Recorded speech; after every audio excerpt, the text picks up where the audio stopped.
If I heard that you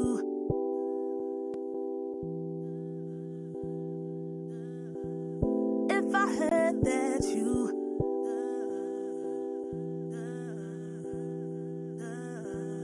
If I heard that you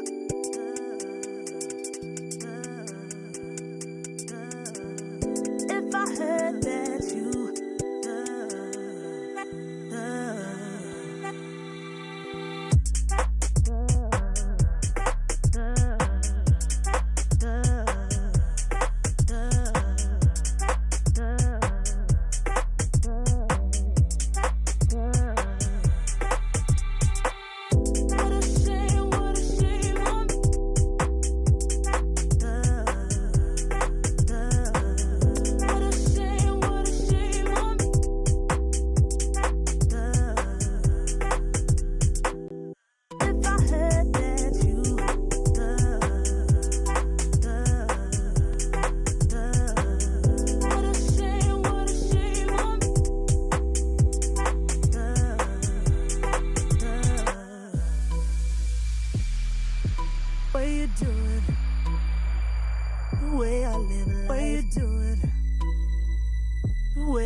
Lately I feel I can't find my feet, pushing closer, my heart skips a beat and now I'm falling, deeper than a fly, I can't control it,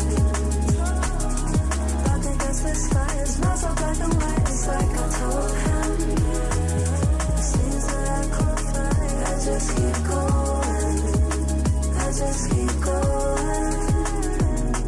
In my time, I've been dreaming of a space, ready for my place. I wish you sing what I had dreamed. Before these darker days, I thought I found my way. Quickly fades, losing the race, closing the page.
This land is calling.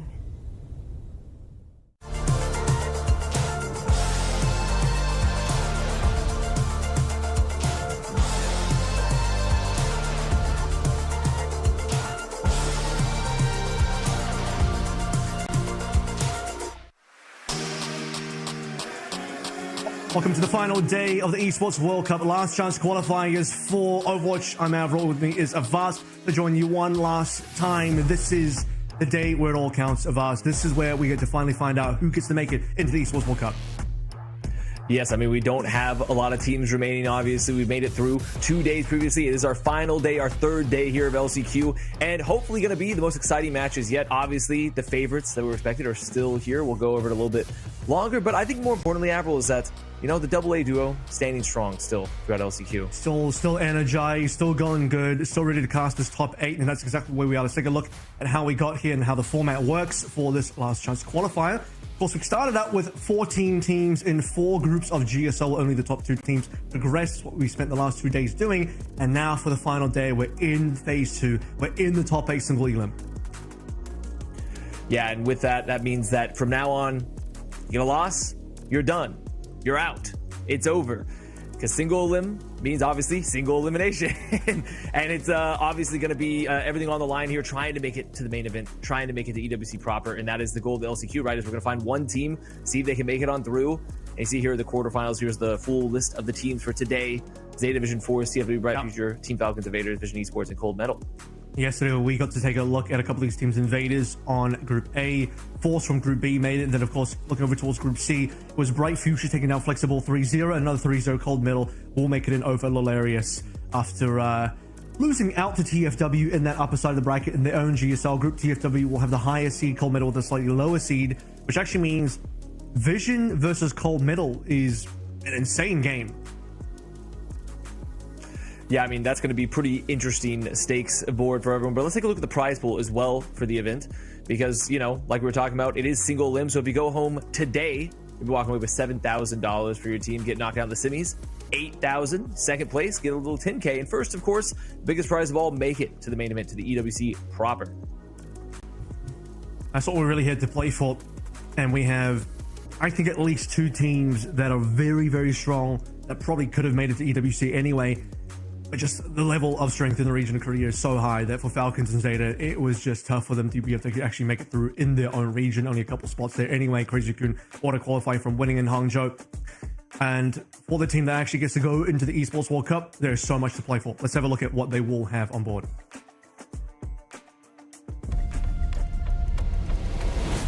No competition is as ruthless as the Esports World Cup. Its trophy system is no exception. The Club Championship Trophy, awarded to the one club that rose above the rest and reigns supreme across all EWC games.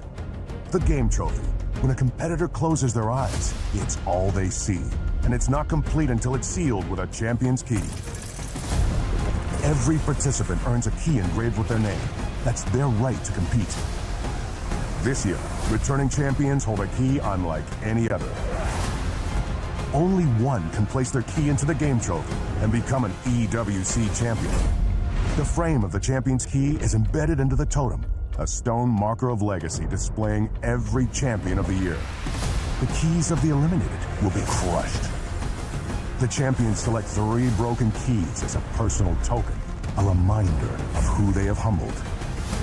Beneath the totem, a resin block holds the remaining keys, a graveyard of fallen contenders.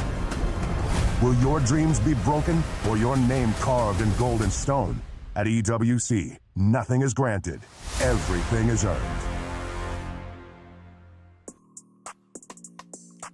As we saw over the last 2 days, shots of the key on stage for the LCQ. Of course, none of the teams currently have a key, which is what you get for actually participating in the Esports World Cup proper. And, well, to get there, you have to place first place in this LCQ, and then you get your key, and then you get to go to the Esports World Cup. You get to play for the giant trophy and everything else. So a lot there. But also, there's a special new award that we have for this year in 2025 at the Esports World Cup. It's called the Jafonzo Award. It's a special award that is named after the player who last year actually came through the LCQ and then won the Esports World Cup for EAFC. So it is possible. It is possible for a team to go through the entire LCQ, win that, and then go to the Esports World Cup and then win that as well. For sure. And also just, I mean, making it through there is huge, right? Not just the monetary value, but just the actual bragging rights. We've talked about a lot this weekend so far, just through the event here for LCQ. And, you know, there's a new champion being made like every week in the games here. That's kind of the point of the EWC. And something to note is that for today, we're also going to be honoring some of those champions. So we are going to have a pause or two during the broadcast today while we do some of the honorifics here in the venue. So just a heads up ahead of time. But obviously, we'll still return. We're going to come on back. The games are going to be finished. We're still going to be here waiting for you at the end of those ceremonies. But the Jafonza Award, obviously, a really cool, unique award here heading into the EWC and for teams that can maybe make it out of the LCQ. Yep. Moment of silence here. I'm sure the trumpets will be going off as we honor our veteran champions from last year. But no, there will be a totem ceremony at some point during the show today, so look out for that one. But it's not just about the Jafonza Award or even your individual trophy for your game. It's also about the club championship. That is also a giant prize. Let's take a look at how that works. This is the Esports World Cup Club Championship, the ultimate cross-game competition that will crown the best esports club in the world. Let's break down how it works. Clubs will be able to compete at the Esports World Cup and as many titles as they can qualify for. The clubs will then earn points based on their placement in each title.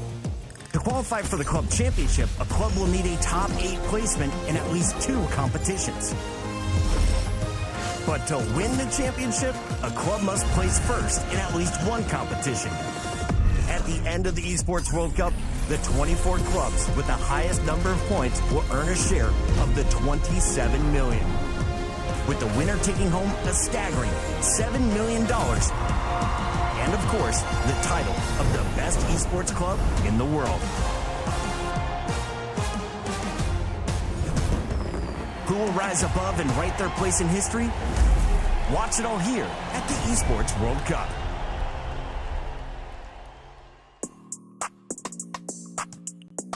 That's right, Avast. We've already got plenty of champions coming through, plenty of winners in the Esports World Cup so far this year, adding to their club's championship points. Last year, Team Falcons took it all in astounding order, 5,650 points, I believe. Nexus team looked at about 2,500, so yeah, completely blew out the rest of the competition. And we do have a Team Falcons in this competition, in fact, in the LCQ right now for Overwatch, trying to make their way through to see if they can be the winners of the Esports World Cup for Overwatch and maybe get themselves a Jafonza Award while doing so.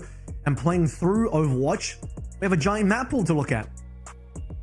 That we do. We have, some tried and true favorites along with a new map here. Atlas here on Morocco, of course, going to be the new Flashpoint map that we're going to be playing. And some maps that we haven't seen quite as much recently. And we've had some pretty interesting maps. I mean, I would say yesterday, Avril, when we were watching, saw some very interesting Midtown strategies being employed here with some Bastion, some Reinhardt. So always fun to see that one. Obviously, see some old favorites as well. And for teams like Falcons, teams like Zeta, teams even like some of the more homegrown talent pool like Invaders, everyone's going to have their favorites. We're going to have some options here to kind of move about strategically in terms of what meta comps, what comps they can play. Really is that Circuit Royale that is still very popular across the board. Haven't seen a Shambhala yet, haven't seen a Gibraltar, at least not in the games that we've had on stream. Got our first Atlas yesterday. That's Morocco down there.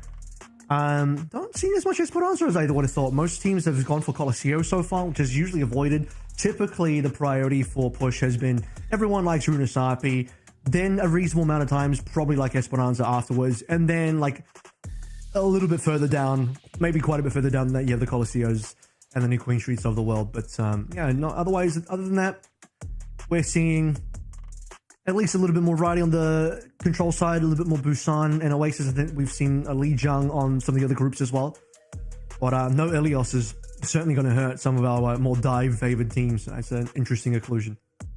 I still want to see Blizzard World. I'd love to see it. I mean, people have been prioritizing Midtown, obviously, for the hybrid picks, but I really want to see Blizzard World in current day.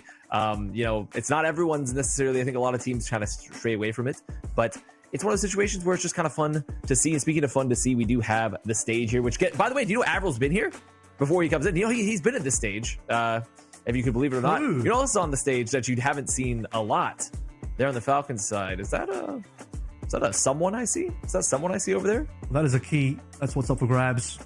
I see a Merit. I see a Proper. I see a Sparkle behind him.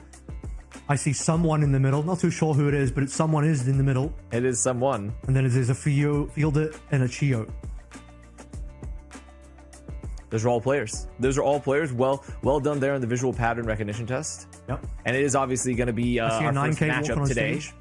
There he is. That's even better. Maybe public enemy number one for Falcons fans. Fully So you have to be pixelated, careful. 100% pixelated. Still worked him out just on the silhouette. That's how that works. He's so good at it. He's just so good at it. They gotta have you at Coldplay concerts, so they can have the people, you know, just And they wouldn't even need a jumbotron. I'll just use my own eyes. Actually, I got it wrong. There's 8 and not 9K. So you know what? Maybe I shouldn't. Oh well, you know what? Actually, never mind. That was the test you failed. Never mind. So you know what? Maybe 9K walked up, and then at last minute he swapped places with 8, and then 8 walked up to bait me. So we don't know that because the camera panned away. A little so tactical we actually don't know bait and that. switch there. Very tactical. Exactly. Falcons, and it is obviously our first matchup. It is Falcons versus Invaders here for today. Our first match of today. And Invaders, I mean, they've been a team that they've shown a lot of explosiveness. They've been fun to watch for sure. But now they're playing against a team that not only is a juggernaut, but has a huge amount online. Obviously, Invaders themselves does too. I mean, they're trying to make it to EWC proper, but for Falcons to not make it to EWC is obviously huge. And so they are going to be going, you know, full speed ahead, guns blazing to make it out. That'll be quite the upset. That'll be the upset of the year, really. I mean, we thought maybe Crazy Coon losing to Nightmare would have been a potential upset, but this would certainly be the upset of all time. But let's waste no time of ours. Get into game number 1, map number 1 in our single elimination phase. The Esports World Cup Last Chance Qualifiers, and straight away, point about to unlock someone in. He's even playing Winston. There it is. Oasis. Very big stuff here. And by the way, just something to note here, just for the bans, it is going to be Falcons banning Orisa, and Moira has been banned for Invaders, which is rather interesting. I mean, a rather interesting choice, because I really are not going to see Moira getting played too much from Falcons in the past there. But the dive coming out, AbdulAziz going down, Ghost also getting down. So this dive here, it's going to be some classic Falcons dive coming on out, cleaning up here. First fight going away for Falcons. I mean, ult's being built. Really, if you know that someone's in the roster, which I do believe bans, obviously they take place after the roster's substitutions are made. You know he's starting, probably ban out the Winston maybe, but then maybe he goes Hazard. We'll see what else someone can bring to the table here. The Winston's already a little surprising, given that I don't think this is really truly meta right now. Ghost is going to respond anyway, go towards the Diva. Well, it's someone. You got to play it. You know? You got someone in. You got to play a little Winston, surely, for the fans. What skin is someone using, Avance? I want you to say it. Well, you know, that's a skin that near and dear to my heart. One that won an Overwatch League Grand Finals, but speaking of winning... Speaking of winning finals, I mean, Sock is down. Sock getting caught. AbdulAziz also going down there with the dive. The dive here, looking pretty nasty for Falcons. And this is also a bit of what we were, you know, what we're thinking here to get to these final days, Avril, is that, you know, Falcons, Zeta, they've kind of chewed through a lot of the competition. And even with some of the better homegrown talent like Invaders, it's going to be tough. Even when they're playing maybe what is like not a sub, or rather not a super optimal comp. And also a lot of ults on board here with 5 ults that have come up for Falcons. What I was referencing is the fact that Falcons are defending world champions from 2024 after they won Stockholm. Even though they had a bit more of a rough run so far this year, they have no issue plowing through the competition in this that's what you're referencing, huh? And Chio's even going to get active with double melee kills, tempo beat, running out Invaders, no response. AbdulAziz at 95, no rush, and an 87%. Oh yeah, a huge stagger. 80, well, it's not the biggest stagger. There will be some stagger here. The Ghost is going to have to solo spawn here. And by the time he spawns, it's going to be done 90% plus on the cap. And also still no support. Finally, the rush comes up for AbdulAziz. So they're going to have at least the rush make it into this fight, but they still have to play into, you know, 3 ults here for Falcons. The juggle, and you have to be worried about the juggle coming out from someone is Suck already down. They can't get the touch proper, marking the Tracer there, ensuring that no touch happens. And that's going to be round 1. Going down the way to Falcons, and it's looking relatively expected so far. This is what the tier gap between teams can look like. I mean, we saw this yesterday. We saw this on day 1 as well. And unfortunately for teams like Zenith, right, which probably on stream at least have sadly looked like the least well-prepared team. And you saw what teams like Force were able to do against teams like Zenith. But then you will see today what the next step up, or the next several steps up beyond that, start to look like as Falcons and Zeta start swinging on by. I mean, we even got to see a Zeta game where at least one fight or a couple of kills were taken over to the opposing team, but largely, yeah, for Zeta and Falcons, they're not going to meet too much pressure until they meet the likes of at least a Team Vision or each other. We'll bring this home. Yeah, I mean, steps, I mean, it has to be like kind of similar to those, like the stairway to heaven steps in China, where it's like 20,000 steps. You have to walk up like 3 hours. Maybe this is the number of steps that we're talking potentially. So a very big hill to climb, or steps to climb for invaders. As they're playing now with the cast, no fall. The cast goes down to fielder there on the off angle from the poke. And there's Proper there, just following up, trying to take some members down for the back line. And really just breaking down here for Falcons, as they're just going to clean up the rest of these elims, and a very fast fight for Falcons. Start doing channel point bets for which Falcons player dies first, if any of them do. That'll be the fun one. Because at this point, it's unclear. Chio does go to half health, Merit even lower than that, but invaders, they can stop the Freya for a Snowfall. Might actually end up being the play. They have the opportunity to maybe get a double bolt on a player, force a Suzu out at minimum. That's their chance to at least find a player advantage, which they haven't been able to do so far. See the poke here, Proper. Just poking on the sides, drawing a little attention. Falcons obviously head in. Sucks already down. I mean, kind of blinked into the damage a little bit there, but gonna be fine, because now no Tracer means Proper's gonna run wild. Dive is very possible. You're already down a lot of damage, and Falcon's just gonna come on in and feast. They hear the dinner bells ringing, you know? Dive, it's back on the menus, boys. Chio's getting really active. This is the highest amount of... Well, Chio died. There it is. Cut him from the team. Okay. I'm DMing 9k Gets right 3, now. but goes down. I'm going to DM for 9k. I'm sorry. Chio went down. You're going to have to replace this guy with Stalker. Put Stalker on Lucio. I've seen enough from Chio. This is it. Bro's done. He's too washed. Yeah, up right I now. prefer I've seen a enough. risk-averse support player. You know, even if they're going up, they're getting 3 If Alpha you can do it. One death. If Alpha you can do it, I'm sure Stalker can too. I'm That's true. Sick of this Chio guy. Look at him dying first. Sick of this guy. Oh, and Snowfall getting hit with the bolts too, taking a lot of poke, and Proper's just there. I mean, it's just any blood in the water here. Proper is the shark. Proper is the shark. Remember how this guy wasn't playing? You guys remember that? Anyone remember that one? Now he's gaming incredibly hard. This is so much playing. He's actually just running around the entire enemy team, just one by one collecting every single kill he can find, traversing the high ground, the rooftops, even just finding Abdul Bziz, who thought he had an angle. Nope, Proper's there first. I mean, not even gonna. Are they even gonna pop us a portal? I guess Kasuga here gonna have the beat at least. Oh my goodness! It was a one man. It was a one man beat, almost an Ajax. It was nearly an Ajax. Nearly there. They saved it though. They saved it. So well done. They saved the beat. But this is definitely gonna be map.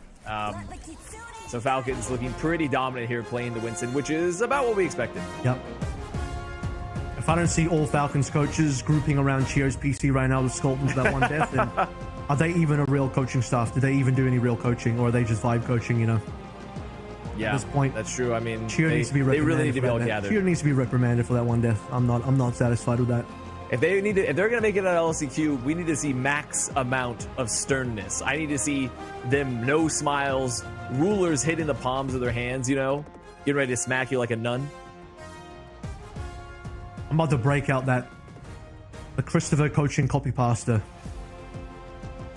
Right here, I'm trying good. Which one is this? Yes, good. Oh, well done. Something like that. Whatever that one is. Okay. That really nice copy pasta that we all enjoy. Very tasty. That's a delicious. very good. That's a good pasta. That's a very good pasta for sure. I had forgotten about that. It was locked away in the vault talking about of the my Falcons mind. coaches as the three of them get together and say, yes, very good. Me speaking to the Western audience here to understand the Falcons coaching staff. Now imagine a Christopher. And just think of that. Or I'll see some highlights coming on through. Obviously, it is just a mega highlight reel. I mean, the Falcons dive, cleaning them up across the board. The Winston he's back. We didn't really see a lot of Winston weren't expected, but it was nice to see him. At this point, they can just bring Harmon to play Winston. I think that would work too. Get some reps. I think that. Well, it seems like they're committed into someone. You know, the rumor mill flying around was that they had been just committed to playing with someone now in the starting lineup. Hanbin hadn't been getting quite as much playtime recently since we last saw them in OWCS Korea. So I feel like they don't want to get the reps to Hanbin, because if there's one guy that's gotten plenty of reps, Avril, it's Hanbin. I mean, he's reached max hypertrophy when it comes to Overwatch reps. I'll tell you what, this is actually a genius move by Falcons. What they've realized is someone's win rate in OWCS Korea in Stage 2 was so poor. They're like, you know, this is what we can do to improve someone's win rate. We'll take him to the EWC. We'll start him on the roster, play every single game. He's going to have a 100% win rate. And then in the Zeta game, they're going to suddenly swap it out for Hanbin to protect someone's perfect 100% win rate at EWC. I think it's a genius idea from Mr. 9000 and the rest of the coaching staff. Very good stat padding. Very good stat padding idea. It's possible. I feel like though some of our smarter analysts will perhaps look into that. We'll take a look into the the underlying securities there, the sub one securities, and see like maybe the numbers don't add up with the stats potentially, but that's a future problem for the day traders, not a problem for us because we're more the night traders, trading at the whatever we're trading in, I guess. Trading in anecdotes, trading in Christopher copy pastas. Channel points. One of them. Channel points. Yeah, could be anything of that nature, but it is map one obviously going the way of Falcons.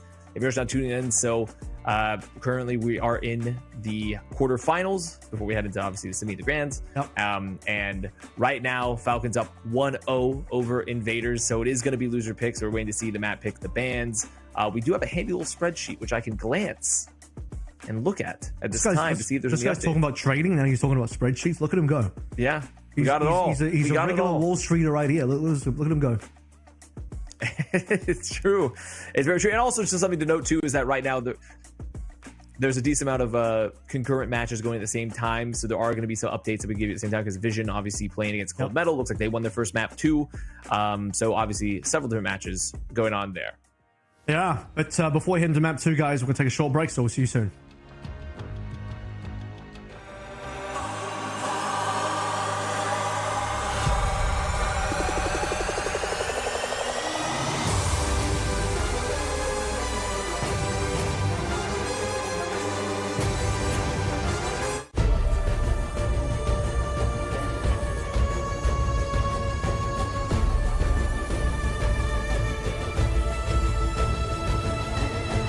This land is calling.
Welcome back, map 2 on the way here, and we'll just get all picks and stuff sorted right now. Circle Royale is going to end up being a choice from Invaders. We'll go through the bans real quickly as well. Symmetra and Lucio gone. It looks like it'll be Symmetra from the Falcon side and Lucio from the Invader side. And you know what? Chio got so active in the kill feed, they want to get rid of that.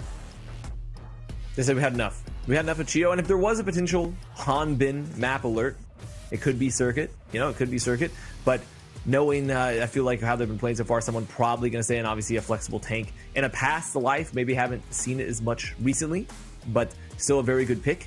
And obviously we'll just have to see how Falcons are feeling. I feel like it's especially interesting because I think these bans aren't reflective of anything because like they're going to ban Sim, which is the Falcons a team that can play Sim if they wanted to, but I just don't think it really matters here. This is kind of just, they're in the batting cages right now, Avril. They're in the batting cages. They're hitting the balls. They're trying to do a little bit of flexing for social media comparatively and hope they don't fumble too bad, maybe hit themselves in the face with the bat.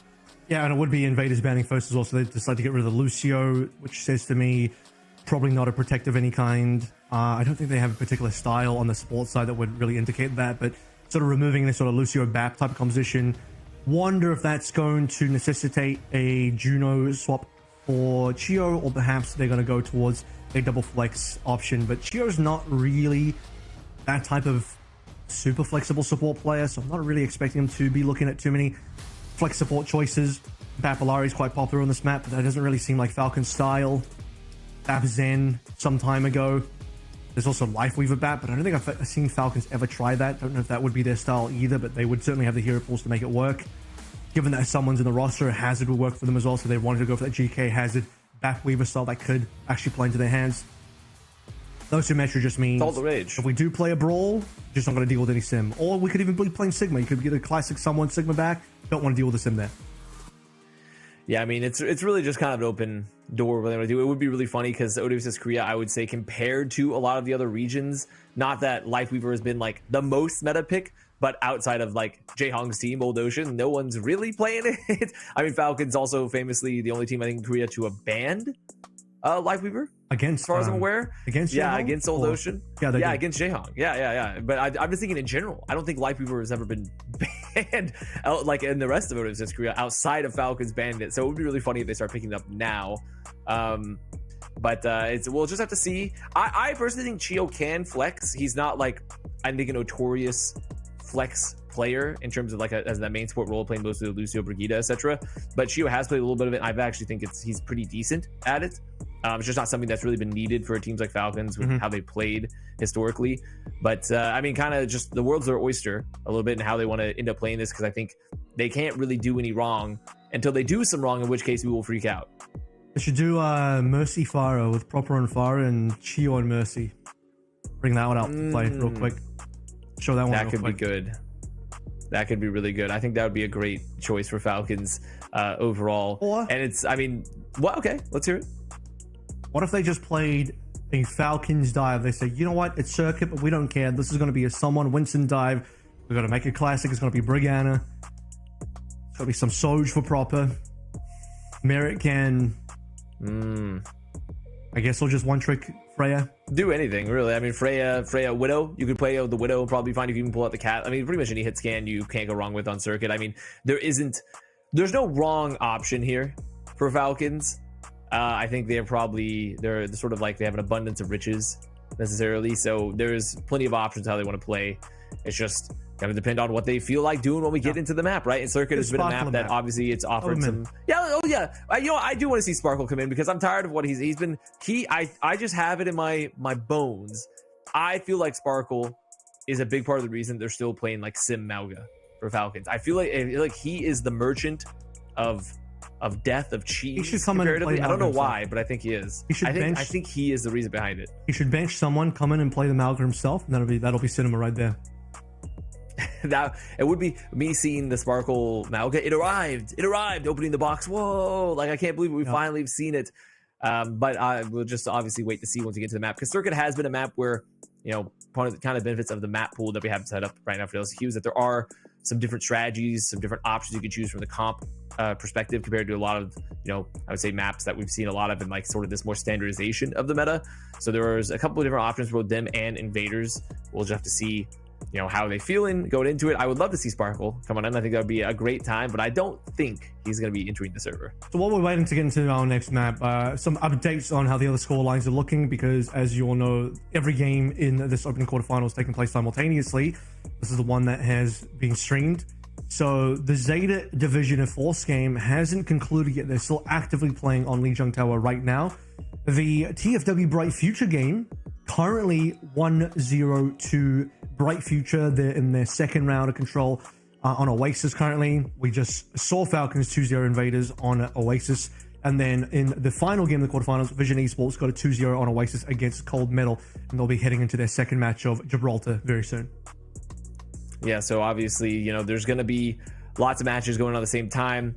We're hoping we can see some bangers. You know, my bet was on TFW Bright Future, or rather Cold Metal. Wait, who are they playing? They're playing Bright Future or Cold Metal. Let me remind myself. TFW Bright Future and Vision Cold Metal. Yeah, Bright Future. Yes, there we go. Yep, and that would be my choice for like if there's a game that's going to have like the most potential, I think, back and forth. I'm putting my vote on that game.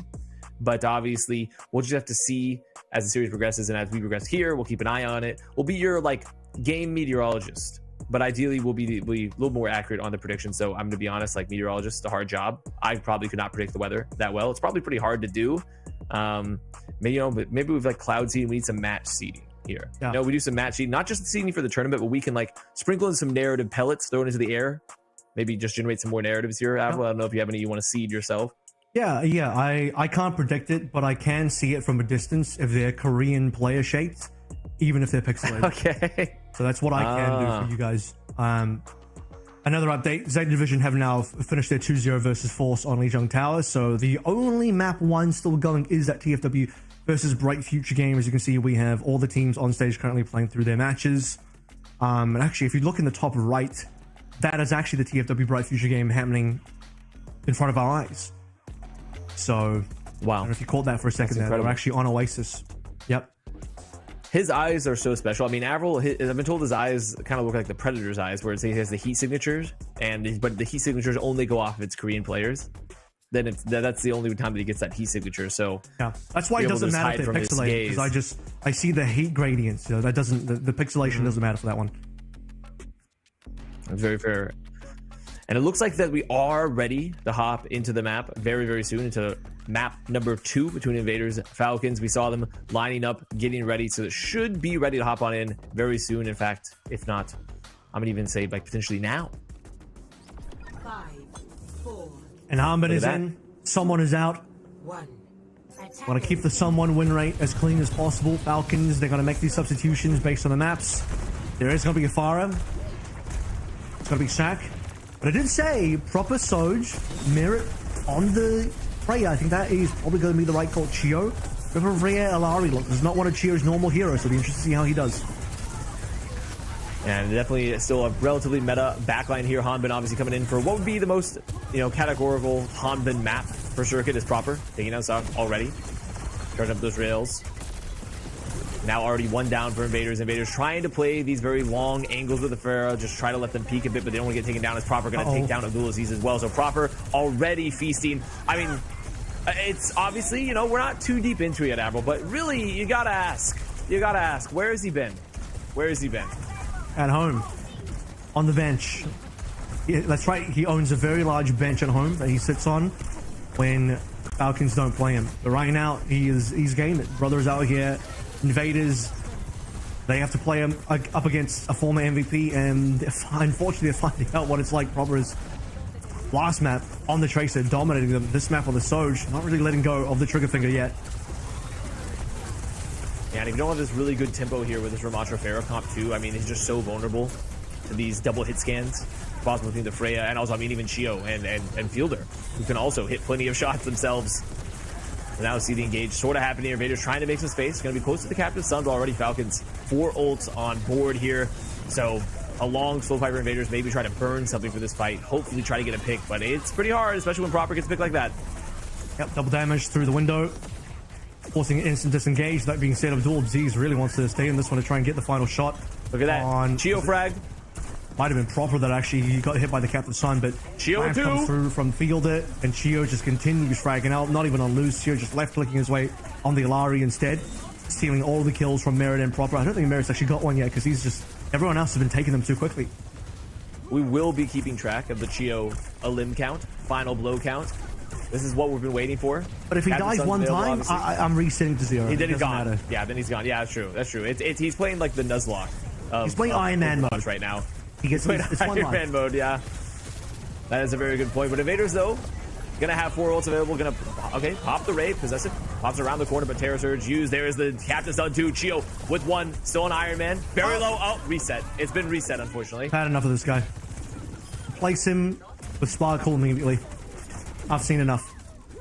Get Violet back. Violet's in Saudi Arabia somewhere. Get him back. Put him on Falcons. I've seen enough. At least Violet has the decency to die while holding his ult and not using the ultimate, or using the ultimate and dying before he gets the shot off, or shooting the Captain's Sun into a tree and not hitting any players. At least Violet would have the decency to do that. I mean, Violet knows that it's smarter to just get rid of the ult, lose it, so he can build another one. That way he gets more ults. That's incredibly, incredibly smart from that man. So Invaders still trying to go here to get around this corner, to get close. Overclock gonna be invested for Lone. Primal 1 Proper just in front of everybody. Gets caught in the vortex from Ghost, actually. Maybe a little too aggressive now. Falcon's gonna be down 1 as Invaders advance. Want everyone to know that if Proper dies, it doesn't count, because I'm giving him a free pass. Oh. But Ghost is gonna go down to Merit here. I think this is Merit's first couple of final blows coming online now for Team Falcons. As he's just going to blow Invaders out once again. A nice OC coming through from Lone. to at least force positioning. It's the most positioning that Invaders have had so far. Positive low, another Captain Sun alive for OWCS, because there's been so much healing required. And this is the last 10 seconds, guys. Not a lot left to do here. Lone absolutely needs to find a couple of headshots on this fresh Widowmaker swap to make this effective now. Falcons have just so many extra ultimates. Final Captain Sun to try and get something done. It does not quite hit, I don't believe. Not quite. No, not quite. Not quite. Terror Surge invested just to put them all in place. So proper and clean on up. And that's going to be the hold. A full hold that not even able to make it around the corner. Oh, there he is. For Invaders. So, yeah. 1K benched Aid and Sparkle. He sent Aid and Sparkle back to the dugout, and he personally came out as the final boss of the team. I respect that. I respect that a lot. He's the master. He's the master when it comes to benching. He's just the master of getting it done. So Falcons now obviously looking pretty in control of the series arrival. So I think it's just kind of living up to expectations. Now, once again, we're going back to the Iron Man mode. I want to see the Chio limbs. Fun fact. Zeta Division lost A. Now, do I bring up the fact that they had 3 players disconnect and everyone had to respawn and they lost all map control? No, I'm not going to bring that up. I'm just going to say that Zeta lost A. That's no need. No need. It's part of the agenda. The part of the agenda here is putting out your narrative seeding. Your narrative seeding. That's what you're doing here. You're in your biplane up above the sky, dropping the narrative pellets to be absorbed in the cumulus clouds below. I don't think they use biplanes anymore, surely. Unless you're specifically talking about seeding happening from 50 or 80 years ago, perhaps. I'm not sure. Surely they're not using like B-52s. So I'm not totally certain. I mean, I think there are more planes than just biplanes. No, there's only like two. There's only two planes. Yep, it's true. Me personally, when I fly around the world, when I go to a new country, it's in one of those 2 planes only. That's true. One of those. I always cross my fingers because I'm like, please, the B-52, because the small planes are a little unsafe, you know. It's not a lot of leg room in a biplane, sadly. Let's see how much room Invaders can hold on to, because for Falcons, they don't have to push very far. They don't even have to get to the end. I'm trying to remember how far Invaders actually got past. Definitely towards the final hairpin. There we go. We can see the yellow box right there. So not really even halfway in the hairpin. I mean, literally just around the corner. It's just actually around the corner. And Hanman already aggressively hits the rock off the poke. I mean, Lone's already down. How does he do that? How does he just walk up to a Widowmaker and rock the Widow? That's crazy.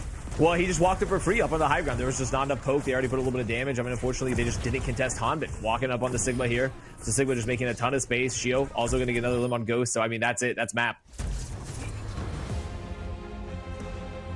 For everyone that wanted to see the TFW Bright Future game, I got good news for you. It's highly likely that we are going to end up jumping into their match if this one finishes as quickly as it seems it will. Oh, boy. This was a quick one, only 2 deaths. I think we had 1 death on map 1. That was Chio going down. This time we had Chio and Proper going down. 3 deaths in total for the team. I wonder, probably by now it's Proper that has the most final blows, but I wonder on map 1 if Chio actually had the most final blows. Because I saw Bro get super active on the Lucio. Now, possible. one more map to play through. We can learn the information later. We'll do a comb through. We'll do a comb through there.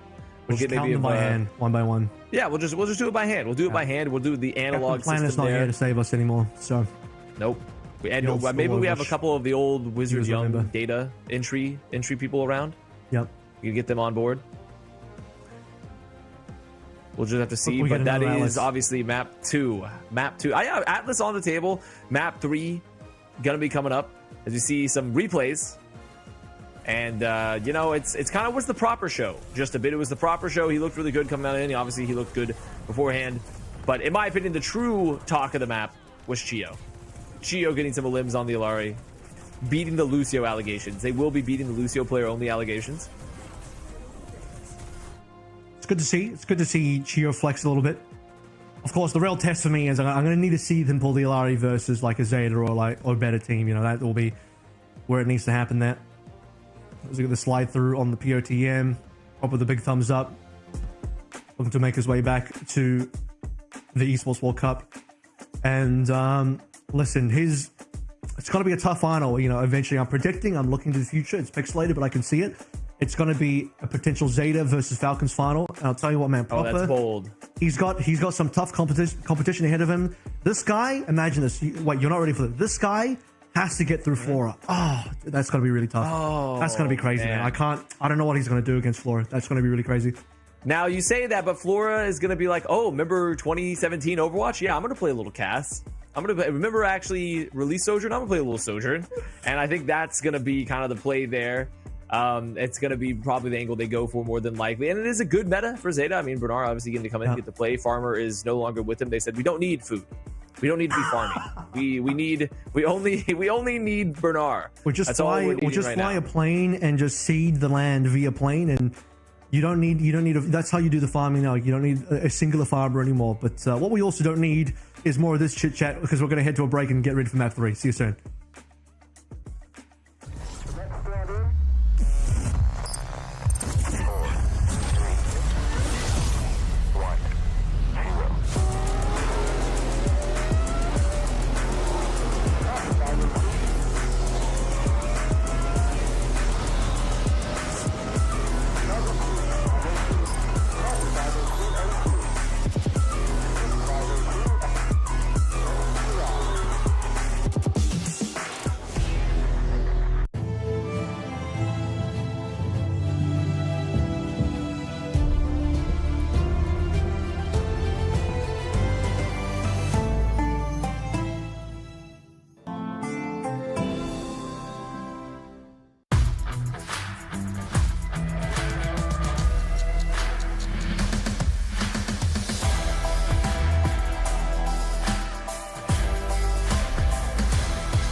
It might only be one more map in this opening series in our top 8 here. Vasquez Falcons currently speedrunning their way through Invaders, a team that has had to now play through both Zeta and Falcons. So they have certainly got probably the most difficult part of the run in this entire LCQ. Because if you remember, in their group stage, they had to fight Zeta in that upper side of the bracket, which we actually casted as well. And now they have to go up against Falcons, and it's not looking good. They actually did look genuinely better against Zeta than they did against Falcons. Yeah, Falcons, I don't think they're here to play. Well, they're here to play, but not to play around, because obviously they want to make it to the finals and get their chance at LCQ. Be kind of disastrous run if they don't. Obviously for them, I mean, it'd be pretty bad for either of those sort of top teams. For Falcons, I think, considering their performance previously, especially considering this event as a whole and how they won it all, would be especially bad. And also as an update for other games, Vision Esports now up 2-0 over Cold Metal. So they're still advancing at the time, and it looks like, still no other larger updates from Zeta or the Bright Future TFW game, it looks like. Currently. Yeah, as a recap, Vision 2-0 on Oasis versus Cold Metal, and now they've also won Gibraltar as well, 3-2. Division 3, Cold Metal 2 on Gibraltar. And TFW Bright Future end up, if I'm reading this correctly, Bright Future got 2 on Oasis, although... Yeah, okay, yep. Bright Future 2-0 on Oasis, and they will be playing Colosseo next. And then in the Zeta Force game, Zeta 2-0 on Lijiang against Force, and now they're currently playing Circuit Royale. Well, thank you. Thank you so much for the updates there, Admiral. Again, the more in-depth updates. I'm more of just the overview guy. We bring him in for the hard, on-the-ground reporting with all the in-depth statistics there, so just keep a watch, the Admiral watch overall. But it is going to be, obviously, like we said, the third map of the series here, potentially the final map, Falcons Invaders. Waiting for the map pick to come through. I think we have the map pick. I believe it's going to be New Junk City. Yeah, New Junk City. So, hey, Mauga? Is it time? Is it time, Falcons? Time to bring out the Mauga? Invaders ban Winston first. Falcons follow through with a May. Given that Winston's been banned, I'm going to assume that Harbin's not even in, because you probably wouldn't ban Winston if Harbin was here. So someone is probably starting, which means likelihood of Malga much lower, although he could just do it too. Winston's gone, which means we're probably just going to see Orisa, because I don't think... Would Falcons be the Hazard team? It's not really their style. I think they're more the Orisa team now. Yeah, I mean, I don't think it's going to be them. I mean, also because Sims on board here, right? Because Sims don't get banned, so they have the option to do some Sim strats if they want to, which would, you know, benefit Orisa, Ramatra, things like that, comparatively, and also even, you know, Mauga.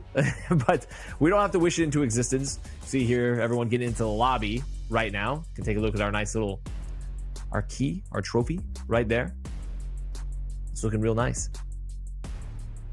Very shiny, very gold, and only for one team, the winning team of the entire LCQ.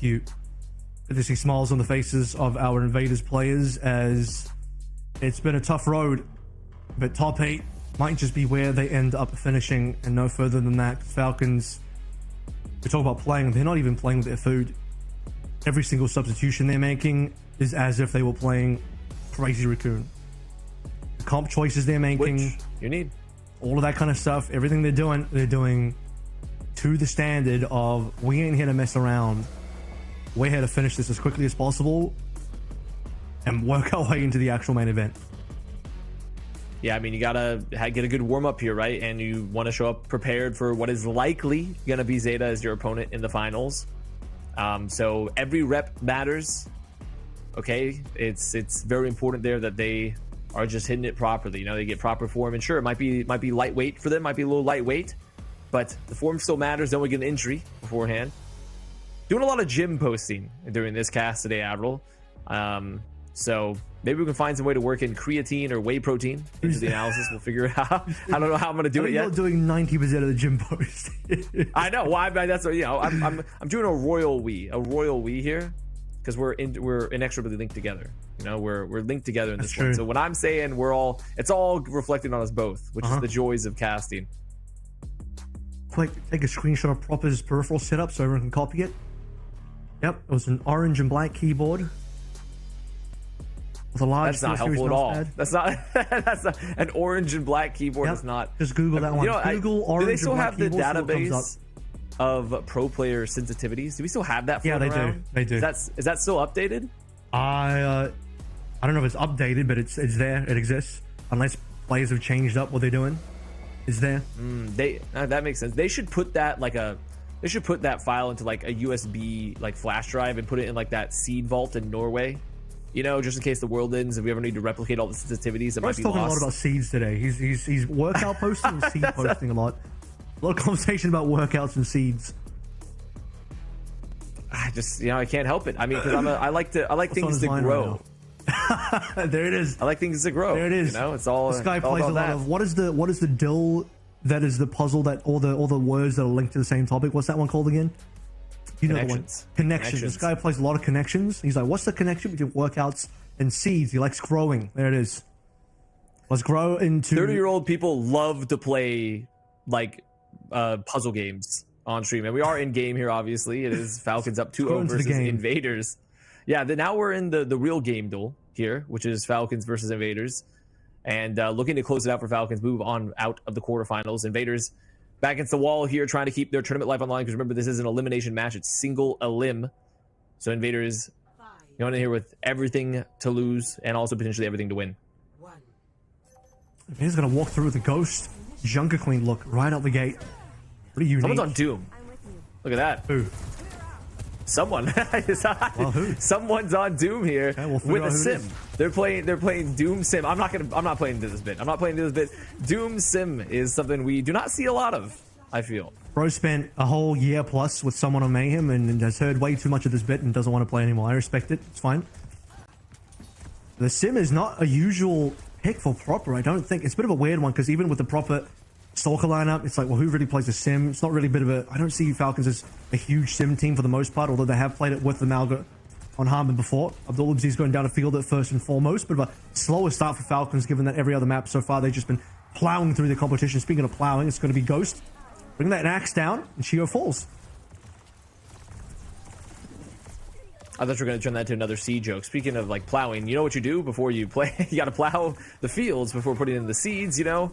This one is for the farmers that are watching. Not Farmer from Zeta Division, because obviously he's not there anymore. As you see Proper toying with the food a little. He might be watching. I guess he can only be watching. He can't be playing.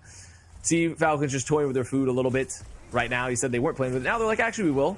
As someone's going for the chase. Sock going to go down there. Late a limb, 50% already on the board for Falcons. As Falcons looking like they just want to chase down some more limbs. I pray no one stops the Reaper, because I'm not going to be able to handle it if you sort of squeeze in a Reaper farming connection there. You know, it'll be too much for me on this broadcast. Oh, I wasn't even considering that initial angle, but you put it into my brain. There is Ghost. I mean, found the rush. Fielder gets it really early there. Just that's the portal advantage from winning the fights. As they're just chasing so incredibly deep here. I mean, not giving a chance for Invaders to maybe make it back. I mean, Merritt's going to go down, though. So they're going to lose one, but I don't think there's going to be a touch happening. That's 2 total deaths so far, just in the first point. Falcons getting a little sloppy here. But no touch, as noted. Falcons collecting their ultimates and ready to deploy them on the second point. Invaders barely kind of even getting out of spawn there. The Falcons with the fast TPs over. They're already on to the next point. Invaders will be slow to the mark here. The Doom actually, funny enough, placed pretty damn well into the Queen. And they didn't even plan this. I don't even think Falcons knew there was going to be a Queen. But get ready for someone just to punch Ghost out of every single ultimate, every single axe swing. Yeah, I think they just wanted to just maybe get a little funny with it. As you see, or rather the beat comes in after the rush, gonna walk on through, clean them up. The Tracer being marked, Stock being marked this entire time, so not getting much down. Okay, punch just goes out. You know, Chio with the boop, not gonna find them. Chio gonna live. Chio might even get the limb. Chio not gonna get the limb. Someone's gonna steal it. That's very unfortunate. So first cap goes away to Falcons, and not a lot got him from the Rampage. They nearly staggered Ghost there as well, which would have been pretty wild. You know, manage to stagger a Queen. That's not normally something you would see. But just tiptoeing through. Queens never stagger. Tiptoeing through the TPs right here to find different angles. Trying to keep Invaders in spawn for as long as they can. And Invaders, this will be really tragic for them if they end up having to use an orbital ray even out of spawn. But you can just see Merit even basically touching the spawn door off some of these TPs. And they need a little bit of space, maybe some space invaders. They need to become some space invaders here, because right now they do not have anything to work with. I mean, do you see the pressure from the backline? Someone in the punch, going to commit the ult here as well. Just keeping so much pressure here on Alone, not letting them get out, as Merit's going to peek on in. And Falcons, I mean, they're just owning all the space, right? There's just nothing that invaders can do here. They're trying to go for the touch. They're going to make it to the point, but they're losing picks left, right, and center. And it's just going to be a slow loss here. They're just like the Boomers, who have completely taken over the housing market. They took all the space. They've taken everything. They merited someone. They do fall over, though, so maybe a little bit of space gain here from Invaders. They're forcibly taking the point. In fact, they've even capitalized. They've actually got some percentage going for them. Should be flipped pretty soon. It's another 3 extra kills coming through from this fight. This could genuinely be an Invaders fight win. I think they did. I think they've actually won that fight. I mean, they have in fact done it. I mean, Falcons are still here. They're here. They have a beat. Recall going to get forced really early though from the combo, and with the beat, I mean, Lone just gets chased down. Making Falcons going to have to like flinch a little bit, you know, lose some picks, lose the cap. It's that moment where like Captain America almost lifts the hammer for Thor. They're like, whoa, wait a minute, wait a minute there. And however, that's just going to be the end of that point. 2-0 up now for Falcons in the flashpoint. Hold on to the rush. Going to have both DPS ults. We might not make it to endgame, but Captain America does in fact lift the hammer, which would be great for Invaders, but with 2-0 on board, yeah, it's not looking too good. However, they did win a fight. They did actually cap. They did actually get percentage points. They got like 3+ kills in that fight as well. We've got like 6 total, maybe even 7 this map so far, which is pretty nasty. Double rushes coming through. Hopper drops the wall. And the wall just able to split all the damage here. You see Lone trying to get off the off angle potentially to find one, but unfortunately not going to find it just yet. Lone built down there is possessive for this fight, going the way of Falcons. Beautiful wall from Proper there. I mean, it's just such a strong ult. It's why we've seen Sim. We've talked about in the past how she's been a really meta defining hero right now. I mean, just getting the TP, do a good amount of damage, and the wall just to split, mitigate a lot of value from ults. And with that late Tracer pick too, just coming out of spawn, there's no touch possible. Yeah, means they get to go straight for the cap, which they'll get easily, and they'll continue to rotate very quickly around the map via the TPs. It's going to OC his angle, maybe a little bit awkward, but we'll find at least some connection on the Orisa of Ghost. He's taking a couple of shots in response from Lone. largely Merit is not quite finding the final blows that he's looking for. Sax Pulsmore also goes wide here as probably just throws in some right clicks down range. With Fielder going down, it's going to get a little bit tricky. Chio's got a two-man beat going for him. I mean, look. I mean, they're getting a little silly with it. I'm not gonna lie. You see them losing picks, Fielder over peaking there, but I mean, it's just this mechanical advantage, right? This coordination advantage. They're just so strong for Falcons. Taking that now to 60% point here for Falcons. Gonna be holding on to the Doom ult. Yeah, nearly one Okay, Merit is gonna get caught. Yeah, there it is. Abdul Gonna come on out. They're still gonna stay in spawn. I think has been the play that has actually gotten the most final blows for Invaders so far, which is quite impressive coming through from a flexible player. Fielder knows that he wants some revenge. Someone will finally find his mark, take a few pot shots from the bolts in response, but this is, I think, the final fight. Not a lot of percentage left. It's a Ghost only that's still alive. He's not going to be able to touch an Avast. It's a 3-0 in New Junk City. It's a 3-0 in the series. Things got a little bit wild on that second point with Invaders actually winning a fight and more trades coming back and forth, but once the dust settles, it's back to Falcons. It's back to completely rampaging their way through this quarterfinal. Yeah, it was what we expected. They definitely got a little loosey-goosey with it at times, but overall, Falcons just plowing through ahead. 3-0, very fast, very clean, looked good with it. Obviously waiting for what they expect to be their opponent in the finals. Zeta. Invaders had a good run. Definitely had some good moments, but unfortunately, sometimes you come up against a real juggernaut, and you're just not able to breach that, or to I guess, close the gap. Yep. In this situation. It's just too big of a gap, too insurmountable right now, maybe in the future. So Falcons looking extremely strong, extremely confident. Well, that, I believe they're the first team that have actually won their series as well. Actually, no, not quite. At the same Vision. time, Vision have also beaten Cold Metal 3-0 as well. So after Oasis 2-0 and after Gibraltar 3-2, Vision have then taken Eichenwalde down 2-0, it looks like. I don't think Cold Metal scored a point there. It doesn't appear that they did. So that's another 3-0 as Vision will be meeting Falcons in the semi-final, which will be played later today as well. So look out for that one. It'll be the Violet versus Falcons show. But right now for the Falcons show, man, do they look good here. Yeah, just taking a look at some of the replays. Obviously, just complete domination coming out for Falcons. Exactly what we expected. Fielder getting a little player of the game there, which is always nice. As we see, getting a little stretchy with it over there, Avril. I see you. He's getting stretched out. I mean, looking brawlic as ever. He's got to stay lean, limber for the cast. That's fair. I like to just sit in the chair really rigid and get like insanely stiff. That way, as soon as I stand up, I just tear every muscle in my body. I think that's the best way to cast. I mean, I've been on coach streams with you when you talked about some of the chairs you sat on, making you feel a bit stiff. So I understand. I fully get it. You know. I've heard that commentary. It's happened to the best. Maybe not the best to use your dining room chair sometimes as your chair for a long sit. Don't bust out the great wooden chairs from your families that passed down for generations, maybe for long sessions of watching or playing video games overall. But I mean, in this case, it would have been perfect fit because Falcons obviously just completely bowling over the competition, going through really quick there. Moving on.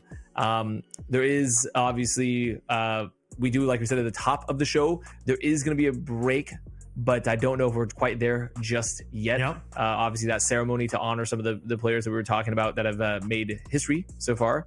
But right now, just currently keep an eye on the other matches going on because, like we said, Vision has won. And it seems like we're still just waiting to hear back. But I think most importantly, we got more matches coming up at the end of this break. So we'll see you right on the other side.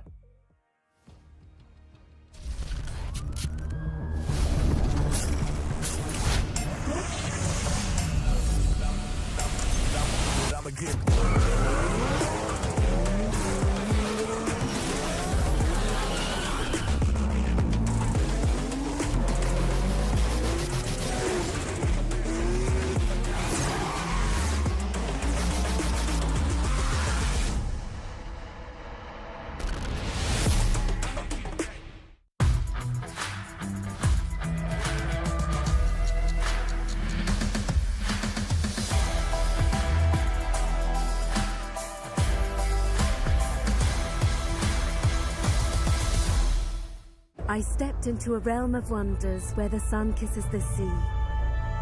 Two worlds inspired by each other. Two worlds making one. This land is calling, Saudi Red Sea.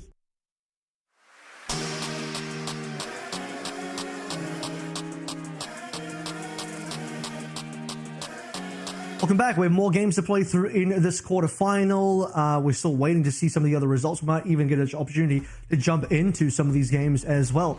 Currently still playing is Zeta versus Force and TFW versus Bright Future. A little bit of update on their score lines. Zeta 2-0 Force on Lijiang Tower. Zeta 1-0 Force on Circuit Route, which means full hold. And then for the TFW Bright Future game, you have Bright Future 2-0 on Oasis, and then 1-0 on Colosseo, which doesn't really indicate what happened on Colosseo, but that they did win Colosseo, and that's Bright Future and TFW are currently playing New Junk City. Yeah, so obviously still lots of games going on here as we finish out through the quarterfinals. We're finishing the rest of today. We had 8 teams remaining, trying to make it to get that one remaining spot to go to EWC. So we're currently in the midst of the quarterfinals. Obviously, we just finished up the Falcons game. As Radio Avril just said right there in the radio broadcast, we do have a lot more games currently ongoing that maybe we can get in, get a view of it. But, Avril, in your opinion, of the games that we have still remaining in the quarterfinals, what do you think is likely the one, if there's one to maybe go the distance, is going to be? I mean, it should be TFW Bright Future, but that's actually 2-0 right now, which is maybe a little concerning for TFW. A team that yesterday, or actually I think it was on day 1, beat Cold Metal. And for Zeta Division Force, I mean, we've seen Force, and we were thinking, what can Force get a bit more done here? Versus Zeta, it's not looking good so far. They haven't scored any points in that full hold and circle rail. Does look a little bit concerning, but one of those 2 games we might get an opportunity to jump into. Unless, of course, they're too far gone and playing through it to the point where we might not be able to see what's happening anymore. We do see a game currently happening. This is Bright Future on our screens, and behind them, not too sure what team that is, but they're in an Eichenwalde game. And this would be... And there's TFW. Yeah, they've made their round in. Very interesting team. Coming on in for EMEA, looking to play. And, a team that showed up to LCQ just looking to try to make it in, right? And that's the point of an LCQ with an open entry, is like anyone can show up, anyone can play. Potentially, you got to take away the spot from Zeta or Falcons. And TFW looking like they want to try to take a shot, right? And it's looking good. I think it's a very big hill to climb, but it's a hill that anyone is open to. If I was still in Riyadh right now, or I should say several days ago, I'd find myself 4 buddies and enter. Just to fill out the tournament. We had 14 out of 16. There were 2 more spots available. I could have been there. Anyone else could have been there too. Well, we definitely couldn't do a Plat Chat one because we saw what happened last time Plat Chat tried to play in an organized Overwatch competition. But Matt barraged the ground, so there's no excuses on that one. That's true. That's true. Also, Johnny told me I was benched, and I said I would have been the one holding the vibes together. I would have been the pillar. I was the vibes guy. You were the vibes guy? Well, you could have more than one vibes guy. You could have multiple vibes guys. You can't fix it. Maybe if we had 2 vibes guys, we could be fixed. But we are here in game on New Junk City. It is TFW versus Bright Future. Bright Future currently up 2-0. And Avril, remind us of the bans here. This is a TFW cast ban into a Bright Future Brig ban. TFW banning first as the losing team currently in the series. So cast into a Brig. TFW cast Bright Future Brig. Now, a bit of background for these teams. Since we haven't seen them on this side of the broadcast, you said they did play on the Group C and D broadcast on day 1, I believe. But Bright Future are a team that actually has some decent history in place, particularly on the tank side. Chaos has played in Saudi E-Leagues. He's been on some reasonable teams in the Saudi E-Leagues. He's been a sub for Alcacy. He's played on Victory and Rock Esports. So I'm expecting good stuff out of this guy. See here, little Lucio Kiriko for both squads, playing a very fast composition here. Just the Ram versus Ramatra, the biggest difference. Obviously, a little bit of a tracer too is possible. It's okay. Locator going down. Unto, though, gets cleaned up for return, gets the dash through. So 1-for-1 trade currently. See Khaled just trying to zone out the tracer there for TFW. Going to take them out. As we're playing a little bit of a holding pattern right now. 1-for-1, but his Nev's in trouble. Taken down by Ambu and Bright Future. Should be up to rally behind the rest of their players here. 1-2, not able to really get back into the fight here as Chaos just blocks the entire doorway. Vortex to really put the hurt onto him. A nice little slash in from Khaled. Final bit of damage. Spawn kill onto Rare from Ambu as well. This is not looking good for TFW so far. Yeah, I mean, right now for TFW, I mean, they really need to just, when you're playing into this Ram, it's just so hard because Ram, it does a ton of damage. He does a ton of damage. He has insane survivability, similar to the Orisa, but a little bit easier to just like find someone, burst them down a little bit quicker. Hopefully with the Orisa, you're trying to isolate someone, find them with the spear, because you're playing a pretty similar composition though with Ambu. They have a lot of space. As I say that, goes down, Neofried, gonna remove Ambu, so no hit scan. DPS off the field. They're already for Bright Future. TFW looking to go aggressive. Nev's still up. Alpha's still in there. D7MI now dropping in through the rush. Counter rush being brought through by TFW. See who gets the better of this one so far. It's still Nev's a little bit of trouble. Here's the first on kill. Khaled falling down as well. So TFW, despite Nev's being low, they hold on. They got better frags in here. Chaos 99 over towards the Annihilation. Doesn't quite find it in time. We're going to get a flip. The rushes traded. That's a good fight for TFW. Getting the flip, also getting the rushes out of the way. Going to keep the old bank relatively equivalent between these squads right now. And now they're, well, I mean, even better. You just get a reflect kill. Bright Future down a support player. And now TFW going to look to try to find a couple more. Going to reflect the spear too. Nice reflect from Khaled. TFW probably knowing they're not going to get anything else. They're just going to throw back up a little bit. Yep, this will be Big Blade coming through from Bright Future in the next fight. Untu doesn't quite have one on the TFW side, but Neophyte will at least be able to prevent Khaled from getting too much work done here. And that's if the fight doesn't start a little bit too early from with Vacated down. No more beat to come on through. Untu's just going to pull through a pretty late blade, I would say. You've already got 2 deaths on the side of Bright Future, but he'll commit it. He'll get the cleanup here. There should still be barely enough time, depending on how long the stagger on the Chaos is going to be. Not too much longer. But his spawn is delayed enough that this is going to be a tough one for Bright Future to touch into. Yeah, I mean, Khaled or Vacator gonna have to touch. They're gonna have to run on through. There's the only way. See, a little bit of poke coming on through. Khaled gonna have to drop the dash. Oh, get the boot! What a boot! Really good boot from Neofried, and they committed the beat too. So they committed 2 ults for a fight that was already. I mean, it was over. It was over there already, just off the boot. Really good boot from Neofried. Yeah, I mean, it starts off with a really nice stagger on the Chaos, which stops him from being able to rejoin the team in time to play as a 5-man for the retake. You've got less than 80% to play through. Khaled has to go for the touch, gets booped away, as you mentioned, and then the Big Blade, despite connecting, even getting some kills, not going to be enough. We'll give them some early positioning advantage on the next point, but given that the next point hasn't unlocked yet, TFW got to be able to find a fight before the point is actually available, and they're going to get an opportunity back. Okay, Kiriko down for Bright Future. They're down a lot of heals. Beat going to be used, however, unfortunately. Athletic Llama still going to go down. Ambu, though. Rush. Uses the beat. Walk to the back line. Going to find one. Annihilation still up for Chaos. Looking to find a couple. We're going to have the TP. Going to have the rush available. Really good spear from Nevs there. Take a little pressure off. And with the rush, they should be able to cap the point, but potentially could still go down here. They could lose the long fight. X7 needs rush to come through, 90%. Bright Future looking for their next advantage here in the fight because Chaos is in trouble. Annihilation is gone. Vacator's low as well. It's a 1-for-1 trade. Nev's going down is pretty huge for all Bright Future, but if they can't keep their own tank alive, it might not be anything useful for them at all. Chaos still up though, with Untu falling. TFW are just down far too many members. Bright Future will get the swap. They will be able to get this flip. Not going to be able to take on Chaos late. So TFW 40% here on the board. Going to have the Terror Surge, have the Pulse soon. That's a classic combo. We've seen it a lot. But when there's a Suzu on the field, not a guaranteed combo there at all. I'd love to see get the Suzu get forced potentially with TFW, but we've seen a lot of Terror Surge, Pulse Bomb combos throughout various regions. Sigit's going to come on in here. Bright Future likely going to commit the rush. As Neb's going for the poke, building the Terror Surge. Going to have it now. They know there's no dash. Could be a great opportunity. But instead, Bright Future looking like they want to go really aggressive here. The Suzu's been burned here. The Chaos has been pulled a little bit too far forward. He falls, but it's traded. Untu and Nev's gone. Rush being committed by D7 and Bright Future now. Master player advantage. Kelly with a cleanup. We'll see how late these last couple of players on TFW end up going down. As Flatigue's Llama should be able to survive on the Tracer, stay alive long enough and hide for the touch, which he'll need to go for.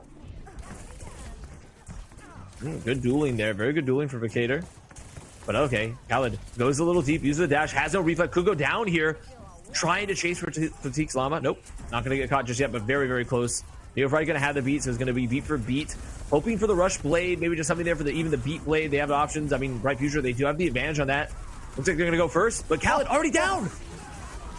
Oh, the beat comes down a little bit too late for Neophyte to save Nevs, but Vacator's going to save the rest of his team up against the beat of Vacator. Ambu just can't quite get enough damage done until he just flashes a green HP away. Vacator's the one that ends up falling, but Ambu gets a little bit better over TFW. Bright Future still optimally traded here. But can they actually get this flip over to commit the 100%? TFW have less members. They don't quite have that last rush. Is Rare, their Kiriko player, still in spawn? With the final kill to Fatigue, no more touches to be coming through from the Tracer. Bright Future end up getting that one done. Despite losing Khaled's Blade, Ambu gets it done. Yeah, Neophyte, I mean, really getting some very, very clutch moments here, but just not quite enough for TFW. Bright Future now still holding on to the Annihilation, coming to this fight. Rare, though. Rush is available. They could go early.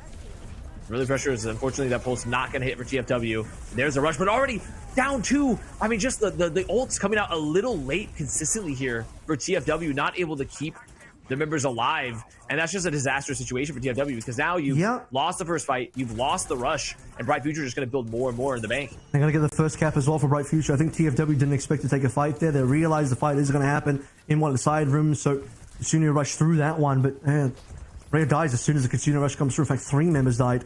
And now Bright Future looking pretty damn strong economy-wise, and they got the cap. Nev's going to be swapping here to the Hazard, so maybe like, okay, I'm done trying to play this mirror into the Ramatra. Just go Hazard, play a little more standard dive, but already both DPS down for TFW. The dive coming on out. Nevs is going to take Khaled, but okay, Neophyte going to get the boop too. So there's a trade. There are still ults available though, but and Nev's so low. Can they keep him up? I don't think it's going to be possible. No, the rush committed there just to make sure they'll get the reflip and win this fight. But not a terrible fight for TFW. Yeah, well, they flipped. They actually got 25% out of that. Nevs opened up with a kill. Neophyte with the boop result to even numbers to a 3v3. And then you get the flip and you force D7MI to pull through a Kitsune rush. That's percentage points gained plus an ultimate down from Bright Future. Huge fight for TFW, honestly. Problem still is that Chaos holds on to the Annihilation. Khaled close to a Bladificator, also close to the beat. So the bank still very, very strong for Bright Future. Not close to being bankrupted just yet. Interest rates, even with their high point, they're still looking good. There's the dive from TFW. Bait gonna be used, and this should just be the fight right there. Nevs is low here as well. Neophyte falling. Rare has to do way too much work, and Chaos, without even having to pop Annihilation, blows by the rest of TFW. Collecting the final couple of kills is going to be Khaled Amber, and that's the point gone. Bright Future will collect their second in this map, and they only need one more to win the series. Okay, really good early pick. So they're not going to have the speed, but I mean, really doesn't quite matter because they're already at the point. Maybe they can find them on the way back as, okay, pause. Going to be happening here. Maybe a Ficator DCing there, getting caught. But not a bad situation for TFW to be in there, Avril, because of the fact that, okay, sure, they lost that point, but they removed the beat. They're going to have a blade. They're going to have some ults that they could try to just pop early, knowing that they won't have the beat to counter it just yet. Problem is, obviously, they have to deal with the Annihilation. They have to deal with some of the other banks that are banked up there for Bright Future. But this is an opportunity right now for them to equalize, get the first point control and try to build up that bank, the upcoming Flashpoint. Certainly not over yet. We're certainly seeing enough out of TFW that would make you believe that they can bring this map back and maybe take us to a 4th map. Otherwise, we're basically looking at a 3-0 across the board for all of our opening quarterfinal games. But we are unpaused. We are heading into what could be the final point for Kata going down. Well, they got him again. They got him again. Llama means, well, he should be able to respawn in time. I don't know if they're going to get a very clean opening on that next point, but it is unlocking now. I mean, still, no Lucio with them just yet. Going to be there very soon. 5 ult on board here for TFW. There's the engage going in with the rush. Should be. That's a very good Suzu. The blade used for Khaled in the back, but only finding 1. 3 versus 3 right now. 2 MP from Neophyte might have been enough, or he goes down now. Now Nevs and Fatigue are the only ones alive, and it's just not quite enough. Chaos survives with an Annihilation, barely. He's trying to live. He's on 1 HP. They're hunting this Tracer down.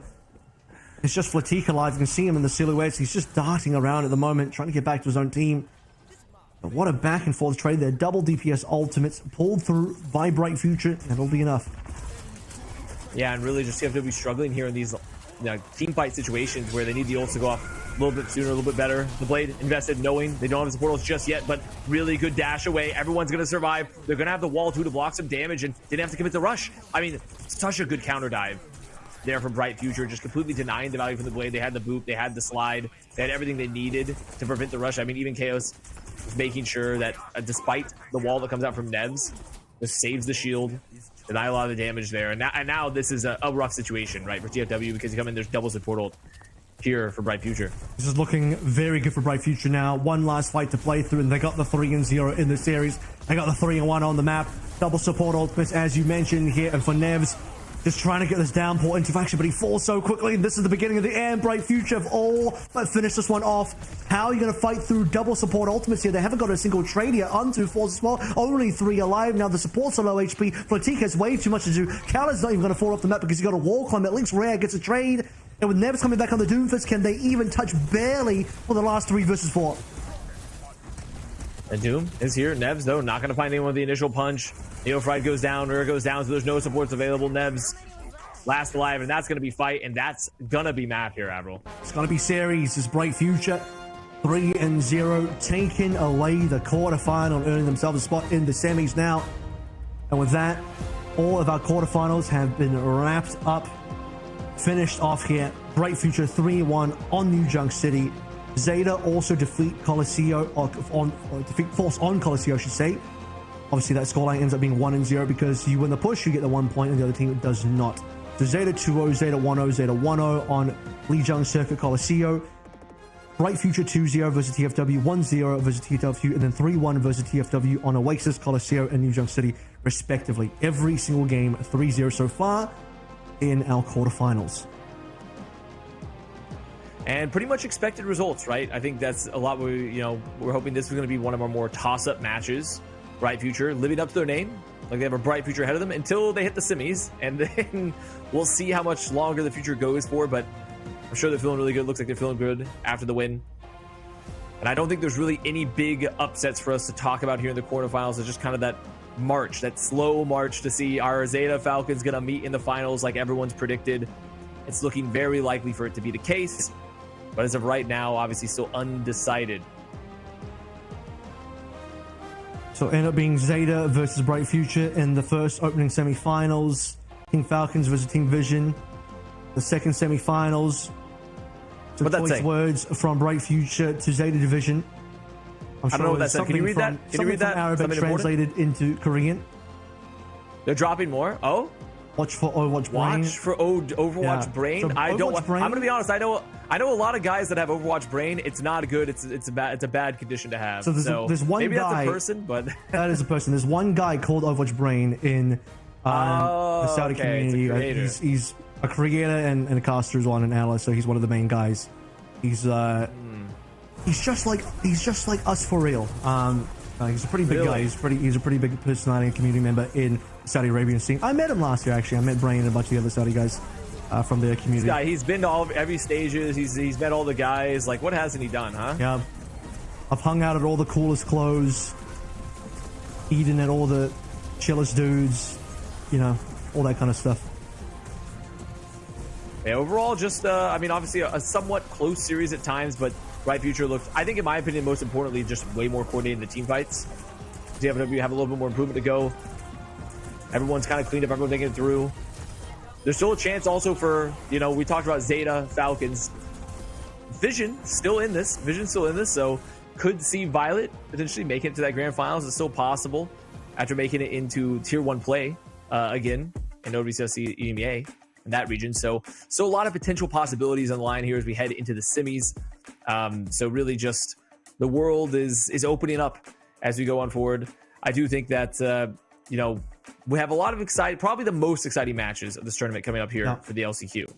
Yeah, still a lot to play through for sure. The semifinals and the grand finals will be played today, but you also mentioned this a little bit earlier, Vaz. There is a ceremony through the totem, so we'll be looking over that. But as that happens, we'll be taking quite a bit of a break in the upcoming future. As before we do that, though, let's just take a final look at how the bracket is going to run through. Of course, everybody 3-0 their quarterfinals. It is Zeta, Bright Future, Falcons versus Vision, 4-hour semis, and then, of course, the grand finals, which we'll have to see which teams end up making through that one. But all roads pointing at the very high likelihood that it will be Zeta and Falcons, although Bright Future certainly have something to say about that. They want to make sure they have a good game versus Zeta. And Vision Esports, they got Violet and Choice on that team. They got some heavy hitters. They can do some damage.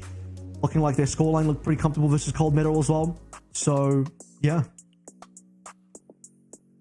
Life is good if you're a Falcons Zeta fan right now.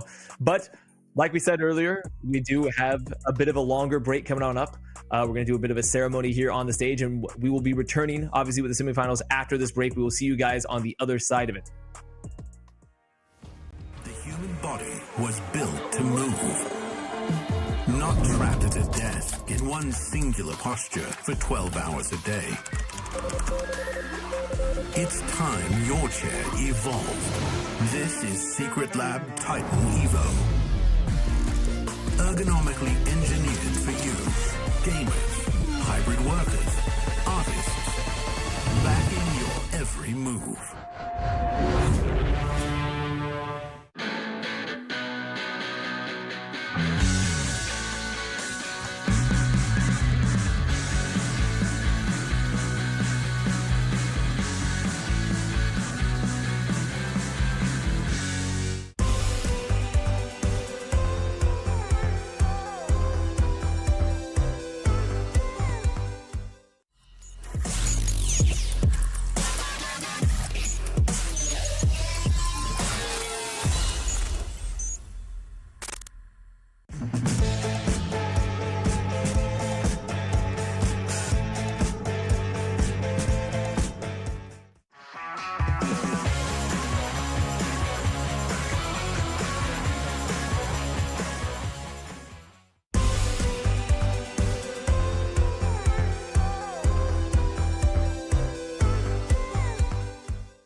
your man getting safe out.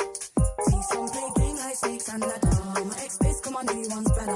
It's a playground, better watch your man getting safe out. See some play game like snakes and ladder. My ex-base, come on, new one's better. News like Jagger, this come on, new one's better. We ain't in the mix, no grubber. Them trick bang fraud like scammer. Explain me real, that's a real bone capper. Pass don't matter, bow strong, still pray this thing don't shatter. When shit gets real, so the real don't scatter. Got bread and batter, 4 hands on the bread like platter. Said it's cold out, they back in beef, got the phones out. Watch where I sleep and where I roll round. Guess I'm gone now, they ain't even there when it goes down. It's a playground, better watch your man getting safe out. See some play game like snakes and ladder. My ex-base, come on, new one's better. It's a playground, better watch your man getting safe out. See some play game like snakes and ladder. My ex-base, come on, new one's better. My new one's bad, that's my baby. You let me shine and never shady. Girl, same cute, but I don't faze me. If you ask him, then they say you got a queen and that she crazy. Please never play me. He said, please never break me. He's switching station to Mercedes, thinking that it faze me. I can love you through the dark and all my days, but you just never break me. It's a playground, better watch your man getting safe out. See some play game like snakes and ladder. My ex-piss, come on, new one's better. Playground, better watch your man getting safe out. See some play game like snakes and ladder. My ex-piss, come on, new one's better. Playground, bitches got a ring and feel it safe now. They see a pretty bird, but I don't want to cage out. It's a playground, telling me mine, I don't play about. I tell them rise up, used to cry, river shit don't dried up. I lost a couple bros on the climb up, I don't mind up. Ain't lost nothing that ain't mine, cause it's a playground. Better watch your man getting safe out. See some play game like snakes and ladder. My ex-piss, come on, new one's better. Playground, better watch your man getting safe out. See some play game like snakes and ladder. My ex-piss, come on, new one's better. My new one's bad, he ain't entertained, he don't move like that. Tell him move right back, put shots over time, let to shoot right back. Robust, you can tell how we move like that. It's a playground, bitches got a ring and feel it safe now. I see a pretty bird, but I don't want to cage out. There's bad games on the road like a playground, like a playground. It's a playground, better watch your man getting safe out. See some play game like snakes and ladder. My ex-piss, come on, new one's better. It's a playground, better watch your man getting safe out. See some play game like snakes and ladder. My ex-piss, come on, new one's better.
Supposed to heal.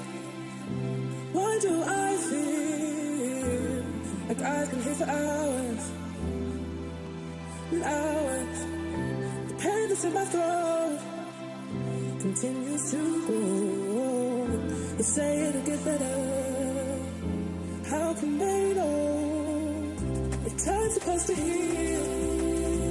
Why do I feel like I've been here for hours?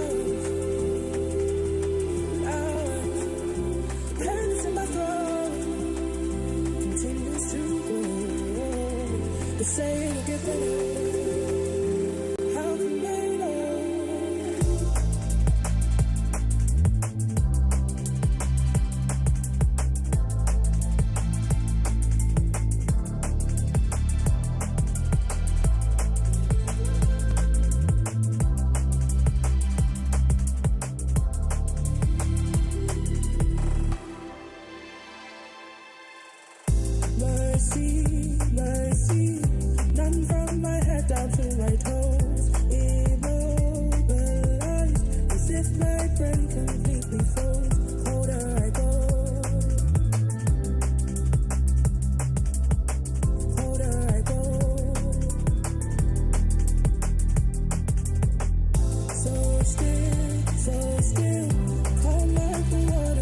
the street, silence as it save our minds actually peace to some degree.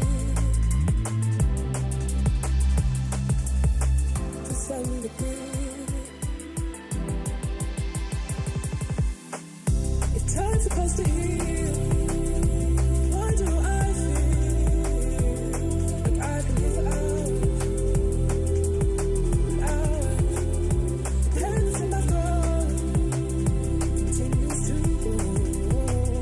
Saying to get better, how can they know? Water, dry like the cinders in the flame.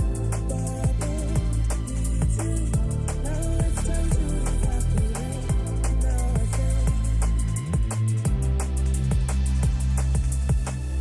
Now I think,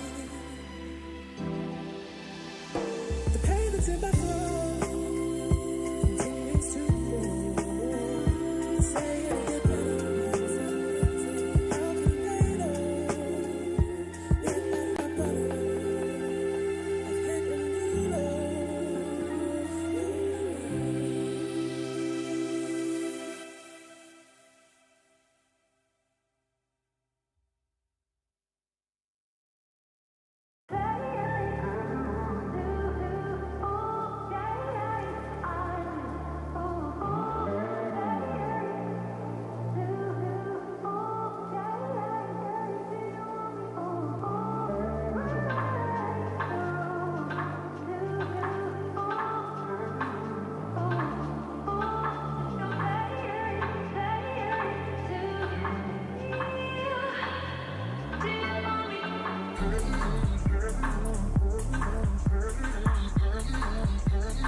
This land is calling.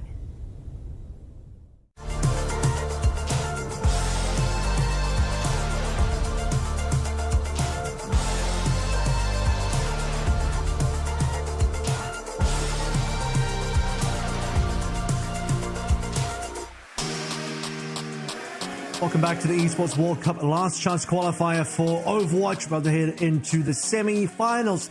This is, of course, the final day of the competition. Winner takes all. If you win the Last Chance Qualifier, you head to the Esports World Cup. Yeah, I mean, we've had some very exciting quarterfinals matches, but now we're getting to the real meat and potatoes, I think, of the event, which is going to be semis. We have some, obviously, probably pretty much the best remaining 4 teams now trying to make their way into EWC. They have 1 slot up for grabs, and it really should just heat up from here.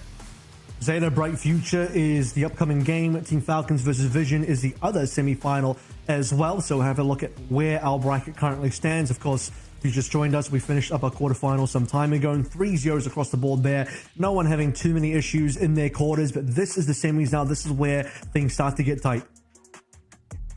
Yeah, and I think this is going to be pretty exciting because Vision obviously going against Falcons in the semis, which is going to be fun to see Violet, Chose1, playing against some of these players they played against here. Bright Future, obviously, pretty much the one, I would say team that is not currently been breaking that sort of tier 1 slot internationally right now, because Vision Esports, obviously, with their qualification to the EMEA and OWCS, is in that tier 1 position. So I think for Zeta, could be a pretty interesting match, but obviously they've been kind of breezing through, through quarterfinals up to this point, which is what we expected. So maybe a chance for Bright Future to kind of put their names on the map here.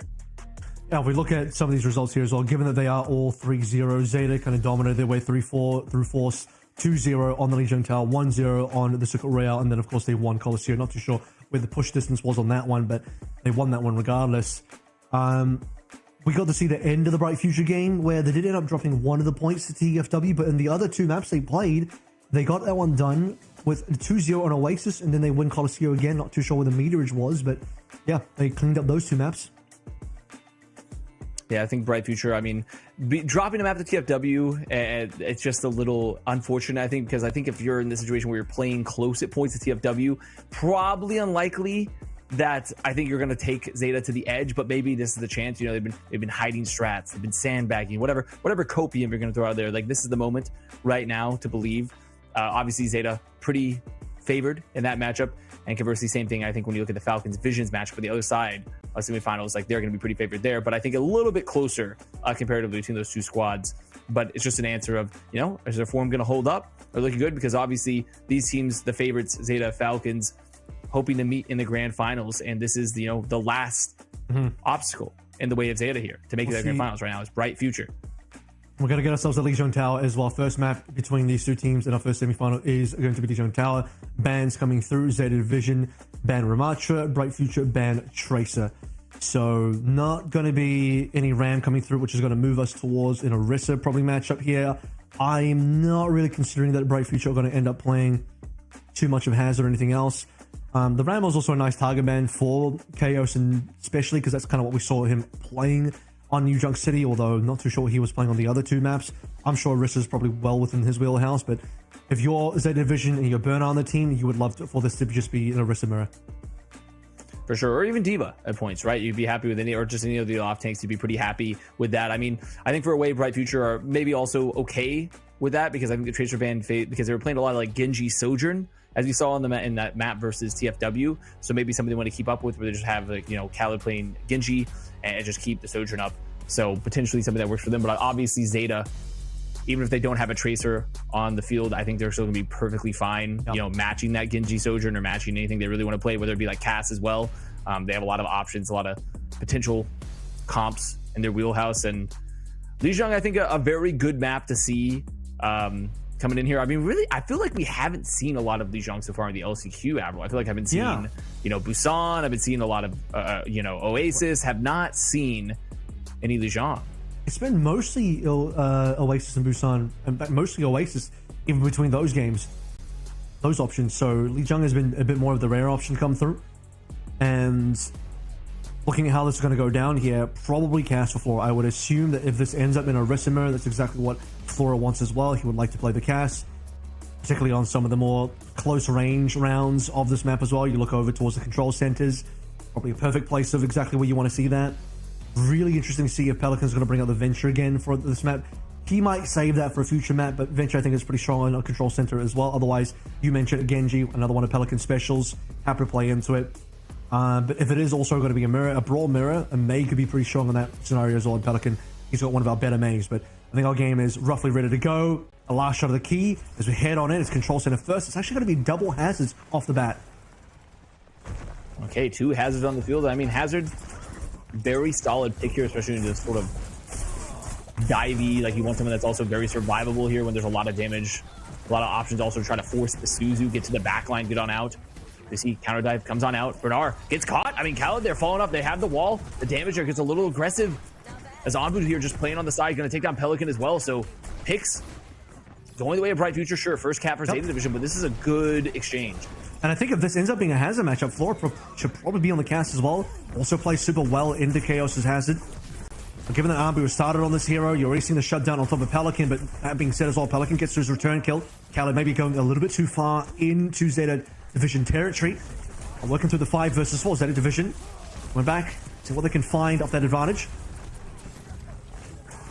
And now with Khaled coming back, they can be very, very aggressive. As Flora, though, goes deep, trying to find Onbu, gets taken down. D7 Mai going to go down in return, though, as Bernard just chasing for these limbs spin. Going to see on Chaos. So, still, Zeta in control. Khaled going to make it back. Maybe going to get caught by the wall. I think this should be fine. Look at the ult here for Zeta. Zeta, I mean, about to have double support ult. I just think it's half a floor to play. In this one, you're going to get booped around. Suzu's going to cost you positioning as well. In terms of, you want to get the Death Blossom in. Suzu comes down. The flashbang, you have the fact that there is deflect as well. Alfie is not quite there for his beat, which means he might go down. He does. Ambu, nice catch onto that one. Now Khaled has a blade available, but he needs to get some kills fast because Zeta Division have got some they're stuck in the corner. kills, and he's got those kills right now. Burner on low HP, Khaled with 3 and Bright Future win their second fight. I mean, this is a team that is here to play in Zeta Division. So far, I mean, they're leading by 45-20, but that was a clean fight for Bright Future. Definitely the Reaper pick is, I mean, Reaper's strong. You know, you got enclosed space. You have a lot of ability to get into people's faces. But also, I mean, just look at the backline, right, for Bright Future. I mean, Kiriko, Lucio, like, who is Reaper really targeting outside of the hazard, outside of Onbu here on the cast? So not a ton of great target focus. Obviously, just using it for this rush potential is the beat going to use from LVE. Everyone's going to rush across the point. They're already low. Bright Future just getting ran over here. And this should be the flip for Zeta. Full team wipe as well. Bright Future don't have a response here, unfortunately. Zeta Division will hold on to their other ultimates, just a single tempo beat, knowing that Alfie was a little bit behind for Kata, and now he needs to be catching up. For the next ult rotation, Zeta barely holding on to the lead. War will be able to push through the rest, or push back the rest of the members from Bright Future. They might be able to isolate Chaos just a little bit here. Bit of a trap coming on through Burner. I think he had his own ultimate deflected back into him from Khaled. Stays alive though. They also Suzu'd, so I mean, they were fine either way, right? So just complete nullification there of the ult, but it did buy some time. Good wall there for Chaos, just trying to make sure they can get on out. They baited the wall. Trying to get through here, though. This choke just proving really difficult as there. Flora gets the Suzu, gets the speed who's going to come on through, and there's the cleanup for Zeta. Yep.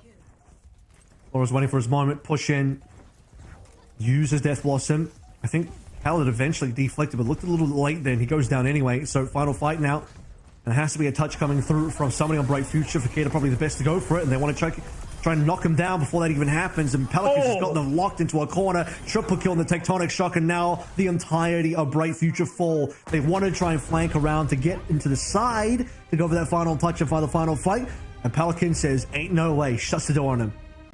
I mean, actually, the perfect situation. I mean, Pelican had to be licking his lips. Just seeing there, they were walled in by Bernard. They were trying to make the cross. The speed boost comes out. There's the Tectonic Shock, and it just catches so much damage there. The AoE in the small room. It's actually perfect. It's actually just a perfect situation there. Now we're going into round 2. Zeta Division versus Bright Future. And as a reminder here, the semifinals, these are single elim. So whoever loses here is out of the LCQ, does not get the chance to continue forward to grand finals and go potentially earn their spot to the EWC. As we're rolling out of here, I'm seeing a little hazard. I'm seeing perhaps a sim TP play. I wonder if Flora stays on it. Probably not. I don't think it plays very well in the hazard at all. Sim would probably get cleaned up. He's moving over to the Soj now, a little bit longer sight lines. Amber's doing the same. Probably prefer this over the Reaper in any case. He did get a Death Blossom off, but otherwise the Reaper didn't look like it was doing too much in that last particular round. Bright Future won a couple of fights here, got a decent amount of cap percentage on Control Center, so looking for good things out of Bright Future here, but Chaos going down early does mean that Zeta will have the advantage. Oh, a little bit of a misplay there. I mean, Finn uses the TP to get to house, and Pelican just pressured, looking for heals the whole time. Did not receive an inkling of healing there. Just, I mean, Khaled was able to walk them for free. Really good awareness, but, you know, a very unfortunate position. Is Khaled taking down Alfie. I mean, Khaled here hunting down these picks that are low. Just not getting the heals in time, and now Bright Future off these picks should be able to walk in here from Bridge. The wall's already been used from Bernard. They're not really going to contest. He's got the one-shot combo into him. Speaking of the one-shot, Ambu onto Flora. That's another DPS down. Zeta Division, low HP on Bernard. Probably not going to stay alive much longer here. I mean, they're caught onto the side of the map. It's basically caught between a rock and a hard place here, with the rock being the wall itself, and the hard place is falling down off the side of the map, which is essentially where Bernard's body will be lying. Bright Future end up getting first cap. Well, I'll tell you what's even harder than that hard place is actually just retaking here into Lijiang after losing first point, right? It's a classic situation here in Koth. You're going to be down in the ults. Though, to be fair, Finn has been farming just a bit, trying to make it across the bridge right now. Zeta poking, looking to come on in. The wall already been used. So Bernard looking for the counter engages. Okay, almost getting the boop. Does get the boop. Alfie, yeah, off the map. Alfie gets on, and then there's going to be the blade, or not rather the blade, but just the rest of the engage. Oh, melee kill from Khaled here as well. Alfie, we saw him just trying to wall ride inside that little bowl on the fountain or the well, whatever this area where you actually fall into is, and actually die here. But yeah, he couldn't make it back on. Koi pond. Little pond. It's a pretty large pond. I'll give it that. Little mini koi lake. Unfortunately, I mean, you know, Alfie, not originally a sport player, so maybe doesn't have those wall rides down pat Somehow to save just him wall potentially. rode to his death. Couldn't get back up, and he's gone. So Zeta Division 0-62 now, and big ultimates for Chaos, and the right of first to Bright Future. I think that's an Ajax for Vacator as well. Is that an Ajax with the wall? Did we just see that properly? So I mean, I think what happened is legitimate insanity. Did he get what moved off happened the is bridge? Vacator goes in for a beat. Bernard drops the wall below Vacator. The wall boops Vacator off the map, and he Ajaxes. I'm pretty sure That's happened. actually might be one of the most tragic and hilarious Ajaxes we have ever seen here. I mean, especially when the stakes are really, really high. Bright Future still holding onto the blade. Gonna have the downboard. Gonna have some available, but LV with the beat. They're just saving that. They don't need to go aggressively to Flora. Okay. Goes down. They're still gonna have to save this. Yeah, there it is. Beat gonna be used here. LV gonna hit it there in time, but they are down 4. They're down a lot of damage right now. Now it's just can they maybe set up a down 4, go for the re-engage. Exactly what's gonna happen. Alfie do be hitting, but Amber pulled through the OC. He got that one shot to Flora. He needs a little bit more now. Get chased down by Pelican. Too happy to just to fly into his face after unburrowing with Zeta Division pulling through the extra Casino Rush. Doesn't look like there'll be much more for Future to say here. So Bright Future, only Khaled still alive at this point in time getting out. They're still having to catch up though, man. They're behind 21%. Yeah, but there are no ults here in the bank of Bright Future, and they control the point, so looking pretty good. I mean, they can have a relatively free platonic shock if necessary. Just playing the bridge, looking for the hold. Khaled trying to go put the flank presence right now, which is so important right now. You need the Genji, you need Khaled just to try to open up a bit of space for you to make it across this bridge. Bernard's not letting them in for free, though. Chaos just playing the off angle, though, has made it to the house. They're not giving up any cap time either, so Khaled just constantly getting pressured out. So really good awareness from Zeta. Picked on a shock again from Pelican. Not looking like he's finding too many targets this time. It's looking for somebody in the side house, so he has to burrow through, losing the rest of his ultimate. Only 1 or 2 shots even pummeled in there. The Zeta Division at this point have at least gotten themselves an advantage on the 85-71. However, with Pelican going down, players are on Bright Future side, so going to rush the playthrough. They should probably think about using that, given their numbers are getting quite low here. Chaos has fallen. It's only supports alive, and Bright Future have held on to the rush. They can't win this fight. They've at least been able to get the flip, though, to slow things down. Vacator just playing here. And they moved up by the wall. Probably going to go down pretty late. Yeah, no beat going to be available now for the touch. Can they get it? Oh, what a good find for Pelican. I think Pelican body blocking there at the end. Make sure to come on up there with the tunnel. Body blocking Chaos so they could not get the touch. And that's going to be map. I think they should have used the rush. I think Bright Future should have used the rush at the end there. You still had about 3 to 4 players alive as your final opportunity. You build the rush, keep Chaos alive as long as possible, give a bit more time for Vacator to build the beat, play your 3-man beat. It's your only way to actually still win the game. Because anything other than that, you're essentially relying on a low HP Vacator to go back for the final touch after the flip comes through again from Zeta, to which you still need to somehow buy a little bit more time for your team to regroup as a full 5 to take a fight. But there was no final fight. Vacator just gets slashed down instantly with Bernard seeing that play. And as you mentioned, Pelican as well, blocking the window, means no further touch to come on through, no further fight to come on through. And Bright Future, nothing left to play there. But they did lead. They did actually lead a genuine. I mean, that was on that garden map. Very competitive, like legitimately competitive there at points. I mean, that was not like a complete crush. It's not like what we saw with like Force versus Zenith. It was legitimately a pretty competitive series here. I mean, starting out here, as you see in these first fights happening in the control center, Ambu just like anchoring up there on the outside. I mean, this works for them. Khaled on the Genji is definitely scary. in the right place at the right time, hitting some good blades. Now, obviously, this was sort of emphasized by Flora just being on the Reaper a long time, but I do think there's a hope for a very competitive series. We'll see if it is just opening control shenanigans coming on through for these teams, but if not, then you're right, we could just be seeing quite a decent amount more coming on in. A couple of tragic moments here. Of course, we talk about I want to see the Vacator Ajax. We have to see that. I hope we have it.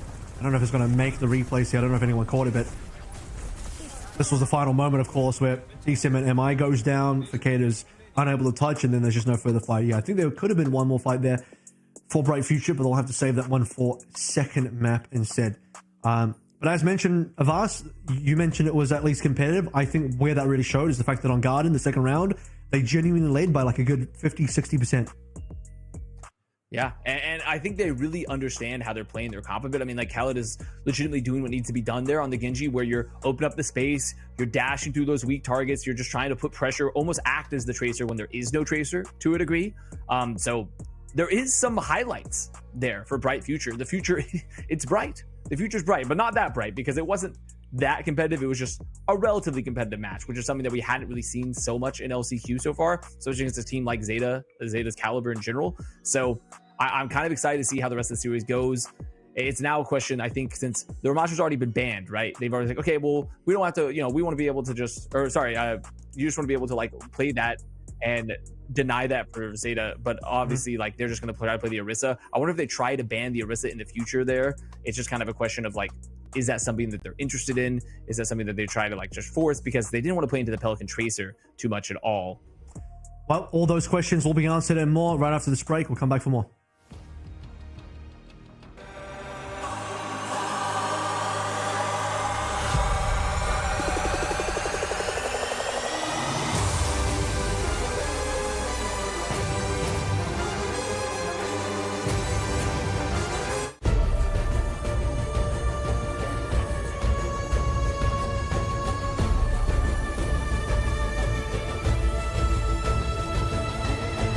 This land is calling.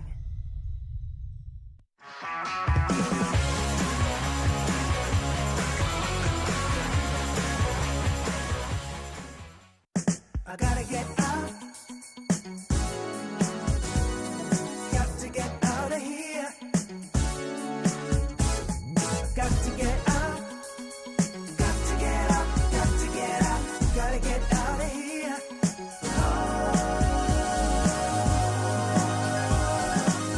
I got to get out. I feel it here inside of me. But you know what just occurred to me, baby? The feeling what it used to be. And this time, I just keep on walking. And I won't stop, no. I just can't waste time talking. Gotta save my soul. Gotta get out of here. Welcome back from the break. Map 2 coming up very soon. Zeta Division versus Bright Future. A reasonable back and forth opening map on the Lijiang. I'll see how we go now with the Bright Future map choice. They have opted to take us to Circuit Royale. The bans are as follows. Bright Future first ban as May. Zeta Division respond with Lucio. Okay, so Zeta looking at, which makes a lot of sense because Zeta, Alfie's made that swap to support, right? And it's looked pretty good on Lucio and some of those main support picks, but really where he shined is where he gets to play that double flex setup, because he can use all of that mechanical ability that when he was a DPS player, and a very good one at that, kind of shines through there in that role swap. I think you don't want to play into the Pelican Bay, especially because we've seen Zeta play it and it's very, very strong in general. I think it's just, it makes sense as a ban, but obviously leaves a lot of options still open for Zeta, who, like we said, favorites in the series. They have a decent amount of flexibility, especially in this meta in general. But after the last map, some hope for Bright Future. Especially given it is their map choice. But if we think about how this map has gone for Zeta Division in the past, I think we saw that on the first day versus Invaders. Zeta full cap through the map with a pretty giant time bank. I believe it was just under 4 minutes, or like 3 minutes 56 or something like that. And if it wasn't for the triple player disconnect, Zeta would have also had the full hold as well there. And one of the really nasty parts of that Zeta lineup was, of course, Pelican looking over towards the Venture. May is banned anyway. To be fair, May does get played on this map and is one of Pelican's better choices. But I think even without the May here, he's proven that he's more than capable. Yeah, they have plenty of other options in the bank. And yeah, Alpha moving here to the Alari. Lucio being banned. Likely just going to be Alari Bat Mirrors for large portions of the map. It's been very strong in Circuit Royale. We've seen a lot of teams play it. See some of the early poke right now. Flora on the Freya, which is something that we've talked about. Is like, yeah, he's had like really good moments, but we've typically preferred him on Sojourn, on Cass.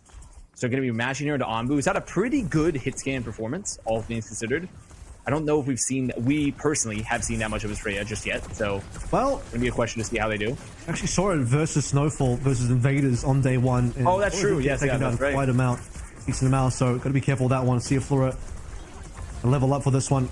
We've seen some really good Freya performances from Flora, and we've also seen some less than what we're expecting Freya performance from Flora as well. But off the opening, no issues here. D7 MI down. Yeah, just gets tagged a little bit much. Also, they didn't remove the turret, so got a little bit extra tag. So just like one little bolt from Flora. The Bright Future going to back on up here a little bit. Don't want to lose any more picks. Going to have a bit of the window advantage there. The Amp Matrix from Vacator. Bright Future looking to get on in, but still just having to get around the corner. The bullet is charged for Flora. If they want to go in, just try to find one, maybe even force the lamp around this corner, as they just play the geography right now. Opportunity. Flora already has his bowler shot ready to go through. Does a little bit of damage, but doesn't quite finish anybody off. Without all the destructibles, the deployables are gone. Burnout just holding arms in the front lane, holding position. Right Future, though, their opportunity now. Window coming on through. No response for Zeta just yet. Finn, so lagging a little bit behind. Allowing Chaos to just move up, try and find a player on the sidelines. They're not able to actually run a player down. It's Khaled and Chaos kind of low at this point. Alpha is on one. They'll finally get that shot in. But Bright Future, can they get more than that? Because Finn and Flora have a response. Man, and just not quite there on the focus fire, able to punish Alfie. Alfie was just playing on the off angle for so long with the pylon, and you're gonna hope, okay, maybe we can move them earlier. We know they're so split. They just couldn't find Alfie early enough before the Ant Matrix comes out for Finn. They're gonna get cleaned up, and it's just one of those things where just could have seen a little bit faster there in the focus fire. Now they're still stuck here on the corner, looking to come back into the fight. And of course, because of the SMTPs, they can also just disengage very quickly as well, reposition themselves. But Alfie playing off his own pylon, as mentioned, around that statue area, very difficult for Bright Future to take down. They took a long time actually walk in and find a player. Now Zeta Division are the ones that are holding the majority of the ultimate, especially with the Chaos on low HP. It's going to be Captain Suns deployed both sides. D7 MI, a little bit of trouble there. It's going to be Alpha Yi that actually gets the final blow onto his opposing Alari with the extra sim wall coming through. Too difficult for Bright Future to do any damage. The sim, I mean, just so strong here, and we talked about it a bit throughout this event.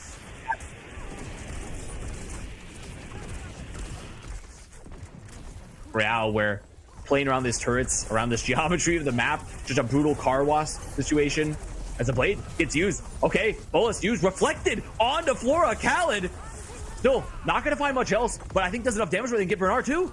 Yeah, he got Bernard. I mean, Khaled, he's done enough here. He got the deflect onto Flora, cleans up Bernard as well. That's going to be more than enough to actually cap the point. No disconnected players required. This time a legitimate one.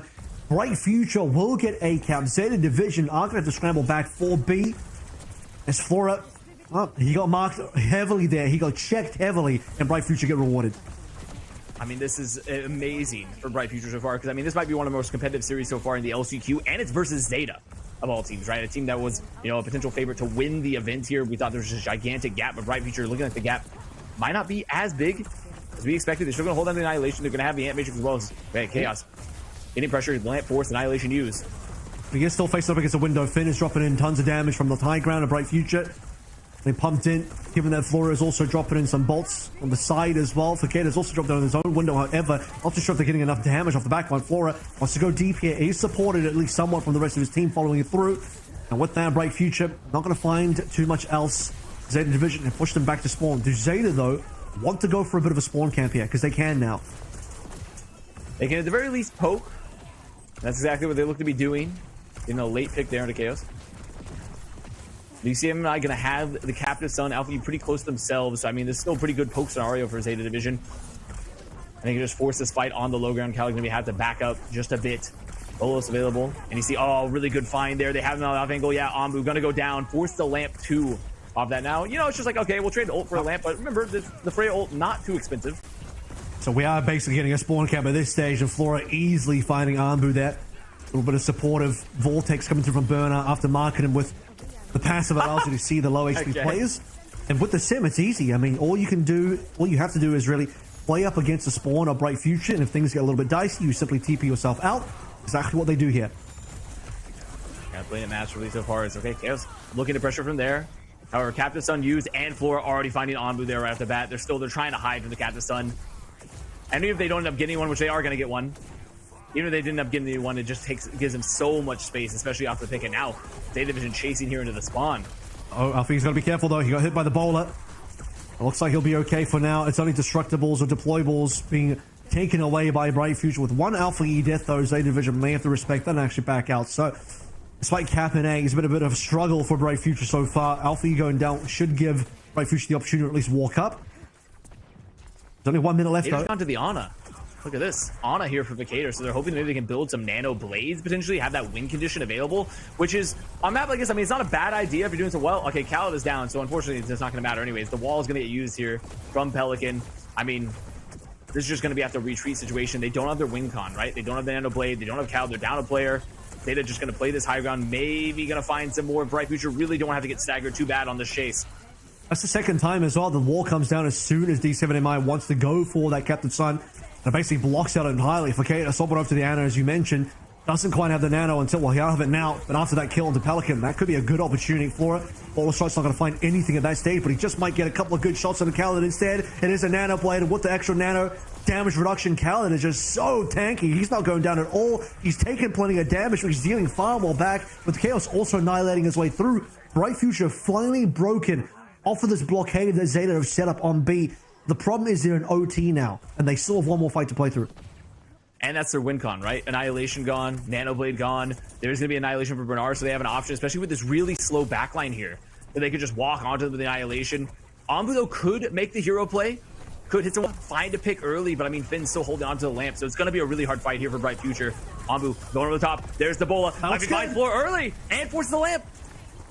And he gets out. Anbu survives as well. Khaled's on low HP here, but Bright Future have a 5 versus 4. Can they get something done with this one? Pelican currently beaming his way down Khaled's HP, and Bernard's low. If Bernard goes down, even despite the annihilation, that's going to be Bright Future still retaining a one-player advantage here. They just need to be able to walk through, survive against Alpha E's Captive Sun. But Alpha E, he's into the back line. He wants that solo kill onto the opposing Alara. He's got it. And Zeta Division still have more players respawning. Bernard's coming back on towards the Doom. They have player advantage again because they have respawn advantage. Can Bright Future hold on? They need more kills and they're not getting it.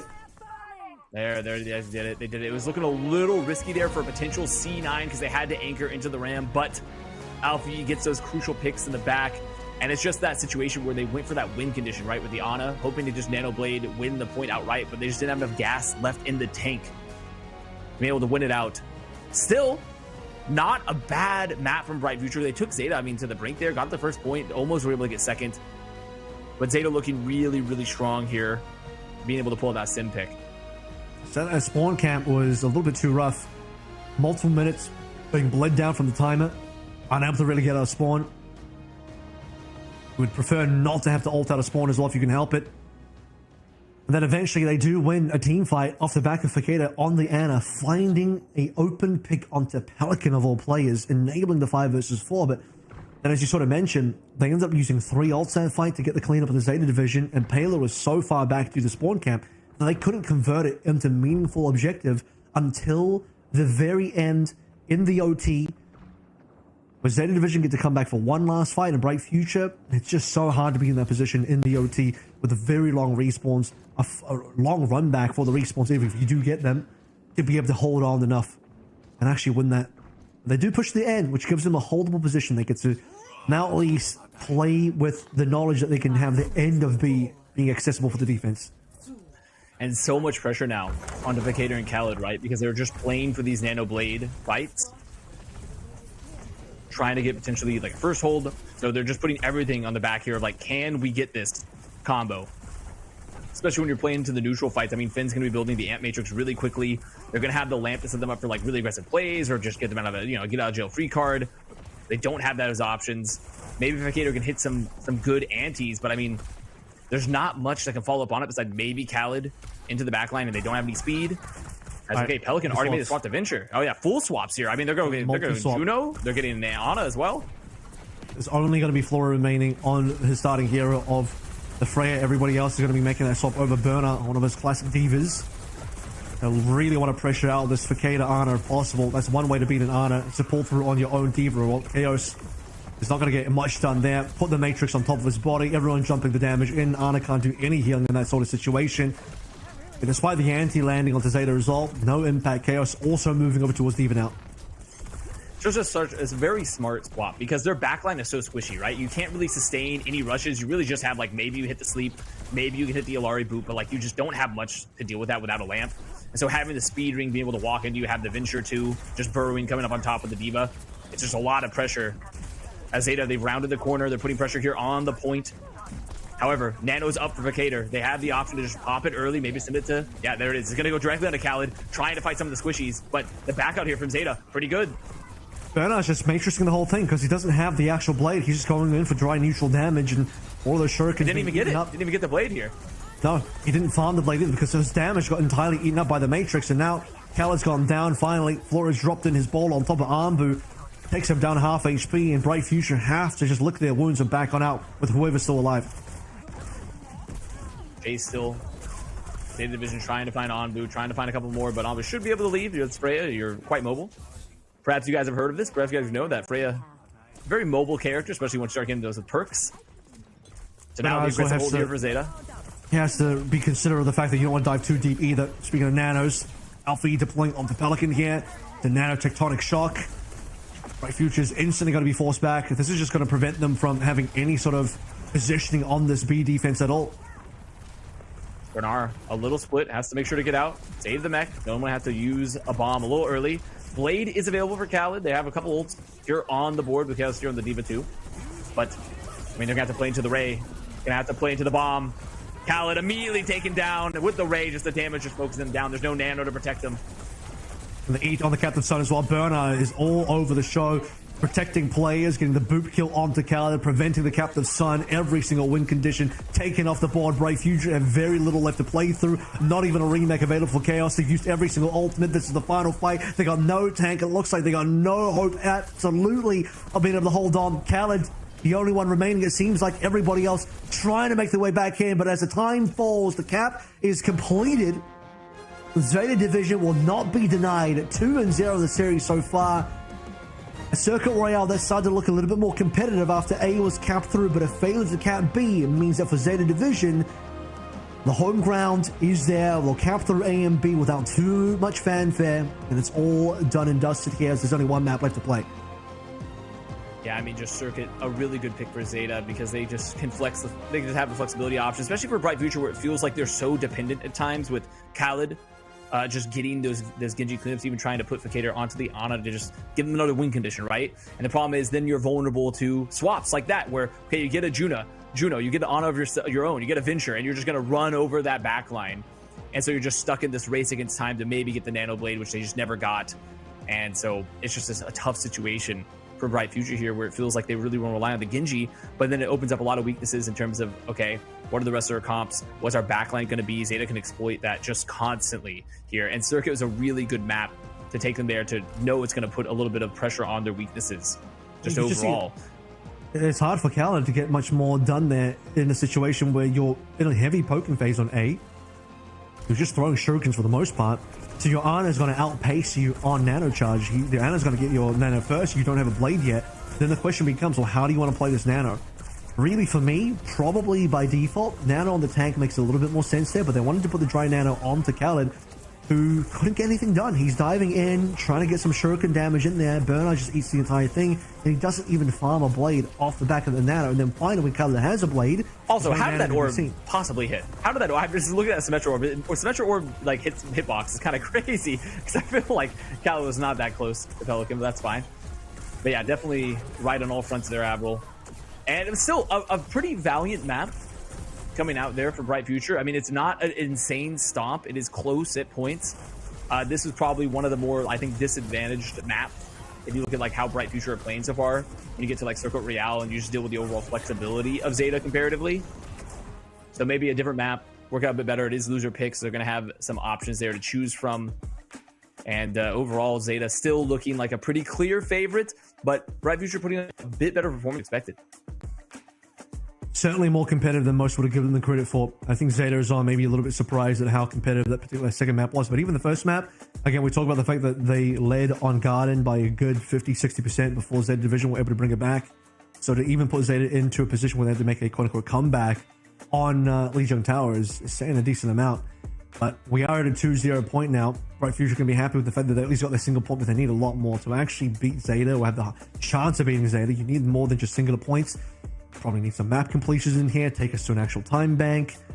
You have to win a map in this series at some point to show that you have the capability of taking down Zeta a notch, because currently it's not looking like Zeta are going to drop a map in the series, and it doesn't look like Zeta will drop a single map in the entire tournament until they get to the finals, and well, they're only one map away from getting to that finals. Yeah, you definitely need to win maps to win a series. So once again, there's some hard-hitting analysis coming from us too. Internal, but we will do some more hard-hitting analysis and take a look more at the beginning to the third map of the series on the other side of this break. So we'll see you soon.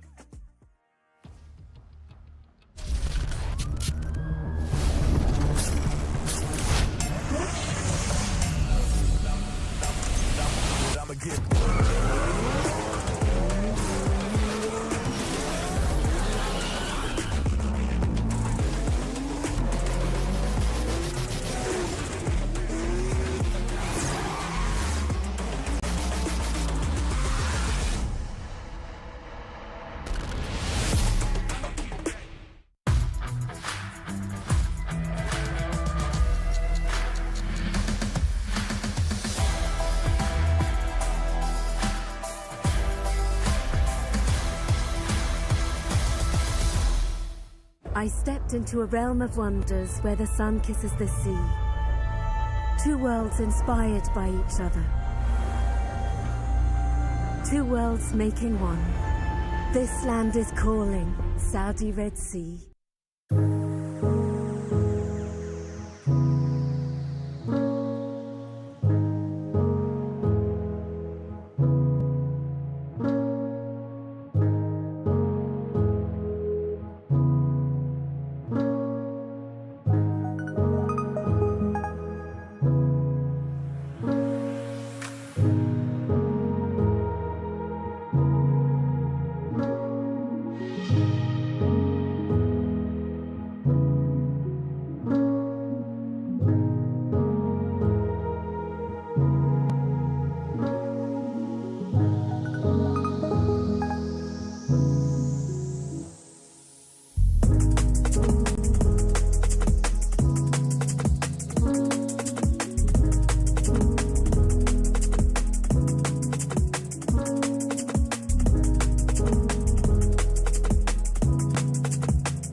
Zeta Division on the victory warpath here in the OWCS Last Chance Qualifiers. Our first semi-finals, currently 2-0. And looking like it'll be another 3-0 here as the 3-0 train doesn't look to be ending anytime soon. No, it is chugging along, and it's got one stop remaining potentially here on the final map of the series. Bright Future, they're doing their best to do kind of just like the Spider-Man meme of standing in front of it like, no, but unfortunately, Zeta, I think, overpowering the local heroes here just a bit. But Bright Future still has a chance. They put up a fight so far. As going to the third and potentially final map. And remember, whoever loses this, they're going home. It's over for them. They're not going to be continuing to the grand finals, not have a chance to get into the EWC proper. Bright Future saying, oh yeah, we got a map 5. Don't worry, we got a map 5 over our sleeve. I'm like, I'm going to believe if we see it. As Zeta, obviously looking just to close it out. Let's talk about map 3 here. New Junk City is the choice for Bright Future. Their first ban is going to be onto Sims. Zeta Division responds within Orisa. It looks like Zeta is going to be mostly staying away from Orisa today. They didn't play it on map 1. Didn't play it on map 2. It was Hazard and then into Ram. And now I'm not going to be played on map 3 either. A no Orisa day for Bernard. Maybe just going to be playing some potentially, you know, like you said, like staying away from that, playing a lot of Hazard here, Diva. I mean, we've even seen some Zarya come out on New Junk City. Hey, you know what? Ready for the Malga. The Malga. The Malga. I'm here. Do you hear that? Do you hear that? Do you hear the thundering footsteps? it's arriving, but no, it is looking like it's going to be Hazard here. Little Hazard venture with Flora going onto the Tracer. It's interesting because, like, you know, you typically prefer Pelican be on the Tracer, I think, for this team. But if you're going to play the venture comp, I mean, Flora is going to be the one that has to play that if that's what they want to play.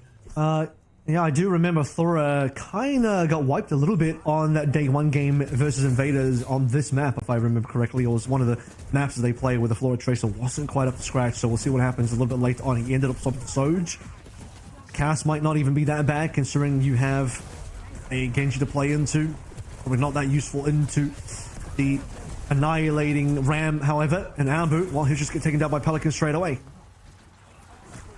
Okay, get a trade there, but Khaled also going down, so there's no DPS left for Bright Future here. Chaos as well.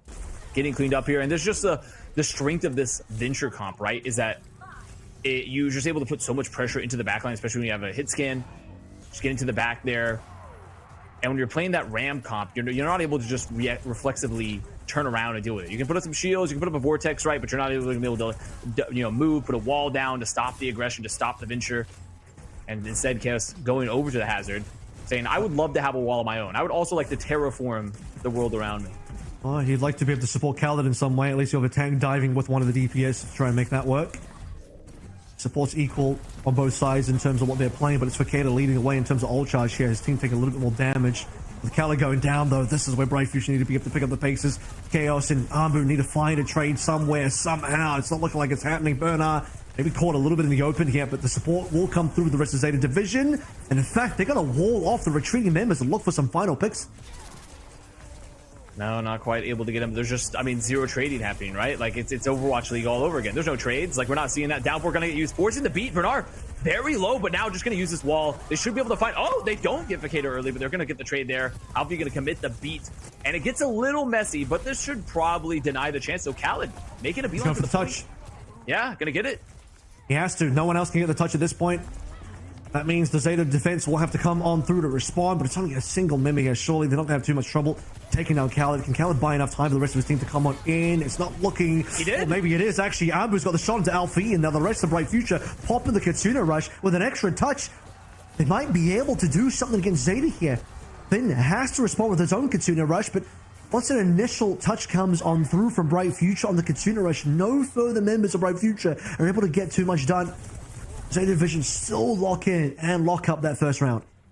I think it's just an unfortunate situation there for Bright Future where, yeah, they get the touch, they get a pick, but the rush used up on the high ground, but all the members of Bright Future were rotating back to the low ground because of the damage. And so they just were not in a good prime position to actually deal with the point, to utilize the high ground advantage anyway. He's got boxed in as now another engage happens. Ambu going to commit the overclock, going to get stuck. No saving. There's the trade chaos. About to have the downpour, but it looks like the supports, yeah, the entirety of the back line is just going to go down here for Bright Future. Decent couple of kills coming through for Flora, especially the big shutdown pulse bomb onto Ambu, who was OCing as well. And you thought Bright Future, they started out well, they got Pelican down nice and early, but Flora just responded. And now Bright Future will be late to the party a little bit in terms of Zeta capping first. And getting a lot of value on that first ult as well.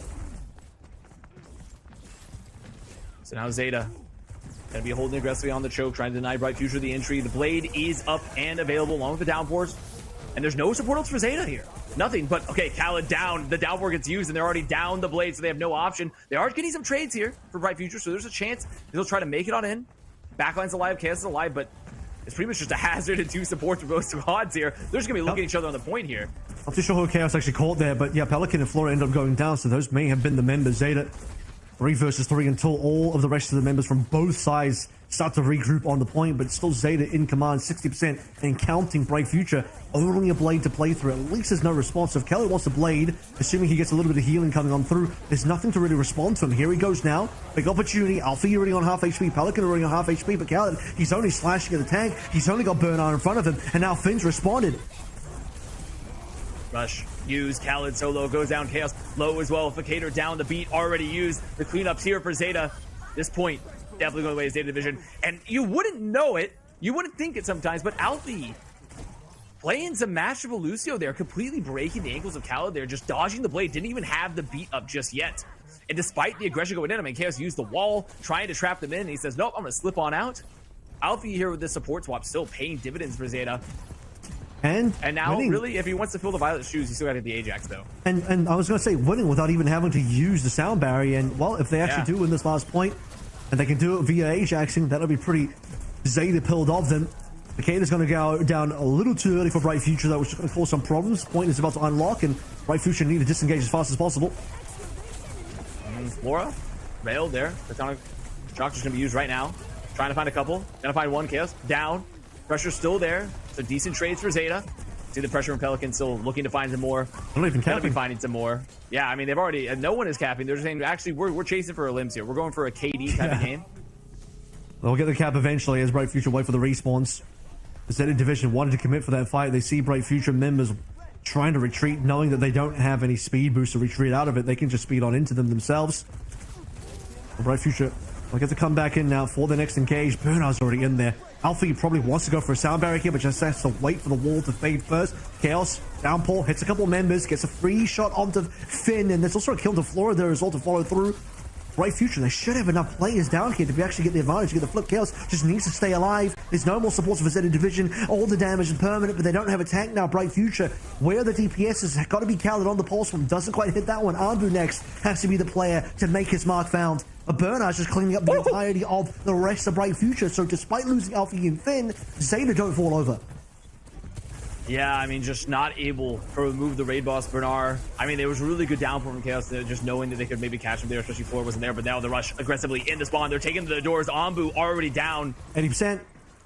I mean, this could be match. This could be match right here. 90% here on the cap. Bright Future, they have to touch. They have double support ult. They have some potential options to keep them alive, but they need to get the touch. They need to get a test. It's going to happen. Chaos here on the Doom does get that touch. Khaled's there as well somewhere. Flora with the wall pulse. Maybe he's trying to predict that Khaled's going to blink into him, but isn't going to take the pulse anyway. Arbu getting shut down here. This is where it all ends. No more OC, no tank, no Casino Rush, nothing left to play through. Khaled's gone as well. Fakeda was the last one at 99%. Would have loved to have seen him just hit the one-man solo beat to finish things out. But for Zeta, they're more than happy with that result. Happy with a 3-0 on New Junction City and happy with the 3-0 in this series as well. Zeta Division will find themselves in the LCQ Esports World Cup Grand Finals. And that's about where we expected them. You know, they've ended up exactly where we thought they were going to be, playing a slightly closer game than I think either of us probably predicted coming into this versus Bright Future. And even with Flora putting up a masterclass on Tracer, and by a masterclass, I mean not quite his best Tracer performance again there on New Junk City, and it still was more than enough. I do think for Bright Future, though, you can hang your head a little high. I think you can, you know, put your chin up, King, because I do think this was a decent game, a pretty solid game against a world-class opponent like Zeta for Bright Future. And for someone that's a mainly like domestic Saudi Arabian team here, this is a really decent performance. I think it's one of the best games we've seen yet. LCQ, obviously, there's been a lot of stomps, but really a pretty high note for them. Certainly would have preferred if they were able to get themselves at least a point in New Junk City, but they got a couple of good fights in there. They made sure that it was a bit of back and forth. Zeta wasn't just going to blow them over. Circa Rail in particular was well played, given that they managed to legitimately cap that first point, win some very important fights, score themselves on the scoreboard, so you're not going to get a 0-point lockout. And they look over towards the Legion Tower, had a reasonable lead on the Garden, but just failed to kind of close that one out. You can sort of see where some of the bright spots on this Bright Future team are. Still a young team, still a young squad, still young early days for the Saudi team. Would be very interesting to see how they go in future events like ESL Challenge in Saudi Arabia and also Saudi E-League, because, you know, that is typically where the experience is gained for a lot of these domestic players in Saudi. I mean, yeah, I mean, you get some world-class talent coming out of those leagues. I mean, there was a little-known player just made it on through. Violet, maybe you heard of him. Came on through, Saudi E-League. So, definitely a lot of opportunity to be found there. But Zeta, of course, making it to the Grand Finals, which is pretty much what we expected.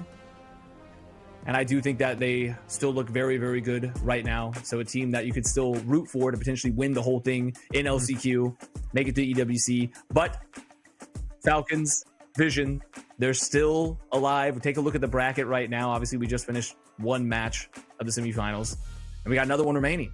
Team Falcons versus Vision Esports to determine who the opponent is going to be for versus Zeta in the Grand Finals. Going to finish it all today. Every single game to be played through today. Another BO5 coming up next. Falcons Vision, as mentioned, and then the winner of that taking on Zeta Division in the Grand Final, where you have it all to play for. The winning team of that final is the team that will actually advance to the Midseason Championship, the Esports World Cup for Overwatch, and everybody else we're looking for the next flight home, unless of course their domestic team in Saudi, they're basically already home. But for the likes of Zeta Division, from some of the players on Vision as well, it'll be a bit of a break for them.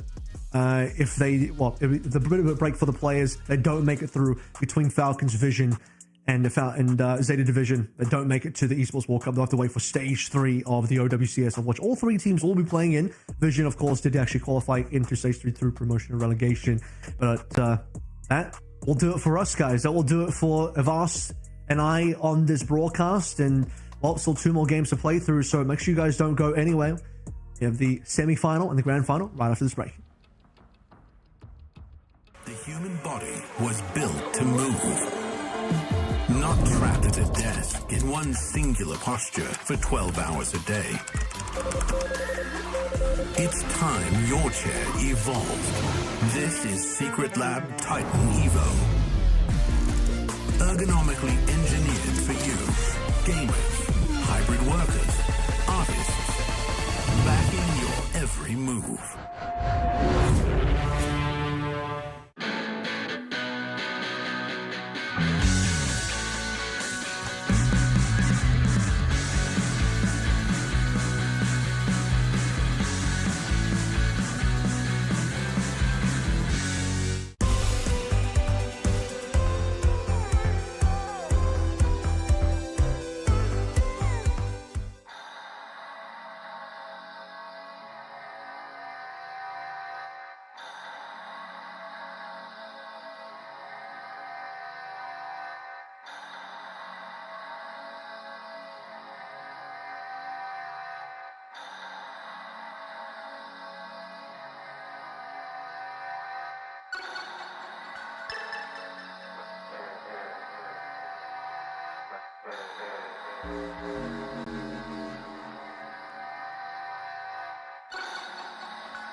We don't do no talking round here.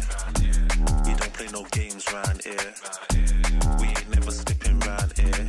This another level, this one over here is very rare. We don't do no talking round here. We don't play no games round here. We ain't never slipping round here. This another level, this one over here is very rare.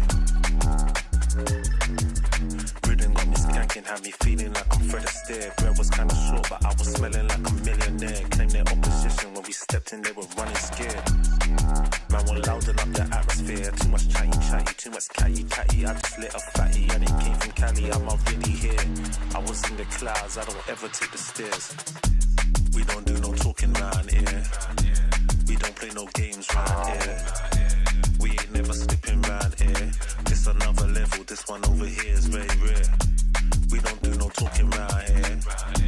We don't play no games round here. We ain't never slipping round here. This another level, this one over here is very rare. This another level, this one over here is very rare.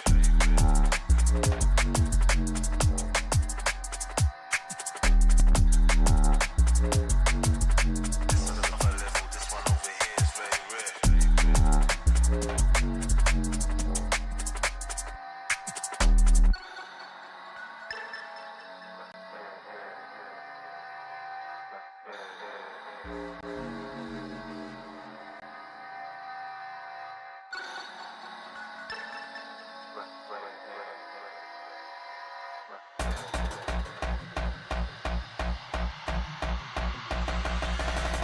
I was in the corner sweating till the lights came.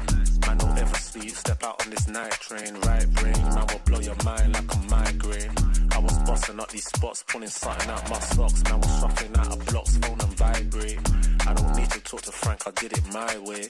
Never slipping, never tripping, never violate. We don't gas around here, we on a higher rate. We don't do no talking round here. We don't play no games round here.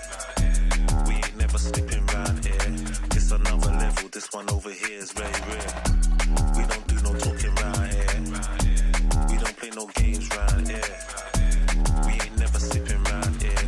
This another level, this one over here is very rare.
swear you remember who you are.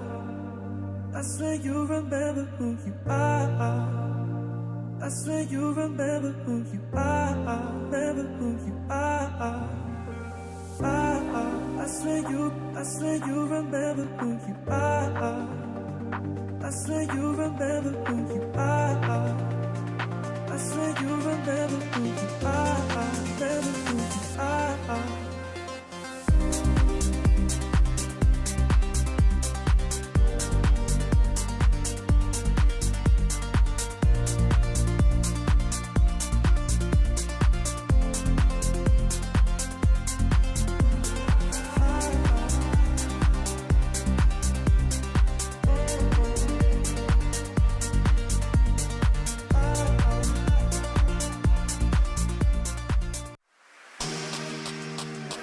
Welcome back to the Last Chance Qualifier. It's final days. My name is Commander X, and I am joined by Unter, and we are going to be bringing you all of the action for this final day because there is a key up for grabs, Max. There's a key on the line, and we are about to witness two teams fight, not for the key, but for their chance to eventually play for said key. We're going to have the privilege of watching Falcons versus Vision Esports, and now we're really starting to separate the wheat from the chaff, Xavier. It's all to play for now. We've only really got, well, for three teams that I think most people would have put as our top three teams left. We just saw Zeta Division close out their match against Bright Future. 3-0 in the end. Maybe a bit of a rocky start for Zeta Division, but it got cleaner the longer it went on, and they are waiting in the grand final for the winner of our next series. Our next series will be Falcons versus Team Vision, but perhaps we can touch a little bit more on that Zeta Division match that we just witnessed before we get too stuck into it. Zeta Division, we were expecting them to really come out swinging in that match. We were expecting a very strong performance, and is that what we saw on map 1?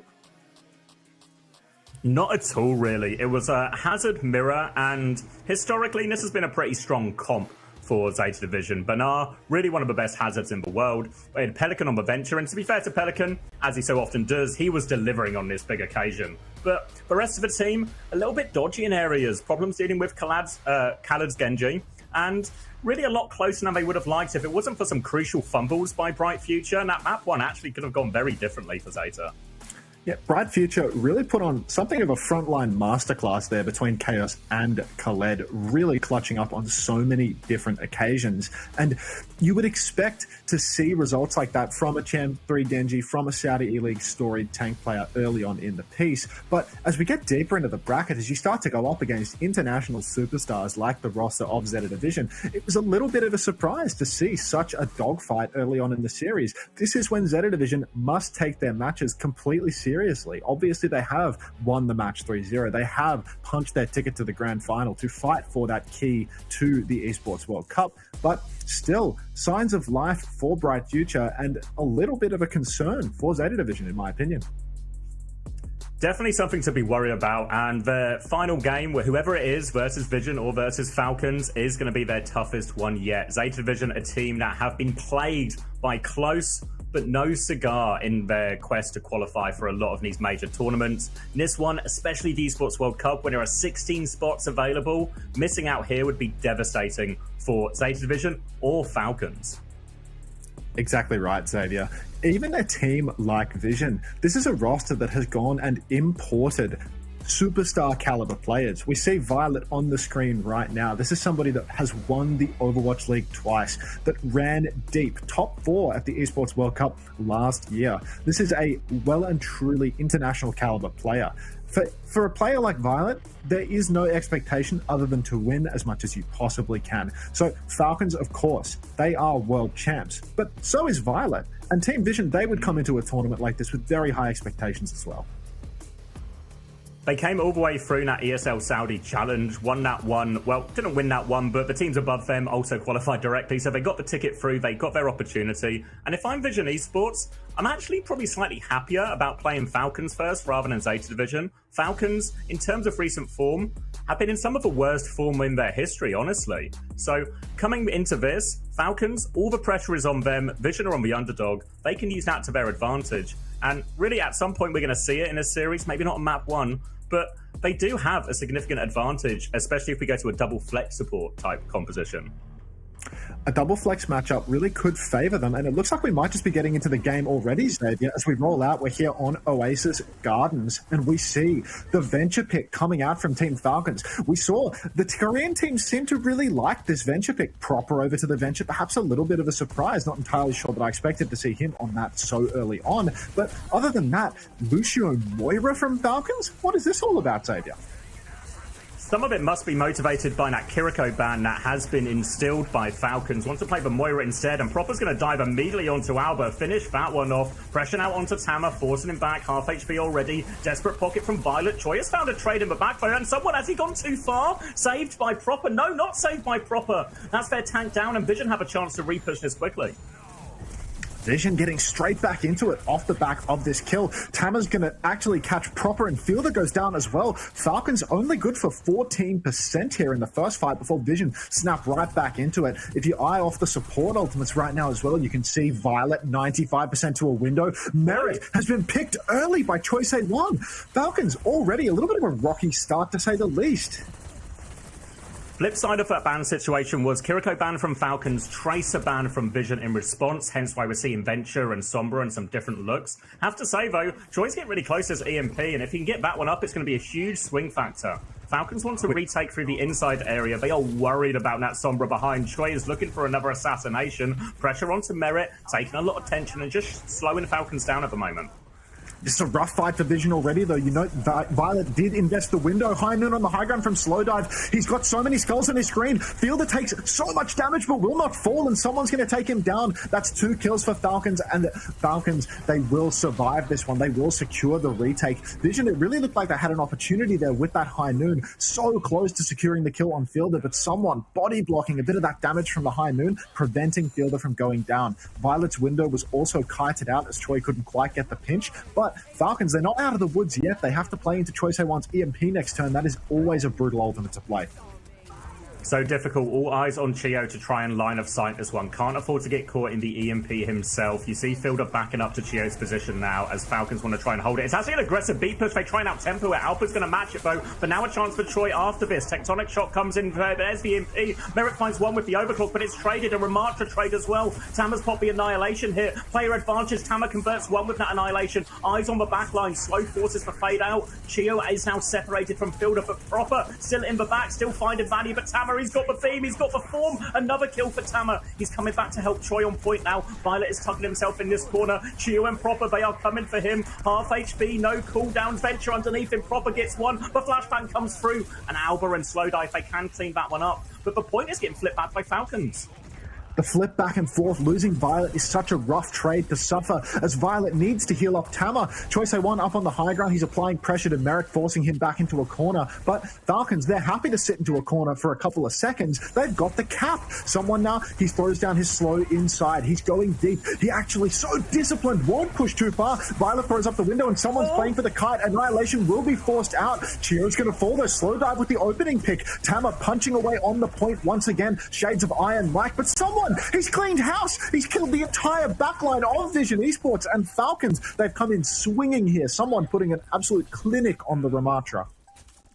Attempt at a quick reset now from Vision to get one more touch. They've got a High Noon very soon. They've nearly got an EMP, but the touch is the primary concern. And just no one able to get it. Alba was going as fast as he could, but really well played by someone. You saw Violet trying to window aggressively, put someone immediately down on low HP, but someone disciplined, bides his time, keeps blocking, wait until he is topped up, has his team with him, then pushes through that window, and once a Ramatra gets through that window, it is feasting season.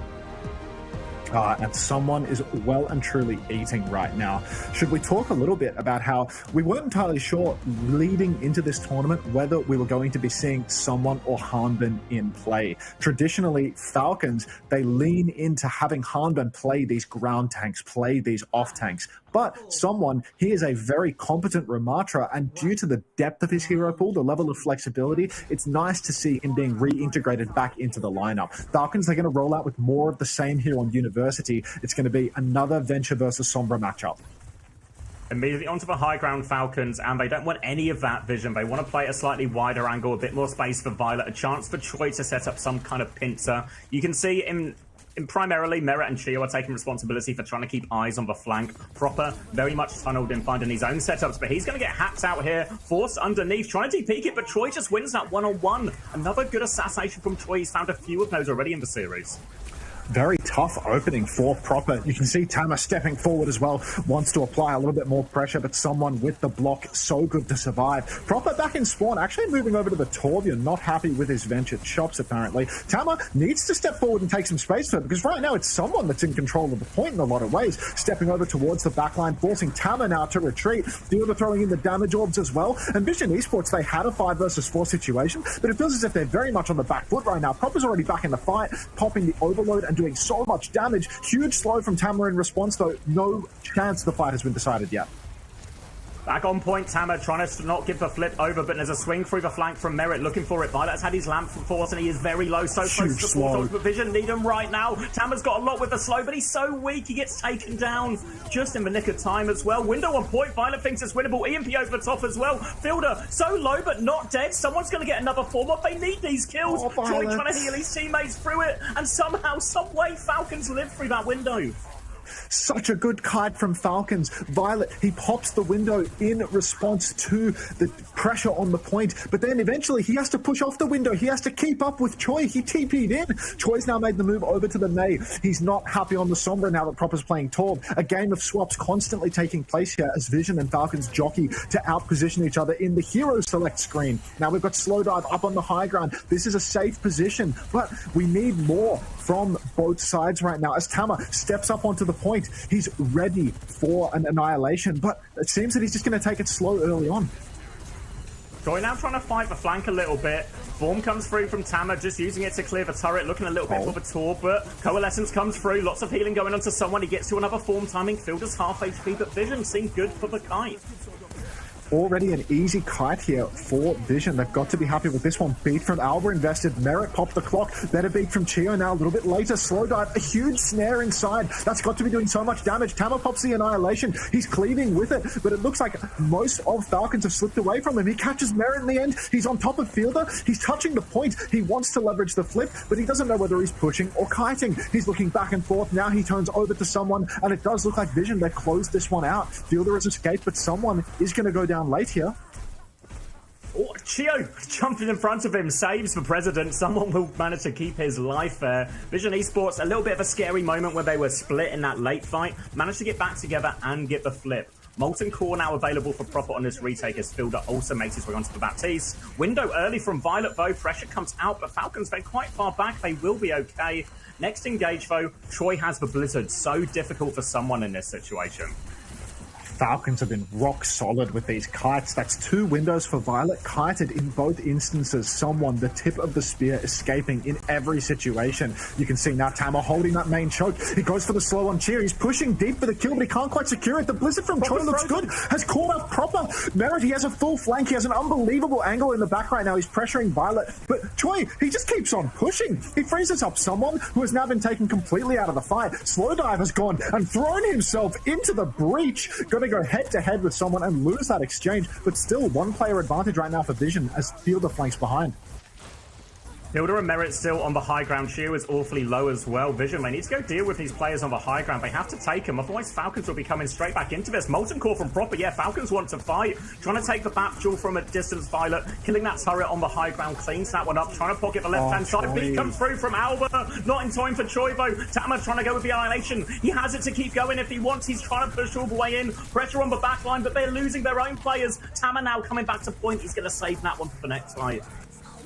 Brutal one there for Vision. You could see Choi Say-Wan, he had no ice block. He needed that beat from Alba, and it just came out half a second too late. Just too slow to save Choi's life. Vision Esports now, they get to come back into it. They have 3 ultimates to play with. The clock, the annihilation, and the window. Front, back, and center. Everybody has an ultimate right now. Team Falcons, they have ultimates to respond though. The beat from Chio is going to be so crucial. Keep eyes on him. See whether he can get it off in good condition. Merit opens up the fight with the clock. An opportunity for Vision to kite perhaps.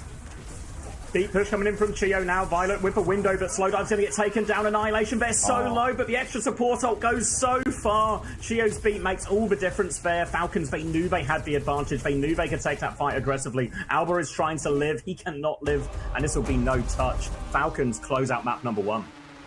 Falcons, winning by such a slim margin there, even down to the very final fight. You could see Vision, they tried to kite out that early layer of ultimates. The overclock came out from Merit, and everybody tried to backstep, but that's actually a deceptively difficult place to kite, because Merit, over on the wide side, even if you kite through the initial choke, Merit, he can swing wide and just keep pumping in damage. The beat difference from Chio was so crucial, and you could see slow dive from his own position. He did not have the ideal angle to pop his own clock. Actually went down with it in the end, just trying to play that ult economy game a little bit too much. All business from Falcons. Chio even refusing the fist bump at the end there from Sparkle, the assistant coach. When we were watching some of the games earlier, we started with Falcons versus Invaders. Now, really, on paper, should have been a cakewalk for Falcons, but even in that series, Falcons looked completely locked in. All business. They know how important this game is. An org with the reputation of Falcons, the quality of roster that Falcons have, they can't afford not to make a major. It would be simply inexcusable for a team with this amount of quality and this amount of history. Worthy of note, that was the Tracer ban map from Vision Esports, and we all know Proper got to be one of the best, if not single-handedly the best Tracer in the world. So it did feel like a lot of trouble for Falcons on this first map was, what is Proper going to play? He's on Venture, having a hard time, back and forth, struggling, but it does seem as if now that Tracer is going to be unlocked for them, the tides could turn a little bit for Falcons. Proper is going to be unleashed. Also, the Kiriko Lucio might be on the cards as well. Now, it was the Kiriko ban, which in theory does limit a lot of what Vision want to do. As we've watched Vision both in this tournament itself and before it, it's become very obvious that their clear strength is when they can play that double flex support. And really for Falcons, that's actually one of their weaknesses. If they can force Chio into some of these positions where he has to play heroes he's less comfortable on, it's going to be a potentially difficult situation for Falcons. A very difficult situation for Falcons, but we're going to have to wait and see. Going to throw to a quick break, and we'll be back with the action very shortly.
This land is calling.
Welcome back. It is time for map number 2.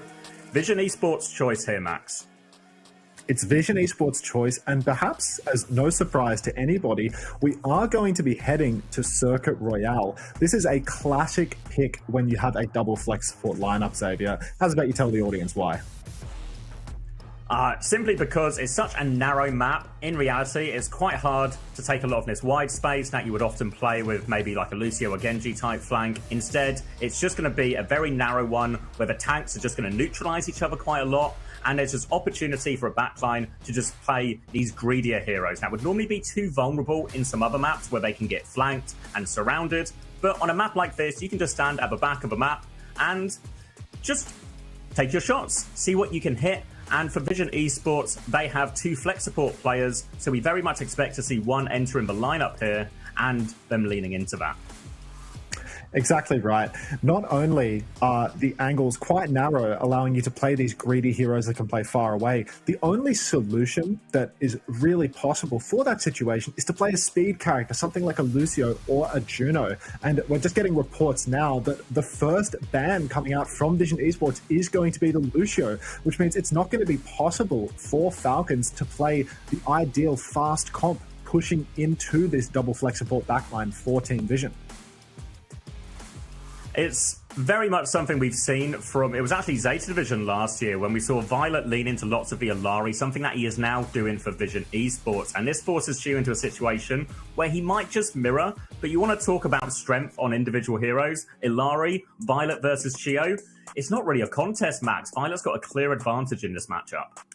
Absolutely. Chio, he's known as a relatively flexible main support, but there is a significant difference between being a flexible main support and being Violet on Illari. We saw earlier in the Last Chance Qualifier monstrous clutch moments coming out from Violet playing the Illari on Circuit Royale. This guy can aim like nobody else in the game. He is an absolute monster. Looking over at the Falcons lineup right now, you can also see Hanbin has been subbed into the lineup. This is a classic because not only do teams often play the Ramatra, but they also play Sigma, Diva, just all of Hanbin's classic characters here on Circuit.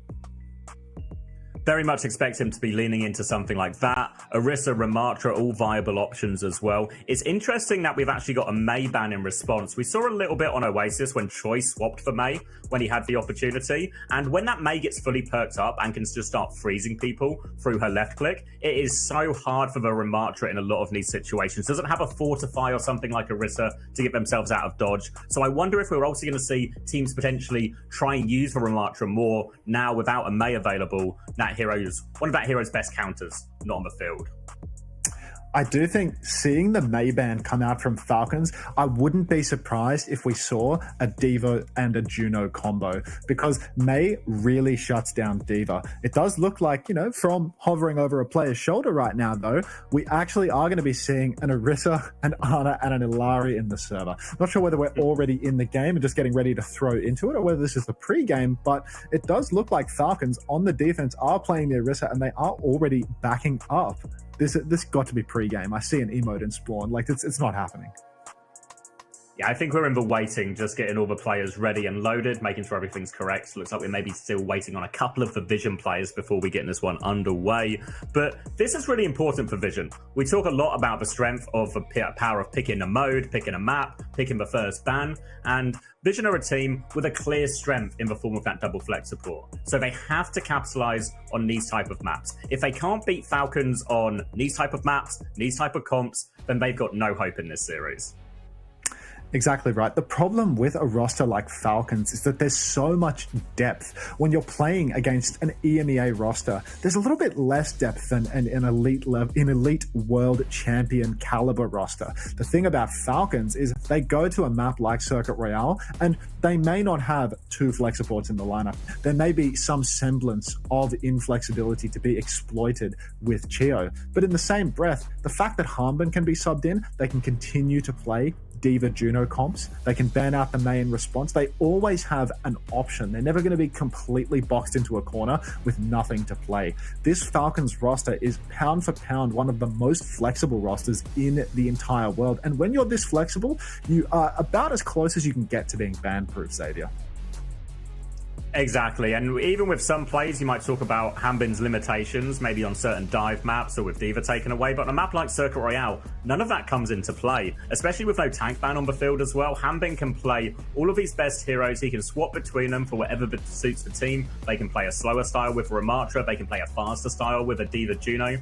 If, maybe we see an Ana come out or something like that, there's multiple options here for Falcons in terms of how they solve a problem. And this is going to be important for them, not just in this series, but if Falcons keep up their streak, they get through to the grand final, this is the sort of comp that Zeta Division could run against them as well. So really interested to see how Falcons are going to try and solve this problem. Do they match it, fire with fire, or do they have a Diva Juno type, maybe close to a counter comp in mind? It's really difficult to call is the thing, because Falcons have been known to do a little bit of both.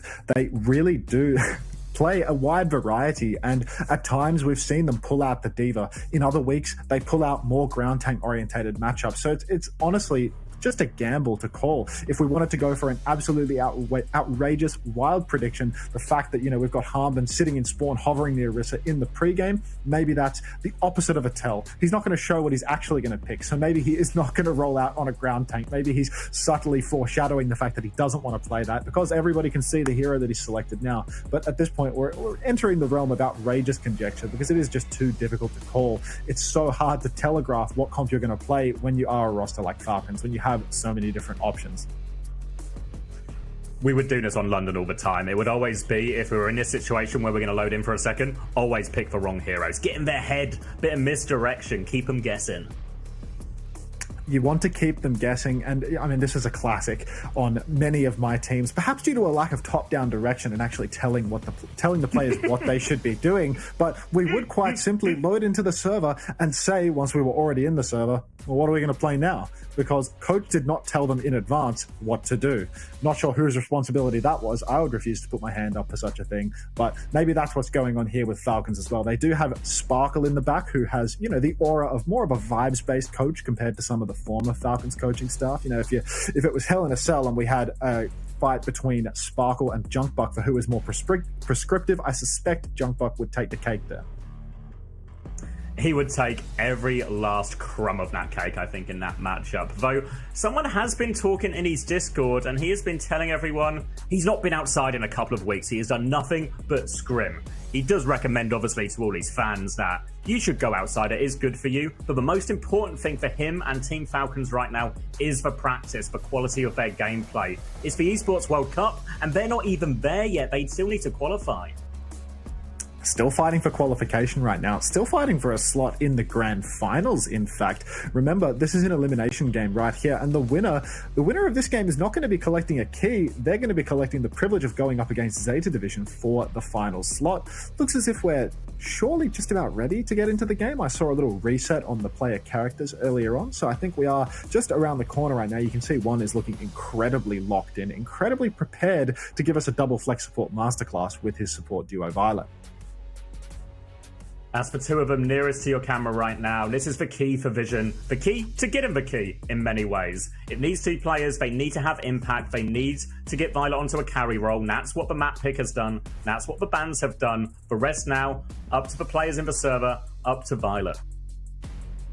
It's all up to the players right now. It seems that we are having some continued technical issues, though, as people continue to scramble around the players' desks. Looks like a player at the end of the desk is still not seated and ready to rumble. So we might have a little bit more time on our hands, Xavier. And there's only so many different ways that we can slice the notion that one team is going to play double flex here, and another team is quite likely to either match or play a Diva speed comp. Yeah, it looks like Slowdive has settled down into his chair now. Little nod to the mods, and that does seem like a good omen as we are ready for this. Vision Esports can't afford for it to go wrong. Thumbs up to both sides of the desks here. Looks like the players are ready. We're getting the unpause, and now Vision with a chance to respond to their one map deficit.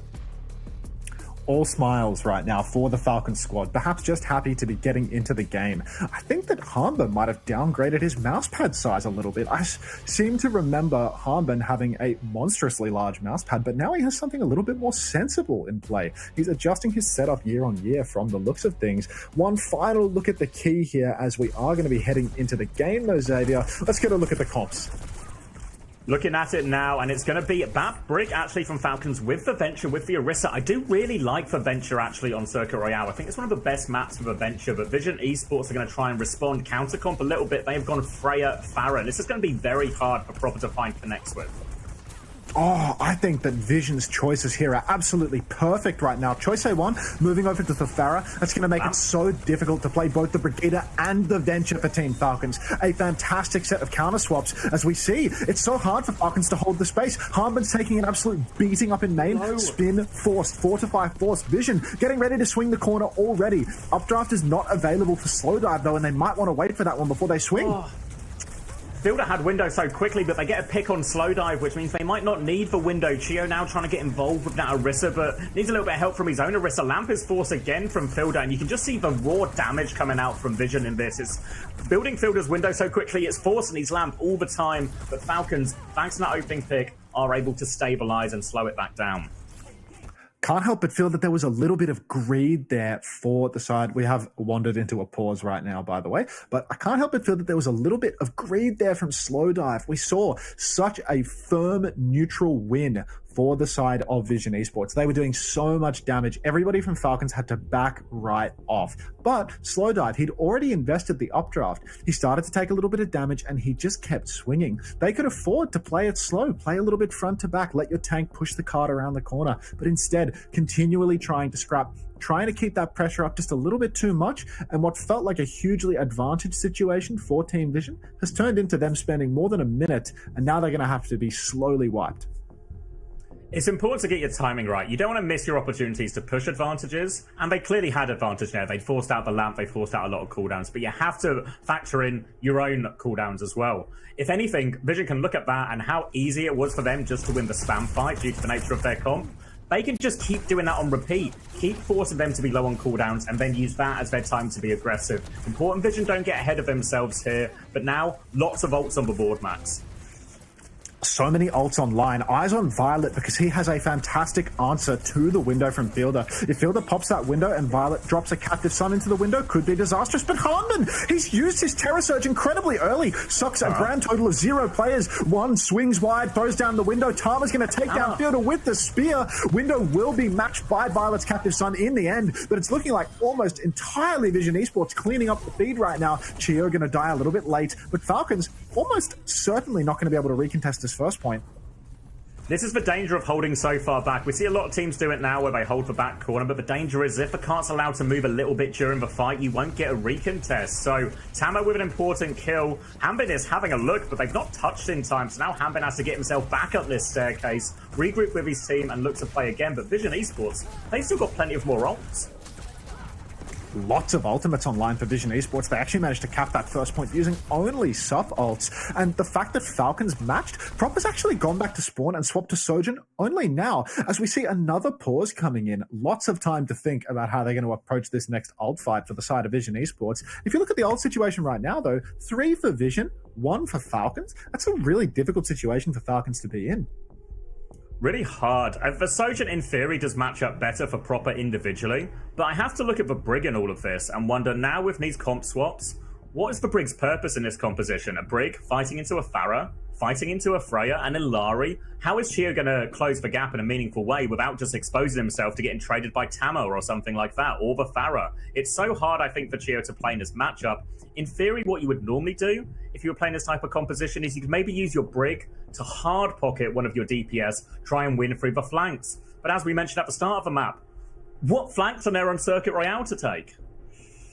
There are no flanks is the problem, and the fact that Vision have leaned into such a spam-heavy comp, the Pharah pickup from Choice A1, essentially makes it impossible for Chio to push anymore. This is a prime example, as you mentioned earlier, of Chio's hero pool being exploited a little bit. That Lucio ban comes out. I was really expecting to see him play the Juno here. I thought that that would have been a suitable option. We've got Tama, who's not necessarily known for their diva, and Juno can just sit towards the back, pocket everybody, throw some speed in for Hanbin to want to go aggressively. But for Chio, he has to play a game of life and death on the Brigitte, as we've actually got Hanbin hiding under his desk in the middle of the game. A controversial... We can see you, Hanbin. He's trying to hide, trying to take some IRL cover right now, but very much still in vision of Vision Esports here. 9K standing behind, waiting. I think it is maybe a headset change. Hanbin going to take care of it, make sure he can hear everything. Hanbin, he does have the gift of vision right now, but under the desk, unfortunately. Not sure about the sound. I think he's kept his headset on for this one as we go back and forth underneath the desk. There's been quite a lot of pauses on this map. It looks like he's fiddling about with some setting on the computer, but surely should be good to get this underway quite soon. Was that a Falcons branded hand warmer that I see? No. Maybe. It matches the jersey color at least. Yeah, they could be KSA hand warmers as well, but that could be true. Can we get eyes on those hand warmers, please? If we could get any cameraman pointing at the hand warmers, that would be fantastic. Looks like we're right back into the action though, and remember, 3 ultimates to 1 right now. Ult advantage for Vision Esports, and Proper, he's still behind. He just swapped to Sojin.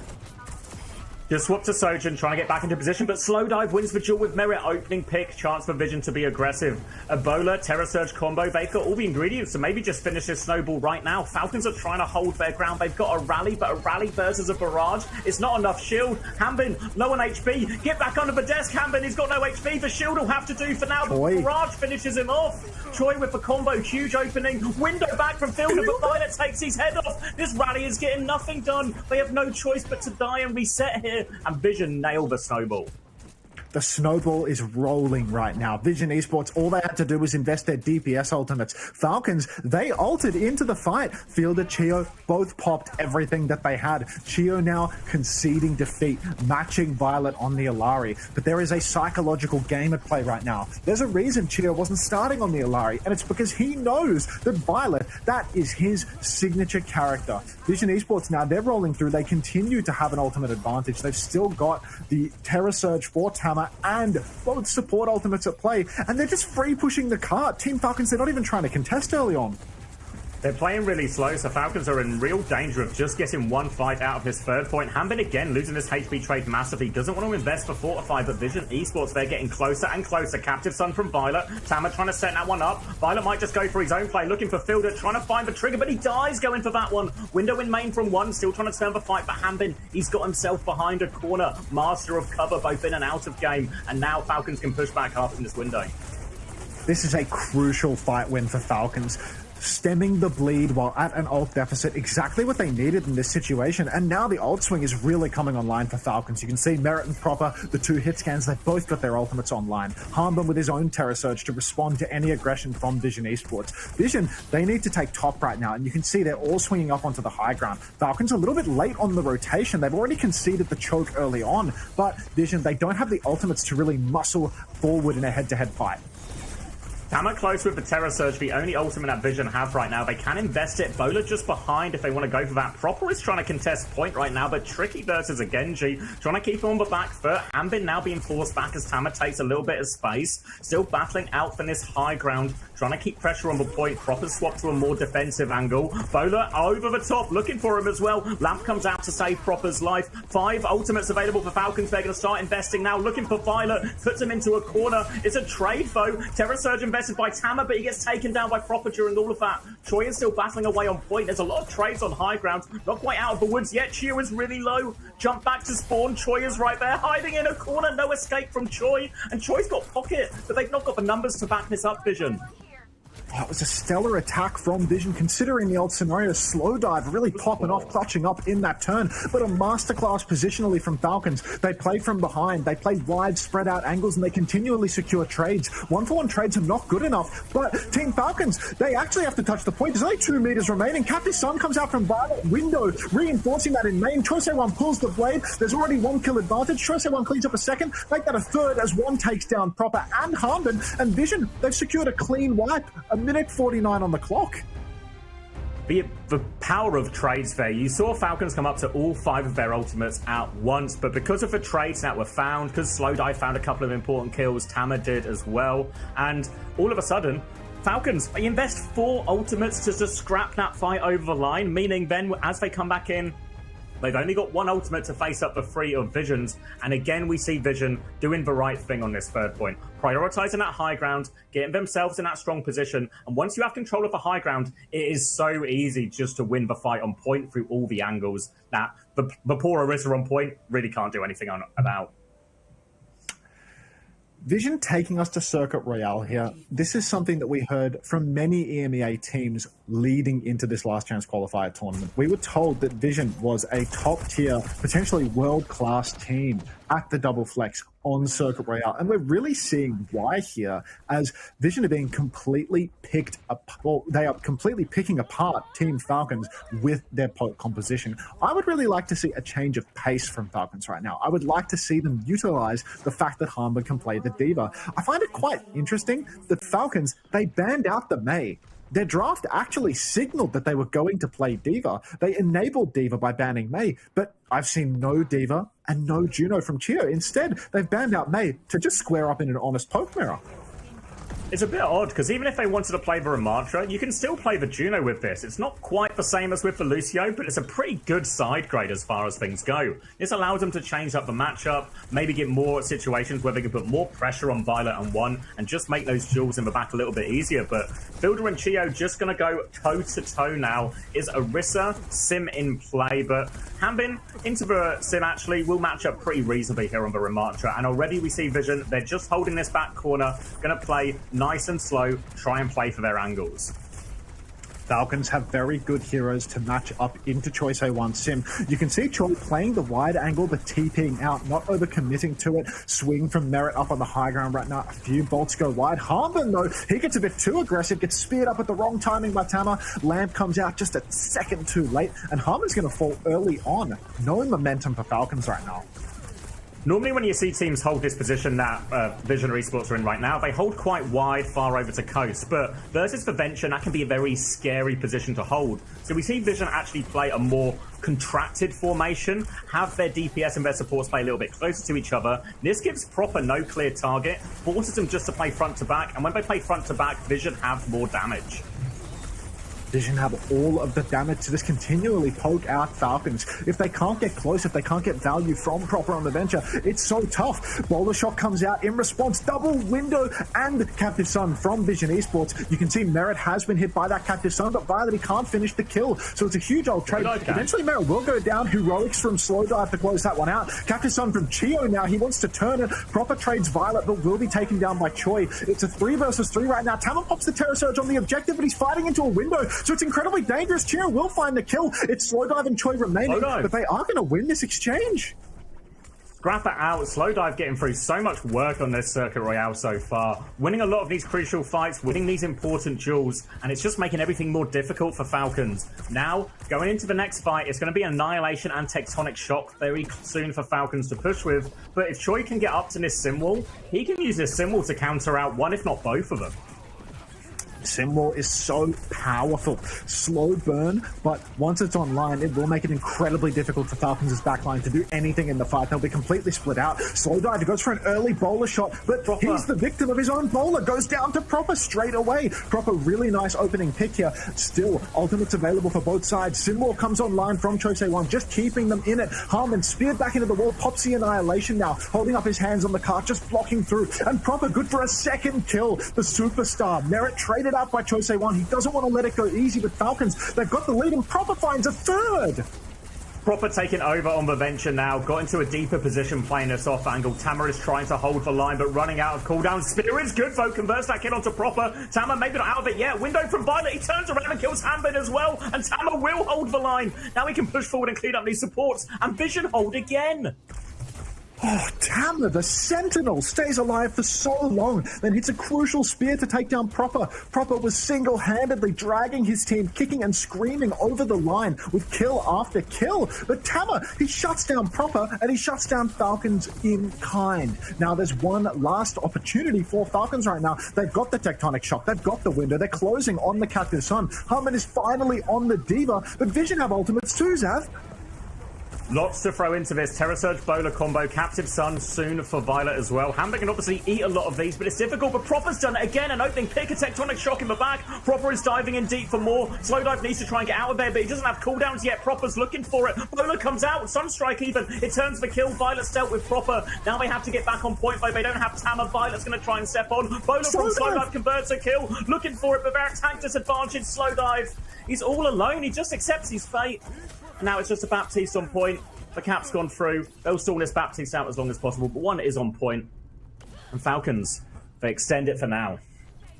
Huge performance from Proper with that opening pick onto Chose1. You can see Choi, now that he's going up against the Venture, he doesn't want to be on the Sim anymore. He's going to move over to the Genji. And Harmon, finally he's on the Diva. And you can see he's getting value right away. Chopping up squishies, getting on top of them and killing backliners fast. You can see a swap coming out from One as well. He's over to the Juno, wants to be a little bit more slippery. But Falcons, they're getting lots of free cart push right now. If Vision keep letting the cart roll, it's going to be a 1-fight second point. And they don't have any ultimates to throw in. They play slow, but they're not going to have an ult anytime soon, Zav. Tama's managed to stop them at the top of this hill, but like you said, no ults to go with, so they're just going to have to try and build up their next set of ults. It's Falcons who are going to get the first swing through this window, through this bowler, maybe even a self-destruct to allow Hanbin to go deeper. Hanbin with pressure, but he has been forced back. Lamp actually has to come out from Fielder, but now the bomb, now the window is available. They're going to go through Fielder with the one shot, traded both Choi into the back. Tama's going to walk forward, wants to kill the baby, can't kill the baby. Hanbin gets the remake, back inside, window up now from Fielder, should just be taken over. Hanbin can zone everyone at the choke, and Falcons might just be a clean snowball. Masterclass performance from Harmon, but doesn't want to let it go. Violet swings through the choke with the Captive Sun. In Harmon's face, he secures a kill. 1-for-1 exchange as Chio will pop his own Captive Sun. Take down Violet. Good for a kill onto One as well. He throws the pylon up onto the wall. You can see Tama swinging out, looking for a kill on the pylon. But Tama's used all of his skills. He's going to take so much damage. Harmon's on his case. Harmon is now on top of Chose1. He takes him down as well. And Falcons, they are clutching this one out. Second point, 2 minutes on the clock. A masterclass performance from Harmon and Chio here. Just in time from them as well, because look at Vision Esports. If that fight had gone a little bit longer, it was about to be a 4 ult swing in their favor. If that Rain, that Terra Surge were there, Vision really could have just got the hold. The Falcons get it done in the nick of time. They managed to get an even trade on that Captive Sun coming out for choke. Violet forced to make a high-risk move with no tank available. Now Falcons, they still have a chance to complete the map. Need to do that too. But now the ults are low. Window, Tectonic Shock. These should be no match for a Ray. Powerful ultimates like this. Falcons trying to get what meters they can, but Tama has stalled it out. But Proper again looking, playing to carry. We need eyes on Proper right now. He's flanking and he could turn the tide with this one. Vision Esports, it's so hard to push with some of their ultimates, but Proper, his flank has been scouted. The Orbital Ray comes out from One as well. We're going to see Tama pop the Terra Surge in main. Proper, he ulted into that one, but there's no kills converted. Vision Esports, they spent very heavily though. Bowler, Orbital Ray, and Terra Surge all coming out. So a 3-for-1 trade. They've given Falcons a real opportunity to come back into the next turn and potentially swing the economy in their favor all the way through to the end of the map. Really expensive for Vision. I think honestly, even 2 for nothing feels expensive. Maybe just for Rain on its own would have been enough. Proper's going to match for Genji now. 50 seconds only for Falcons. They've got support ults and a self-destruct with which to do it. Troy has for Blade, and he is marking this right-hand side early. Looking for his opportunity. Hanbin with a bit of an off angle. Half HP already. Hanbin is trying to live. He's going to have to bomb early. Can they use this to take a little bit of space? Captured some from Chio, pushing for more, looking for it. Does get the trigger. Can he convert any kills off it? Nova Kite is being attempted now. Violet has his own captive son to turn, but they've lost Tama. And I think Vision, they might just let this one go, play for a recontest. Chio doing so much damage with the captive sun, even if the sun itself didn't connect perfectly. All of the shots that followed, they were so potent to weaken Vision Esports, to soften them up. Falcons now, they've got a bowler shot to catch Squishy in a corner. They've got Fielder's window up in the back. He's up on the high ground right now, flanking right top with Merit, with Chio. But already you can see Vision Esports, they're trying to take positioning behind. They are fighting for the payload. Somebody needs to touch. The captive sun comes out from Violet. It might have missed completely. Bowler shot comes out in main. Merit will take down Slow Dive, exchange with Violet. Violet's good for 2. Chio answers back. It's a 3 versus 3 right now, but Falcons, their health bars, they're hopelessly low. It's only a Baby Diva and Fielder left standing as Falcons, they fail to convert the final fight. Monstrous clutch from Violet as per usual on the Alari, and Vision, they even up the score 1-1. Really sensible decision from Vision there to not invest the ults in the fight before. Knew they would get a recontest with plenty of time based on card position, and then could just force out a couple of ults from Falcons and take that last fight with significant ult advantage. It wasn't the cleanest last fight from Vision. Still kind of needed Violet to clutch, you know. He didn't hit the captive sun, but does it matter that much if you just shoot everyone in the face anyway? It can all work out. So they get the hold. Vision, they successfully maintain the map that they picked, and they have tied this series up 1-1. Not an easy one for Falcons. On the topic of 1, you can see him rolling up his mousepad and stepping off the stage. His specialty map is over. His job is done for the moment. We are going to see Alba move back into the lineup, presumably, as we anticipate more Lucio matchups coming through. I would be interested to see whether or not Falcons have any interest in targeting out the Lucio. Alba's been subbed in, and we saw the targeting Alba on the Lucio with the bans was an effective strategy earlier on in the LCQ. I want to say it was Bright Future that targeted out the Lucio and were able to take an early map win versus Vision Esports. This Lucio ban is available. Alba is being moved back into the server, potentially an option here for the side of Falcons, because Chio, he has a world-class Juno and a world-class Brigitte, so there are real options for him if they want to ban out the Lucio and put Alba somewhere where he's a little bit less comfortable. Yeah, it's important to note, we talked about Falcons' flexibility versus Vision-specific strengths, but the nature of it is Falcons have flexibility built into a lot of their lineup, whereas Vision's flexibility comes from their roster, basically their bench players. They're able to sub in players to change the strengths of their lineup. Whereas Falcons, they can adapt a little bit more on the fly, and real high potential now they can, in fact, target Alba and all of that. Though I think we should give some props to Chio. Even though they didn't win that map, I felt he actually held his own on the Alari there. Few key moments for him that actually helped his team out. If anything, maybe the bigger problem on that map felt a little bit more like some of Falcons' choices of compositions. Starting on the Brig didn't really seem to go anywhere for them. The venture did kind of work out, but it felt a little bit maybe jumbled and confused from Falcons at times. Like they kept changing it and weren't sure what they actually wanted the solution to be in the end.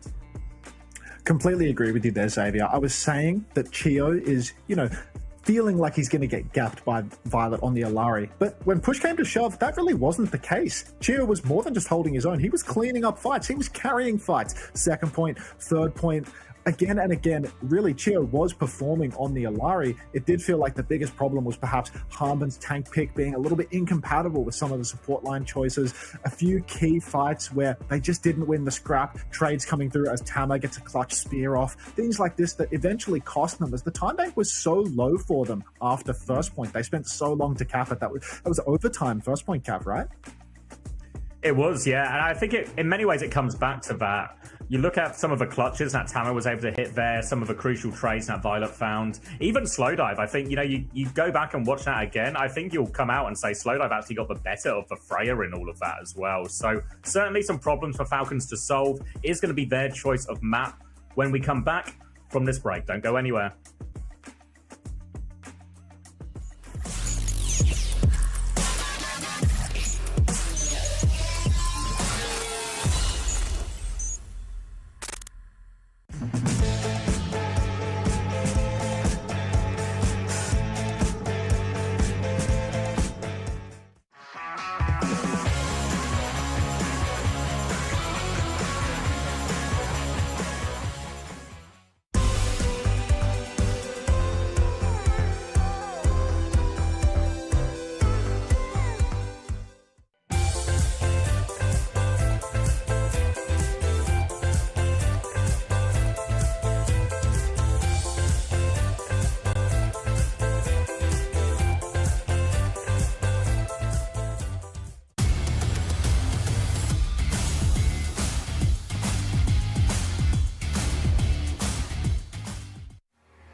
welcome back. Tied up 1-1 in this semi-final here, Max, but it is now Falcons' chance to respond with their own map pick.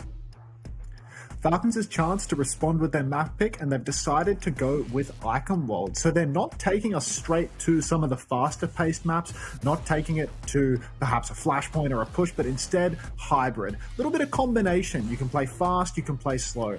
Opportunity for the enemy team to play double flex or to play fast comps with the Lucio. They've actually gone with a ban of a Baptiste, and I'd say that this is probably a support protect, Xavier, because I don't think Violet wants to play Baptiste in a rush mirror.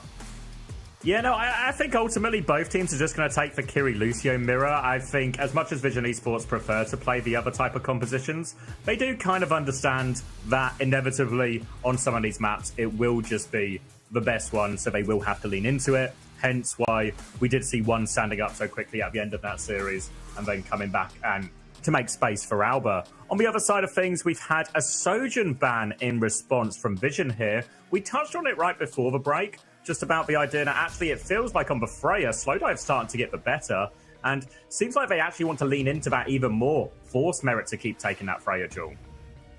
I love this move from the side of Vision Esports. So difficult to ban against the tank line and the DPS line in a lot of ways, but at the end of the day, if it feels like Slowdive is clutching up, which he really was on the Freya, so many solid performances, so many fights dragged over the finish line by Slowdive, getting crucial picks, pre-fight picks onto Falcons' players, just keep that matchup going. We know that Merit is so comfortable on the Sojourn. This is an Overwatch League champion playing heroes like Sojourn. So make him play the new heroes, throw him onto a DLC character and challenge him that little bit more. Yeah, I like it a lot. I also have to give Falcons some credit in this draft, though, because we talk often about how certain teams will just lean into their strongest map of their comp immediately. You know, if you want to play the Kiri Lucio like Falcons do, just play push, just play flashpoint, really good modes for that type of composition. What you do sometimes if you pick those maps immediately is you leave open these scary maps. If you're playing against a double flex support team, you leave open the escort for hybrid. We saw what Vision were able to do on that escort on Circuit Royale. So Falcons coming in and picking the hybrid immediately when they got the option to, really like this, because now this is an awkward situation. Big picture in the series. Obviously, Falcons just need to make sure they do actually win that Kiri Lucio matchup.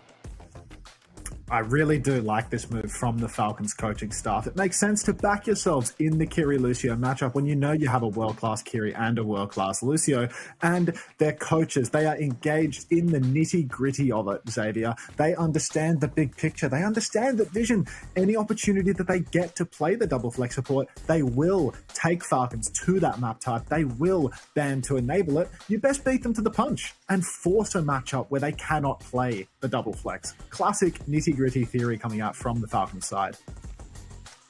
Making the most of their opportunity here, as it seems like just watching a little bit of a replay there. Don't get too locked up in the past. It's about the future. You won that map. Don't worry about it. Focus on this next one, because when we get to the nitty-gritty itself of Eichenwald, this is it's a pretty awkward map, I think, for a team like Vision, because first point, third point, very ground tank centric. If Tama wants to play the Orisa or if Tama wants to play the Ramatra, seems quite reasonable and they can play around that. But once we get onto the second point in particular, there's always a chance to swap dive. If you remember back, it was a while ago now, back in Korea playoffs, we would see certain teams, a lot of the Korean teams, especially with dive options available, say on Midtown second or an Eichenwald type second, they'd start on a ground type comp and then swap quite dramatically over to a dive type comp for the rest of the map, or at least for the second point here. And this is an option that I think is way more available for Falcons than it is for Team Vision.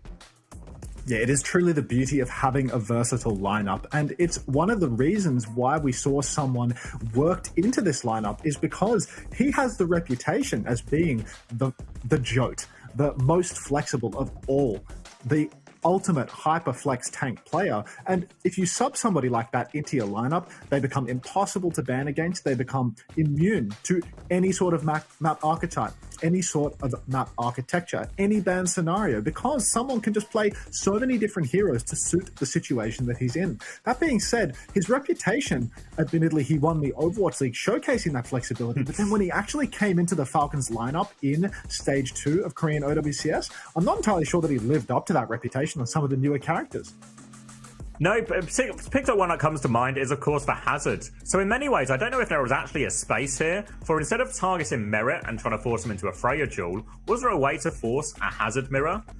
Is there a way to get Tama up in that? Because we saw him, and we actually saw, if you remember, it was when Violet was starting a lot of the fights, flanking with Kiri, when they were playing Kiri, Lucio, Hazard, and Violet was just taking over. Admittedly, a weaker team compared to Falcons, but they clearly had some success with that. So I wonder if actually getting some kind of Hazard matchup, it's not great for Hanbin, it's not great for someone, there's maybe legs in that available for Team Vision at some point. Maybe they're going to save it for later in the series, or maybe they're just going to try and play it here anyway and just think that, you know, Hazard versus Orisa on Icon World is probably one of the more reasonable ones to try and take that matchup. I'm a real believer in someone's Hazard at the end of the day. I think that when he started playing Hazard in OWCS Korea, he actually just needed reps. He'd spent a bit of the year in timeout, taking a bit of a break at the beginning of the competition year. And I think really all someone actually needed on the Hazard, it's not that he can't play it, he just needed a little bit of time to catch up to everybody else. I honestly believe that he's one of the most mechanically skilled, highest level tank players in the game. And I refuse to believe that given enough time, he won't be able to play the Hazard to a top tier level. He's a young, talented player known for that mechanical skill and flexibility. But enough about someone, we're rolling into the map. Going to be Kiri Lucio as expected from Vision, but Falcon starting with Kiri Brig, something we've seen really mostly in Korea more than any other region here. The nature of a Kiriko and a Brig composition means there's a lot of support for the flank. Proper and Merit, they can just get pocketed around on all these side angles while someone just sort of plays an anchor position in the middle. So a chance for the flanks of Falcons to play very aggressively here, while Vision Esports, they are much more, they're a speed composition. They want to find chances to move their group into an aggressive position. But for now, getting Tama over onto the Ramatra actually instead before they take this first fight. I love this Ram swap from Vision Esports. You see the Brigitte, that is a vulnerable target against the Ram. Alba and Tama together, they're going to want to push over to Chio and Merit's side, take them down. You can see right now a big exchange of skills in main right now. Proper's already forced out the recall from Choi Se-won. And Fielder, he catches Slow Dive, quick little haircut for Slow Dive, taking him down early on in the piece. Alba's hooning towards a beat drop. Vision, they're not going to close out this point. They are going down one by one. You see some of the theory there for Falcons in terms of how they want to play this comp. Vision rotate into the room, then they have Proper on the high ground, Merit on the other side, and then someone just plays just to block the door, keep him inside, and eventually you're getting peppered from all sides. A stray kunai or something will connect, you lose a play, and you have to reset. But all that damage means slightly quick support ults, so a chance actually to go quickly. Violet's going to drop that Kitsune Rush immediately. Fielder doesn't have it yet, but someone does have the Terror Surge. They're just trying to kite and run now. Fielder nearly has an ultra response with Terror Surge comes through first. They back out of that one. Tamarin's awfully low, but beat is not in time for Tama. Kitsune Rush out from Fielder now. Choi looking for this pulse bomb, but he's javelined away. And Vision Esports, they're not going to invest anymore. They're just going to reset.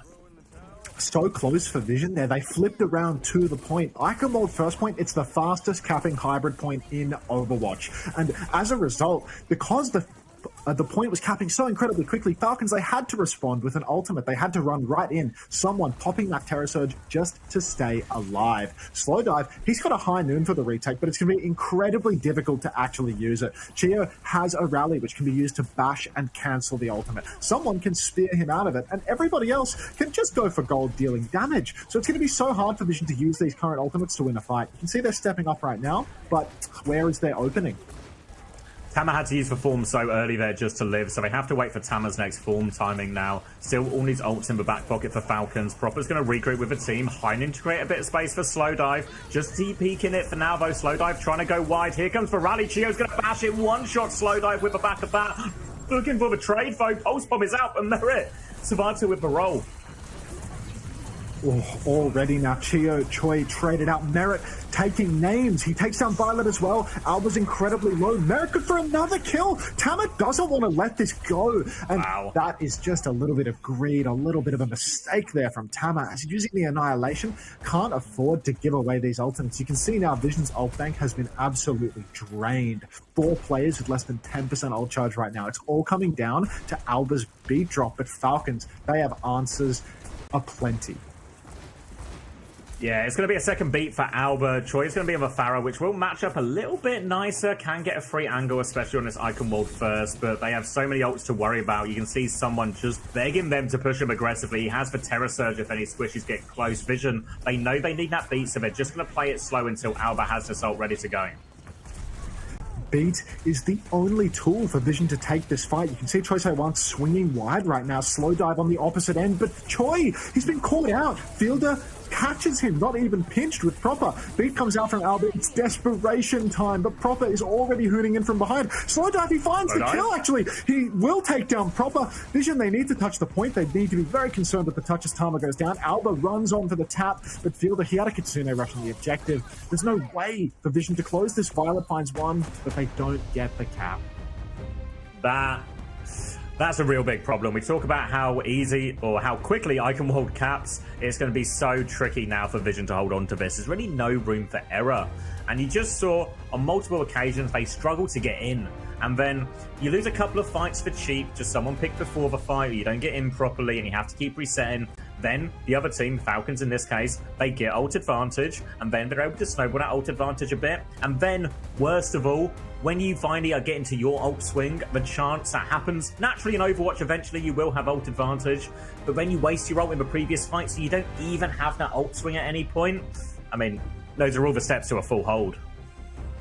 I mean, we saw the reason that Vision was having so much success on Circuit Royale is because they would roll into the second point with a wealth of ultimates, with an advantage that they could then continue to snowball with. Meanwhile, on Oasis, it was the opposite. It was where Violet was throwing out windows and going down. No kills converted. Kites from Falcons. Vision this time around, they just kept pushing with ultimates but never finding the kills. Trying to pull back lost fights, never giving themselves the swing that they needed.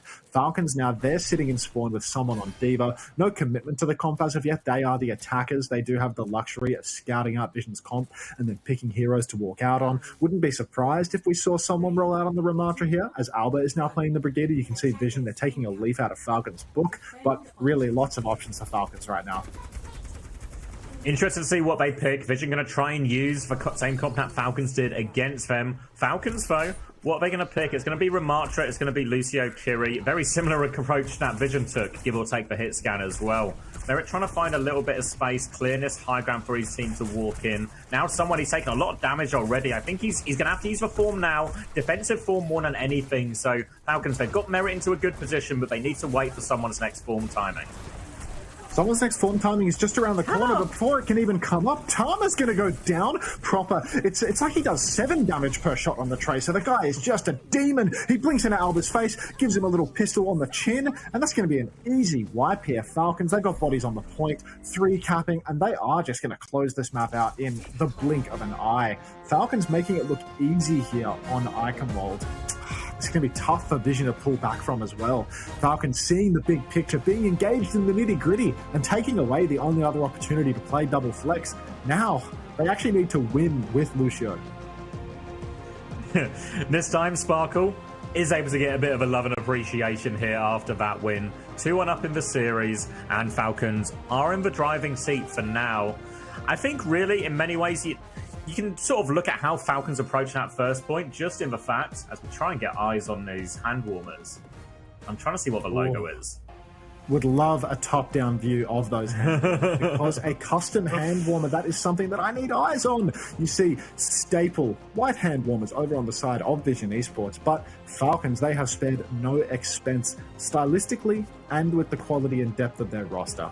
Vision right now, they are staring down the barrel of a very difficult return in this series. You can see Sparkle actually having a bit of a heart-to-heart with Proper as well, down on his knees, talking to him soulfully as we prepare for Map 4. Players might be taking a little bit of a break, though. I saw some people departing the stage, so could be in for a little bit of time here.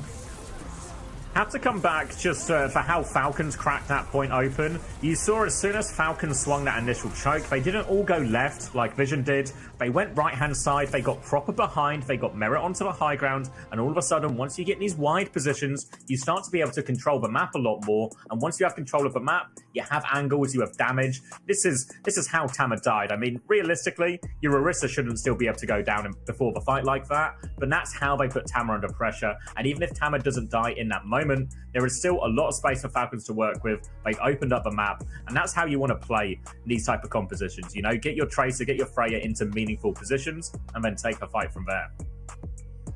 I do think that the biggest difference between Oasis and the Icon world, it's proper on the Tracer. Tracer ban spent on map 1. On map 3, you see proper, he's such a presence in the server. One fight where Slowdive manages to rip off his head, but beyond that, just constant pressure. Backliners incapable of walking because they have proper chipping away at them from behind, dealing so much damage and then blinking into effective range and killing them before they have even got time to respond. Proper on the Tracer is by far one of the most challenging players in the game to play against, and you can see why as we see that Icon world, a dominant performance for Falcons.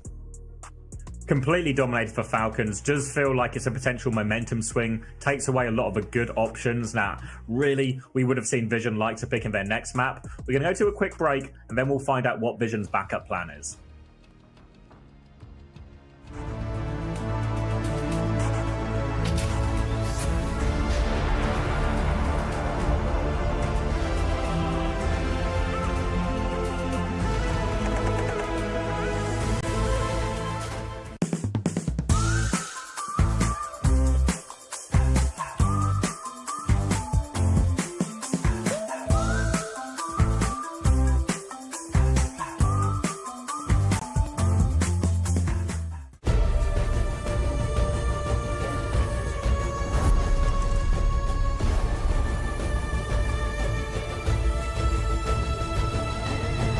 This land is calling.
Falcons in the lead, but Vision get to pick the next map. Obviously, they've had that hybrid taken away from them max, but instead Vision going to take us to push, and they want to go to Colosseo here.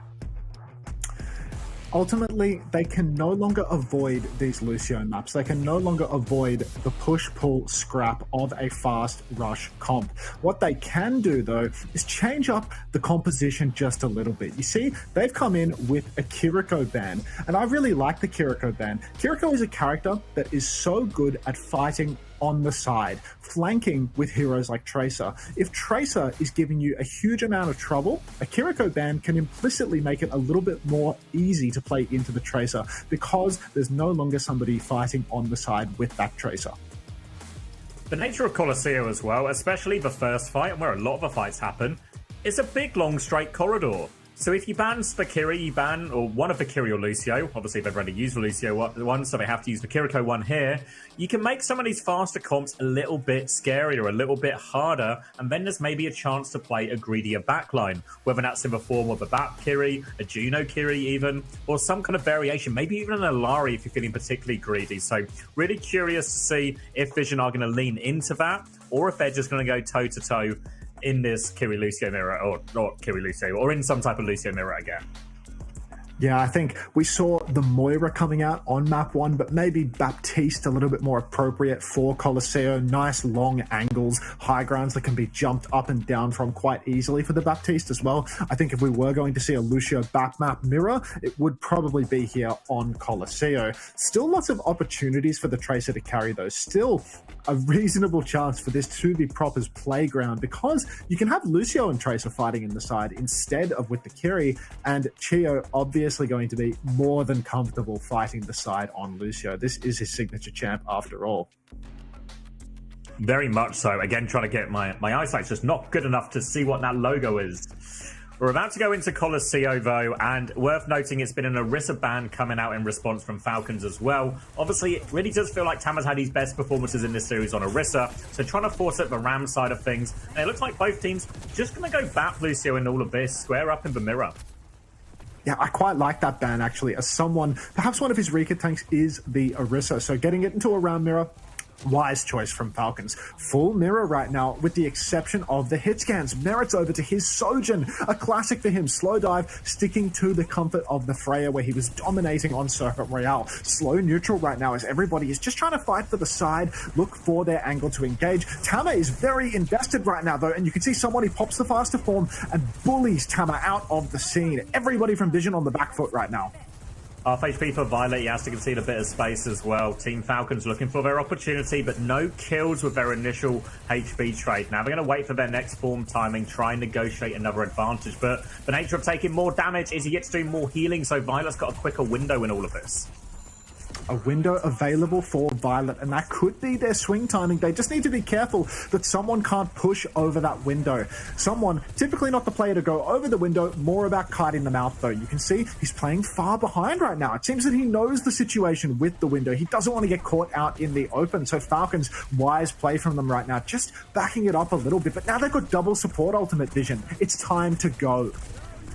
Vision should be completely aware of this. You can press tab and get an exact read on what ult charge you have. They should know they have advantage now. They force Proper's recall out behind. Window comes through. Windows will be exchanged. Shallow at one from Builder, but beat over the top. Chio doesn't have the beat yet. Still needs 3%. But someone, he's soaking up all this aggro. And Faith Falcons, they're just going to live. Slow dive. Slow dive's found Filter. An opening pick. Chio's going to beat back now. They are all over Slow dive, but the lamp is perfect from Violet. Violet comes out and Slow dive lives. The lamp, the annihilation. He will fall eventually, but Falcons have to spend so much to get so little. It's just turned into a scrap now. Low players on both sides. Merit assisting from the high ground as Proper is behind. And Vision Esports, they need to be careful here. They're trying to regroup, but Merit's now swinging more aggressively. An unbelievable first fight. Choice A1, he's pulsed Proper. Unbelievable stuff coming out from both sides here. Falcons, the Bap, and the Sojin hiding up on the high ground. Again and again, these disciplined kites. Vision answering back with their own signature aggression. And now Vision, they're swinging the corner. They've gained the lead. Overclock comes out from Merit, but Tama's on his case. On top of him, he looks for the kill. The lamp is pixel perfect from Fielder. Slow dive is taken down by Proper. Elsewhere on the screen, Pulse with a pulse onto Alba. Unbelievable. He takes down Violet as well. It's the Proper show in the kill feed right now as Falcons, they get right back into this one, Xavier.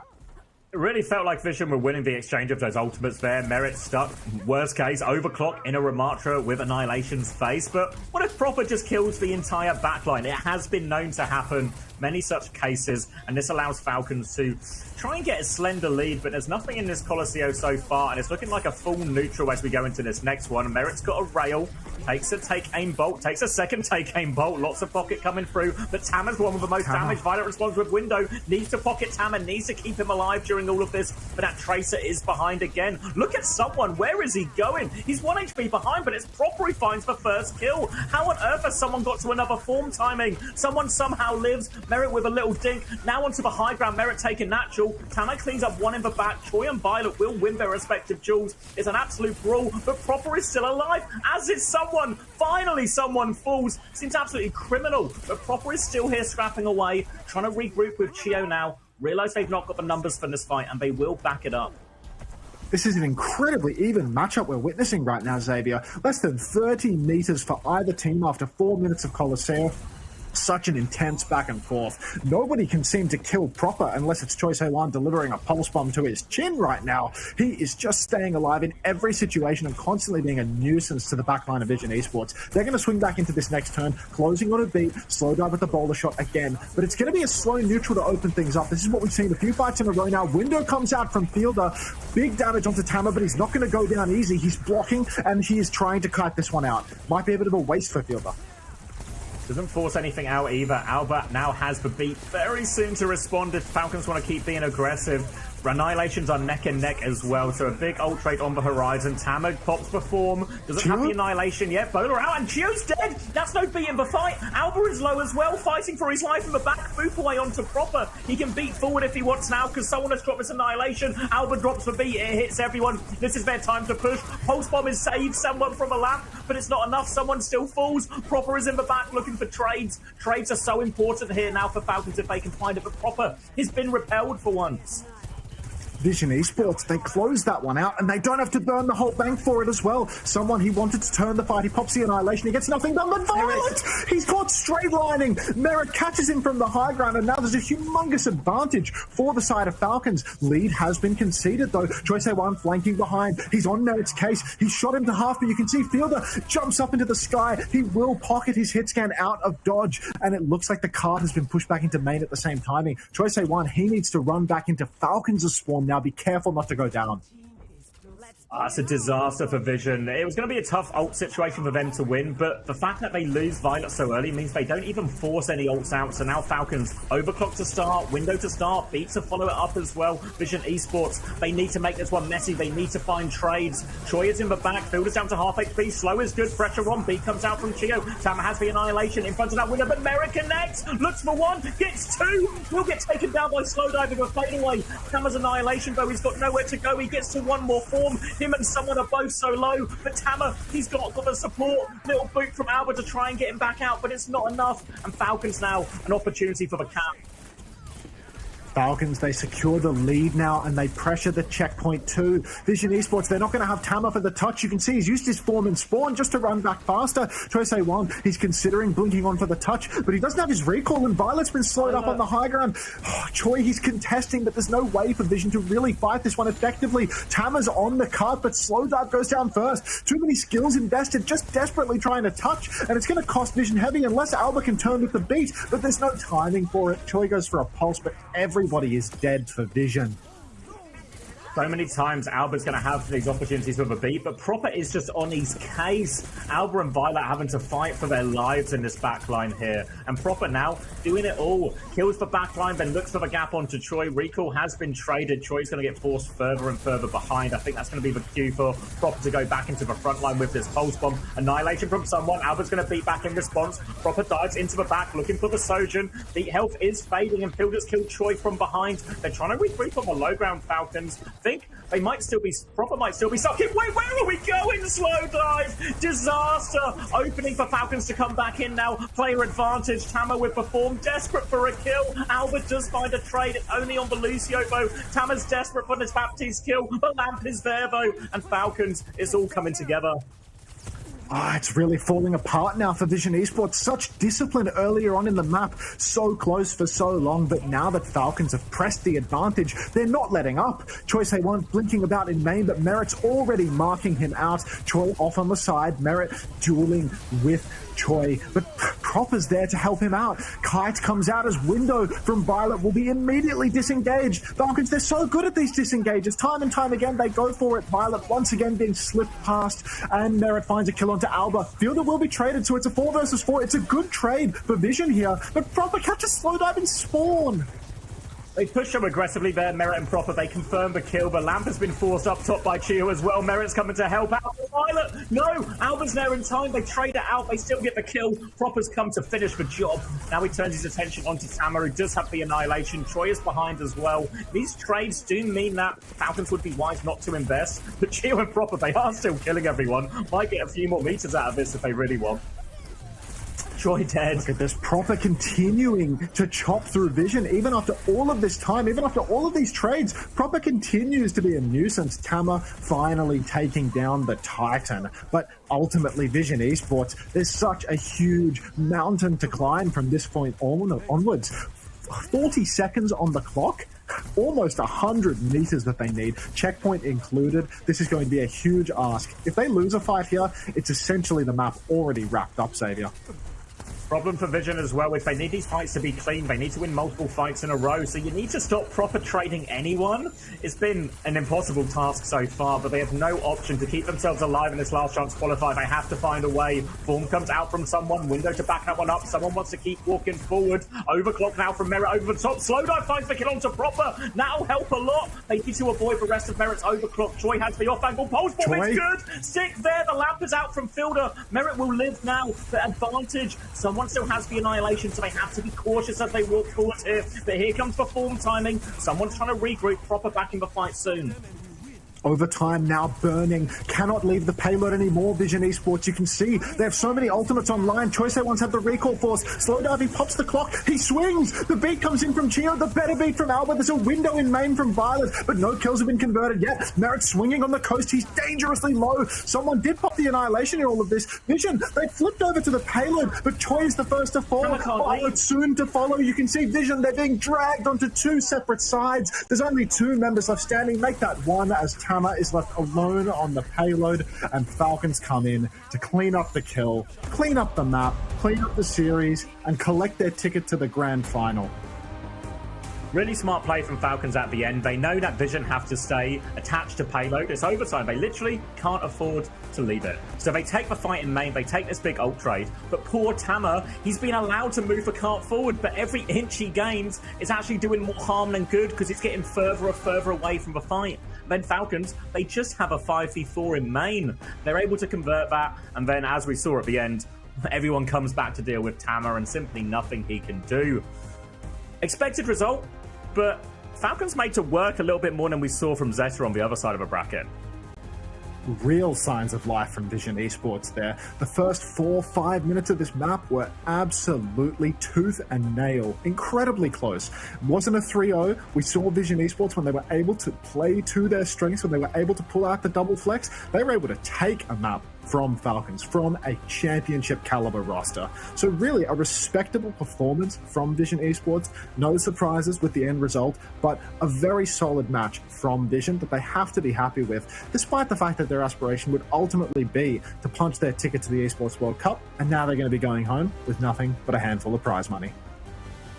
A lot of credit for Vision though should be had, because it's a growing list of teams that Vision Esports have built on Circuit Royale, and Falcons are a pretty big name to add to that list. So really does speak to some of the key strengths of that Vision Esports roster, who will be competing in OWCS Stage 3. And I think they're going to cause a lot of problems for a lot of the more established top teams in that region. So in many ways for Vision, it was always going to be difficult, right? You've got to take on Zeta, you've got to take on Falcons. Really hard to win this tournament. I think they probably ultimately delivered towards expectations, which after their match against Bright Future felt like redemption today. Even though they don't proceed in the bracket, felt like redemption for me. Ultimately now we need to cast our eyes forward to the match that is coming up.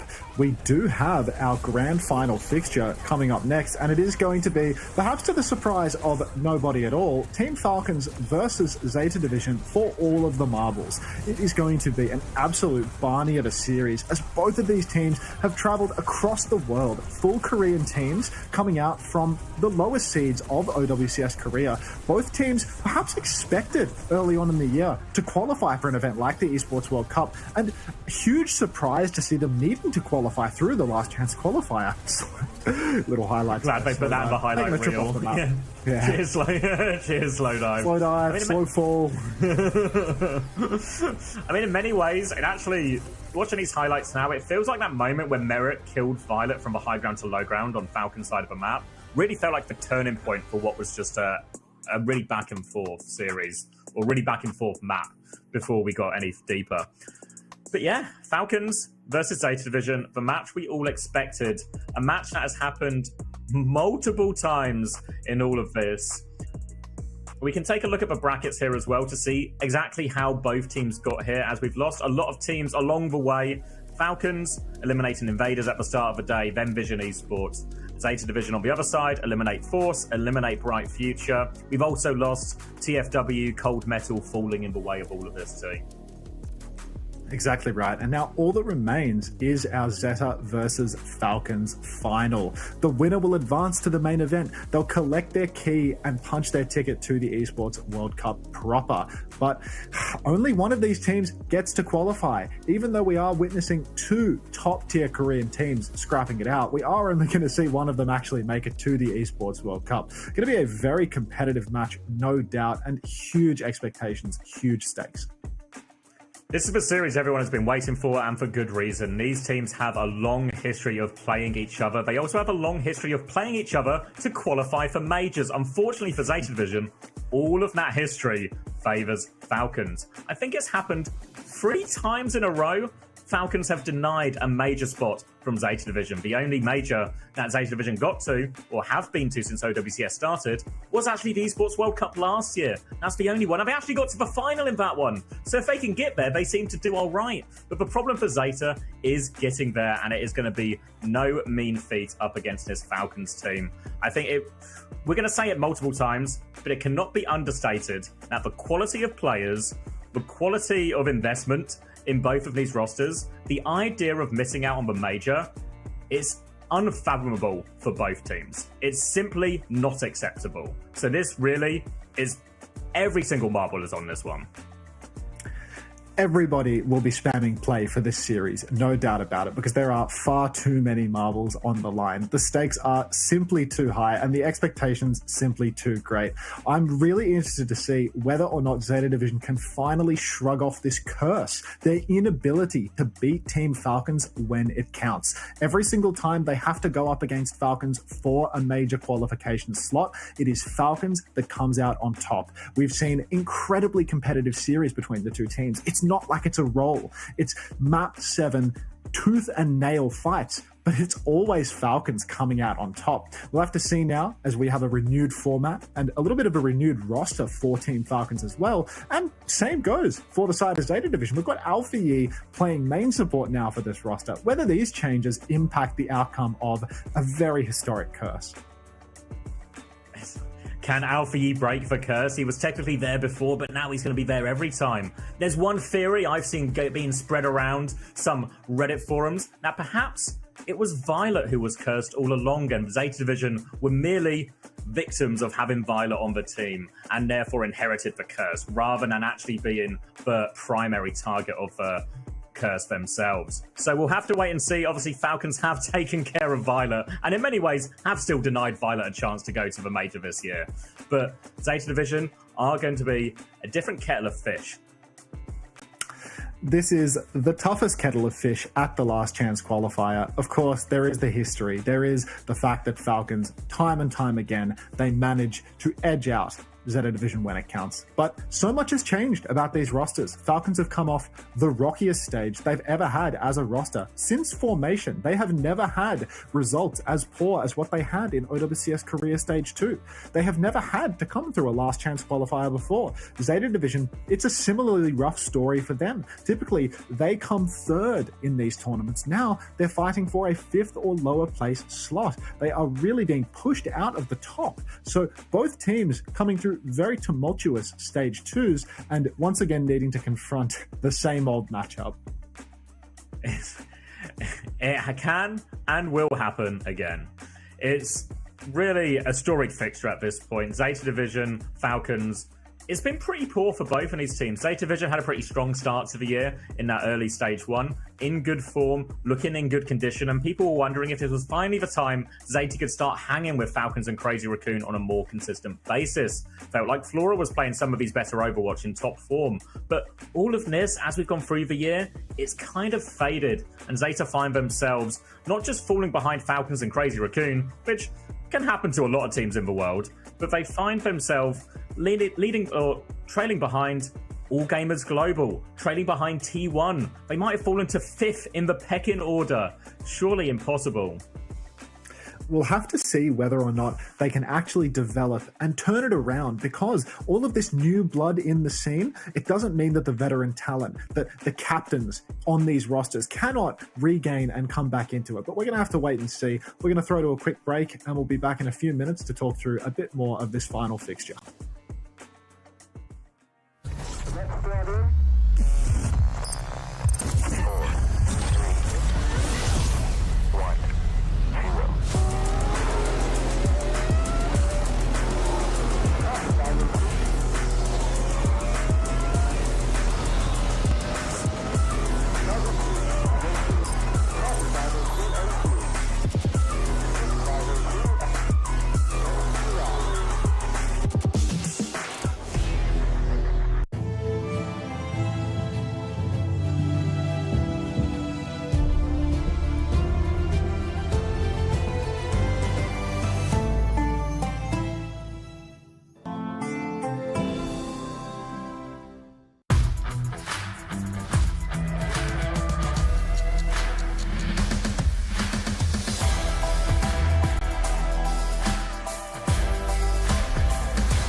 I stepped into a realm of wonders where the sun kisses the sea.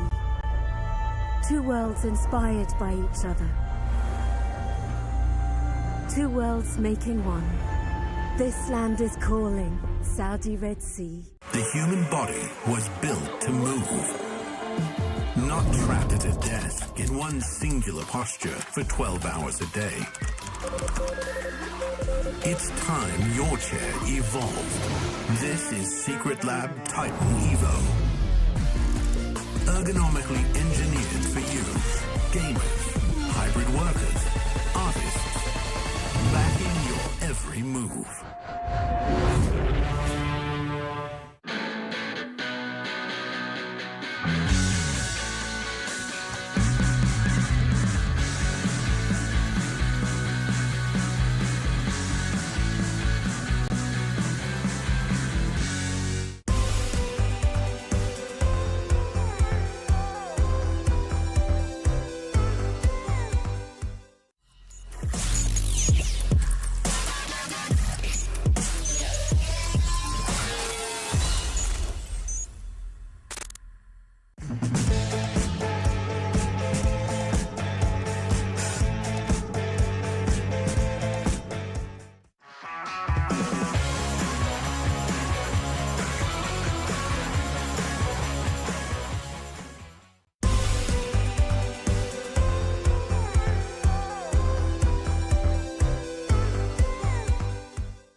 Welcome back to the Last Chance Qualifier. It all comes down to this. One game left, Falcons versus Zeta Division.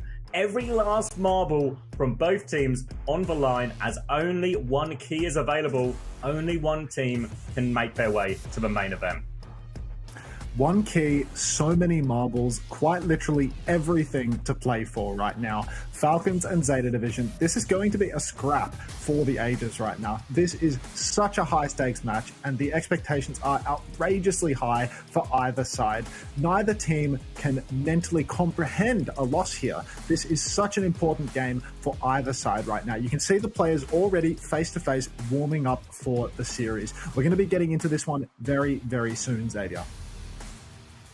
Is really all to play for. Like you said, the amount of talent on these rosters, the investment, the expectations for these teams were so high. And these are teams that are meant to be fighting for championships, not scrapping it out for the last chance to qualify.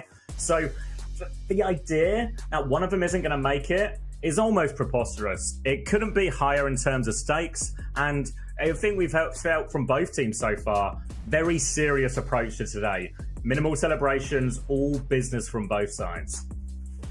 What I really want to know, Xavier, these two teams, they've both come into the Last Chance Qualifier with the expectation that they're going to face each other here in the grand final, in the final qualifying elimination match. I want to know, have these teams been hiding their strategies at all in the lead up to this final? We saw a little bit of a back and forth versus Vision Esports. We saw a competitive map 1 for Zeta Division in their qualifier game as well. Is it possible that these teams have been keeping a few tricks up their sleeves for this final qualification game? I think for both teams, because their path to the final has actually been relatively straightforward, they were able to just overpower a lot of opposition. We saw especially someone playing a lot of ball in a lot of these early fixtures, which I don't really anticipate to see too much ball coming out from someone in this grand final here. So I think they had the option to not always play their full comps. But I think once we got to the sort of tail end, against Vision Esports, I'm not convinced that Falcons were hiding too much against Vision. I think they were pretty confident to just play those matchups. And I think when we get into this series, we will just see, Ram Kiri Lucio, Ram Bap Lucio coming out from the side of Falcons. So maybe a little bit at the start, but overall, I think we've had a little bit of a clue, a little bit of a hint from both teams in those semi-finals, what type of compositions they will be investing into. It does feel like they weren't keeping too many secrets. The big thing that I'm wondering right now is about Symmetra. I know that Pelican has quite the Symmetra on him, and I know that Sim has been a very meta hero in the EMEA region. Korea, much slower to adopt Symmetra as a compositional archetype. So I'm really wondering whether Zeta has been keeping this in the back pocket, a bit of an ace in the hole. Another thing to consider, Falcons, their roster has really been constrained and shifted by the presence of Merit in the lineup. We are used to seeing the proper DPS, or rather the Falcons DPS line being proper and Stalker. But where is Stalker, Xavier? He's at home. Many people, and I think they'd be right, when they tell you Stalker's probably the best player in the world. So it really is, in many ways, an embarrassment of riches that you can leave the best player in the world at home. But the Stalker Merit experiment, we saw how Falcons did in Stage 2. It didn't deliver. So they brought in Proper, a great player to have at your disposal to bring back in. And the challenge here is Proper the solution. Is Proper the key to getting that key? I see. The other thing is, it's not just the Stalker Merit experiment. Ever since Merit was added to the roster, he has been a starter on the roster. The superstar duo of Proper and Stalker, it's disappeared. We never see these two players in the server together anymore. Merit's addition to the roster seemed final. It seemed as if he was an eternal starter. Someone was initially integrated into the roster and then subbed out for Hanban after some time, but Merit, he earned and kept his starting position. Something is going on the Falcons side where we never see Proper and Stalker together. We can take a look at some of the groups now as well as we bring this graphic up. As both teams just getting ready, we can see a lot of the Zeta Division players away. These are the Esports World Cup groups, so this is for the main event at the end of the month. Obviously, the LCQ bottom left of your screen, that is what Falcons and Zeta Division are fighting for. Winner gets that spot in that group. Not the easiest group I've ever seen, but better than not going at all. Exactly right. I mean, just looking at these groups right now, the main event for the Esports World Cup is so incredibly competitive. Group A has been heralded by some of the more astute pundits as the group of death. Some of the most difficult matchups lie in Group A right now, as we see AG, a team that came absolutely hooning out of the gates in Korea, dominating the competition. So strong, with players like Aid on the Freya, really quick adopters to the Freya playstyle, really setting the meta on that character. I think as well, when you look at a lot of these teams, they are also teams that have had success with Symmetra. I think AG, T1, Alcancia, TM, even Crazy Raccoon all fall into this category, even VP playing a lot of it as well. So very interested to see how relevant Symmetra will be and if we'll see it from any of our teams today. It was interesting when we were watching that earlier series when we saw Pelican actually playing a lot of Venture, very much heralded as a counter to the Symmetra in a lot of these situations. So it's possible that Division might even be leaning away from that. I think it's going to be really so good in the main event to see the clash of styles. You mentioned the Symmetra, and what you can see is that these EMEA teams, they're scattered throughout the groups. Twisted Minds in Group D, Alcacia in Group C, even Virtus Pro in Group A with AG, a team that is happy to play the Symmetra too. We have Symmetra teams scattered throughout every group, and as a result of that scattering, we're really going to get to see, can some of these perhaps underdog teams from the underdog region, EMEA typically not performing against the top dogs of Korea, are they going to be able to turn around the results with Symmetra? By putting Symmetra teams throughout all of these different groups, I'm really interested to see whether they can actually upset some of the traditional favorites. It's going to be a tough test because really the only teams I think we've seen consistently do it are T1, Crazy Raccoon and AG, and maybe it's not too surprising that those are actually the teams that finish in those top 3 spots coming out of Korea. Falcons and Zeta Division may be slow to adapt, something that's maybe not a sort of thing we would associate with these teams typically, but up against each other, maybe there's going to be essentially a sort of unwritten handshake where neither team's going to play Symmetra. It's worth noting as well that there's also an additional award available for these Last Chance Qualifier teams. There's the option here for the Jafonzo Award, which was named after Jafonzo, the player of EAFC, who came through the Last Chance Qualifier in that competition last year in the Esports World Cup and went all the way to win it, and now plays and represents for Al Nassr, which is a football team, Max, which you might not know a lot about, but it's the one Cristiano Ronaldo plays for. I am well and truly unfamiliar with football, but in terms of the Jafonzo Award, one thing to be said is that what we're witnessing right here in the LCQ, this feels like a team with respect to Falcons that could actually win it here in the Overwatch event. Team Falcons, they won the Overwatch World Finals at the end of last year. This is a championship caliber roster that has shown they are capable of doing it time and time again. If there was a team that was a candidate to win the Jafonzo Award, it would be Team Falcons because they've done it before. They've won these World Finals in the past. They've really been the only team that have been a consistent challenge to Crazy Raccoon, and it's not up until this stage 2 where it felt like they really fell off that and were no longer the closest team to Crazy Raccoon. It was actually T1 instead who came closer. Exactly right. And now, Xavier, do you want to take a little bit of a look at these groups for the main event and maybe just talk through a couple of the different teams that we see here, talk through the groups and describe some of their strengths, some of their weaknesses, where they've upset us, and just give viewers a bit of a rundown as to what everybody can expect coming into the main event? Yeah, let's start with Group D because Group A is still to be decided by the fixture we're going to have after this. But Group D, a team where T1 come in as the highest seed in the group. And T1, if you don't know about them, really, they're the team with all the talent. Donghack, I think, best tank in the world. Proud, one of the best hit scans. The support line has been delivering. The signing of Vigilante has really just pushed T1 to what feels like a brand new level. Even Zest, a player who has maybe been guilty at times of being one of the weaker links on T1, he is delivering, playing some of the best Overwatch of his career. Really, for T1, the way I see him right now, they have all the talent to win this tournament. What they don't have is the experience. Crazy Raccoon, Falcons, these teams have won championships before. T1 don't have that major result. That is what we'll be hoping for here at the Esports World Cup.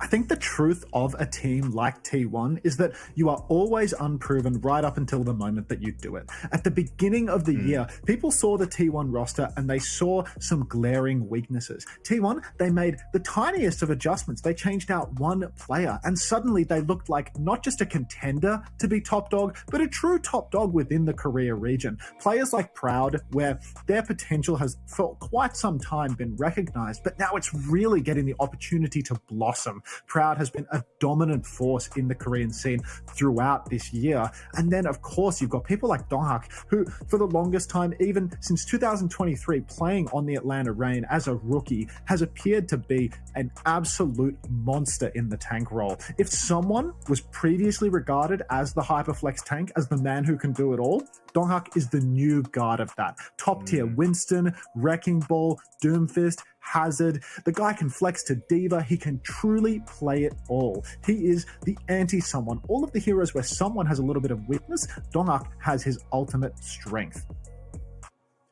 They've also used that flexibility throughout their qualifications in this event as well. And I think when we talk about, say, the strength of Symmetra, particularly those EMEA teams who are going to lean very heavily on these type of compositions, especially TM, especially Alcad, the fact that T1 can not just only mirror the sim when the map demands it, but they also have these Ball and Venture players available. We saw them do a very nice strategy like Ball Venture on Runa Sapi, which not a lot of teams did, but using the Venture to anchor point, allowing Donghak to be free to get infinite value on the backline. Really a lot of options for T1, huge flexibility in the roster.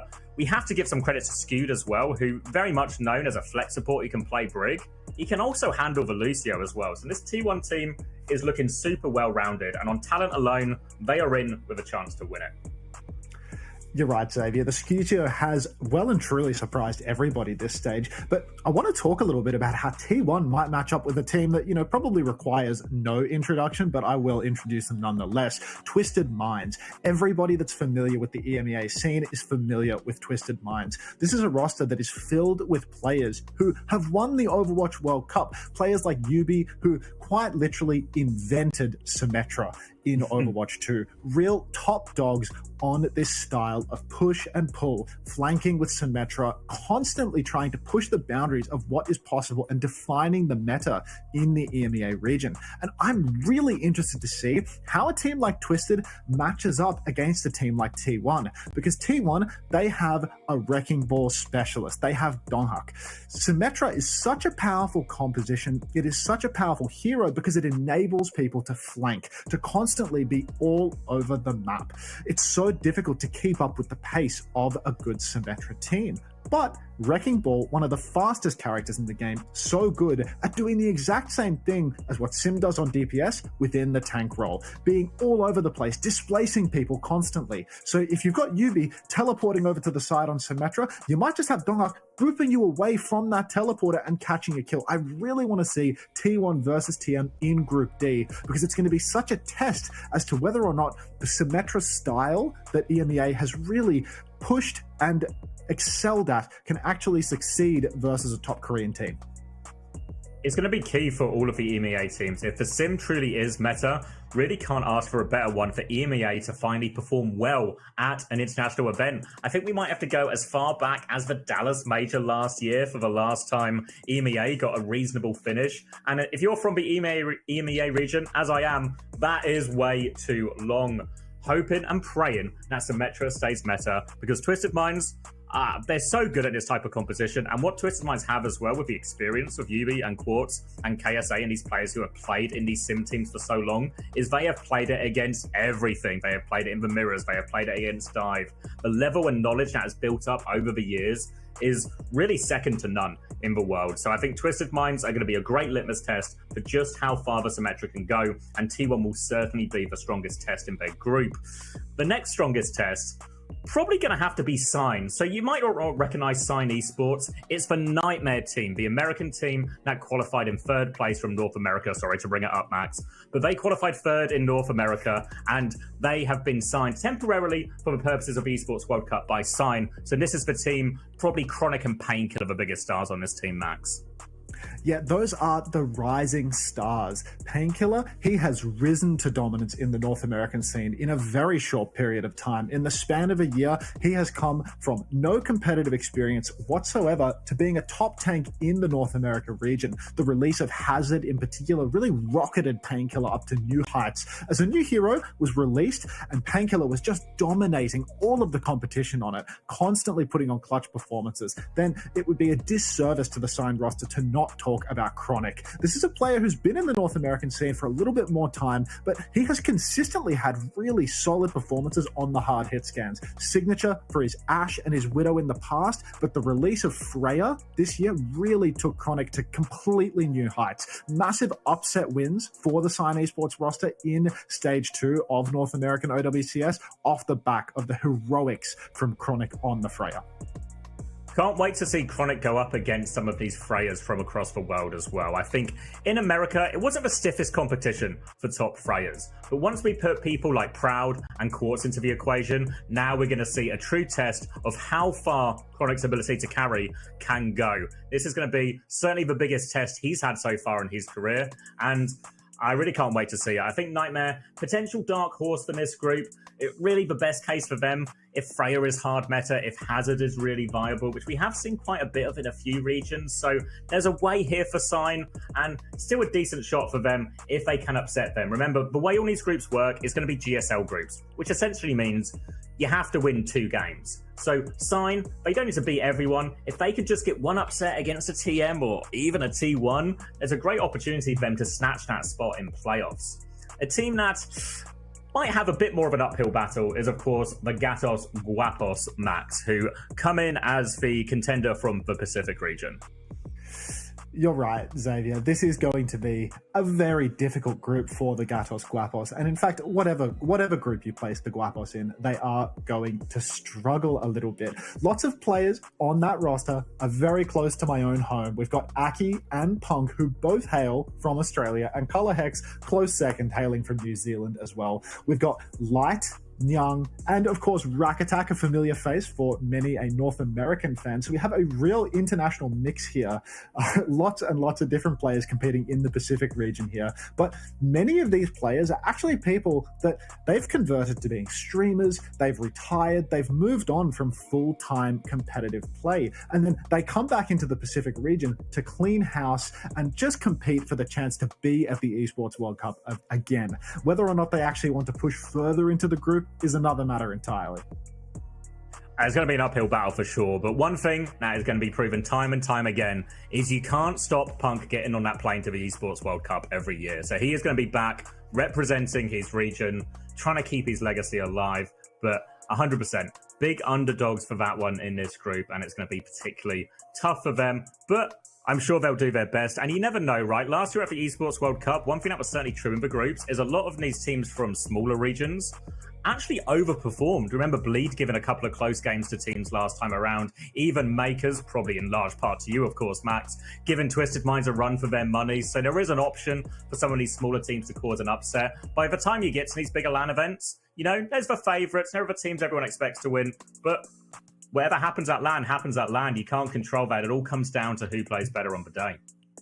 Of course. And I mean, it's hard to sleep on players like Punk who consistently upset teams, consistently deliver. No matter how much time off Punk takes, he always manages to come back in swinging. Last year, he's always good for it. The core of the Gatos Guapos last year attended the Esports World Cup, managed to take Twisted Minds to 5 maps. Twisted Minds, even back then, same old story. Dominant team, playing Symmetra, having solid performances, winning stages in EMEA OWCS, and Punk, even back then, was able to take them all the way to 5 maps. Maybe we should move on to another group now, Xavier. Wouldn't want to get too bogged down in D, as we do have 3 more groups to go. So maybe we can talk about Group C next? Yeah, let's start with Group C. We'll start from the bottom up in terms of seeding. The first team is going to be Zocorp Esports, who are the South American team now going to represent here in Group C. Again, similar to Gatos Guapos, they are very much the big underdog in the group from one of the smaller regions. They had to battle their way through the lower bracket in the playoffs over in South America, but once they got to that grand final, they actually 4-0'd it. So a bit of recovery, a bit of life. Players that are maybe most familiar to people is going to be Canny on tank, Ab maps, and still Kiwi on support. A few people from EMEA might be familiar with Abs, flex support player who has played in that region before. And then on DPS, it's Love and Wilma Fit. On DPS, Love also one of the imports there, a Swedish player that a few people might be familiar with. And really, success for this team, it comes in tiers when you talk about some of these weaker teams. You know, we talk about T1, we talk about Crazy Raccoon, championship or nothing. That is the goal. For teams like Zocorp, it's just representing their region as best as they can. Last year at the Esports World Cup, it was Rock Esports that had sponsored the South American team, and that team didn't win any maps. 0 for Rock Esports last year. So Zocorp, coming into this one, I think it's very much just, can they do better than that? Can they take a few maps? Can they make these series closer than a lot of these other teams in Group C will expect? I do think that another team, not necessarily at the same level as Zocorp, but another team that would be coming into this group with tempered expectations would be Team CC. They actually were present in the China major as well, but this time around they've upgraded their roster a little bit. They've actually subbed out their name, previously Super Rich. I don't want to butcher his name too aggressively. Ao Yo Chen. I think I've got it right. I said it with confidence, but immediate apprehension afterwards. I hope I got it right. I'll tell you what, I'm going to trust you to butcher the name, and I will just move on from even attempting to pronounce. But they've subbed him out, and they've thrown Unknown into the roster. And this has looked like a significant upgrade for Team CC. Previously, Team CC, it felt like they really couldn't punch up to the first seed in China. They couldn't go head-to-head with Weibo Gaming. But with this change in support line, they've really become more competitive. So Team CC, they're probably coming into the tournament with tempered expectations, perhaps not expecting to go all the way through to the grand finals of the Esports World Cup, but they're really looking like they could punch up and maybe overperform in this group here, 4C. I think for sure, this is a team, lots of teams have done it, where from stage 1 to stage 2, they basically cut their weakest link and replace that with a stronger player. Team CC are no different. They've replaced Hao Yo Chen on the support role when he's moved to coach alongside LNLD. Unknown comes in as, well, I guess a bit of an unknown to fall into a word trap there, but he's actually looked really good. He's looked like one of the better main support players over in the region, and this has allowed the rest of the roster to perform even better. They got into the grand final after knocking Rock Esports down into 3rd place, and they even took a map off Weibo Gaming, that famed Hangzhou Spark, that Team China core. The ones that are so good at dive, the map that Team CC won, a Winston and a Brig Mirror, if you can believe it. I do believe it, Xavier, because this roster, it's not a series of chumps that have never played any dive. Many of the players on the Team CC roster are storied dive veterans. We've got Faraway 1987. You'll remember these names from the Overwatch League days. We've got Gaga as well. It feels like it was quite some time ago, but these are players that were in the league and were known for their dive chops back in the day. They've still got it, and despite being one of the older rosters in OWCS, with a couple of improvements throwing players like Unknown into the mix, it really feels like they've been able to come back to a solid level of form and actually have some respectable performances. I'm really interested to see this team because it does feel like they've gotten a lot better since those changes come through, and they've got a couple of new faces. I think Unknown is a great one. They've also got Billadeng in the roster, who for a lot of people has been touted a little bit as the next up tank. To be frank with you, he's had a pretty big struggle in stage 1 and stage 2 so far, often filling a role akin to Liga or Max on their respective teams, where they come in for a certain type of map where certain heroes are available. And Billadeng has struggled on those maps. Team CC as a whole have struggled on those maps. I think Team CC, they do prefer to play in these dive competitions, get Gaga onto the Winston, or of course he's famed Wrecking Ball. And admittedly, that might be a little bit hard with the current meta, but there are options here for Team CC, and I think especially against teams like OWCS, who are going to be the Symmetra representatives for the group, essentially, it will be a big test in terms of how much value they can get out of that. But I think what we saw in the China region in stage 2 was a closing of the gap between Team CC, Rock Esports, and Weibo at the top. For a long time, it has been a one-team region. But I think Team CC, Rock Esports, they're getting closer. So Team CC, the challenge here is, can they upset one of the big dogs from either the North American champs or the EMEA champs? I mean, talking about EMEA champs, we've got OWCS here in the group.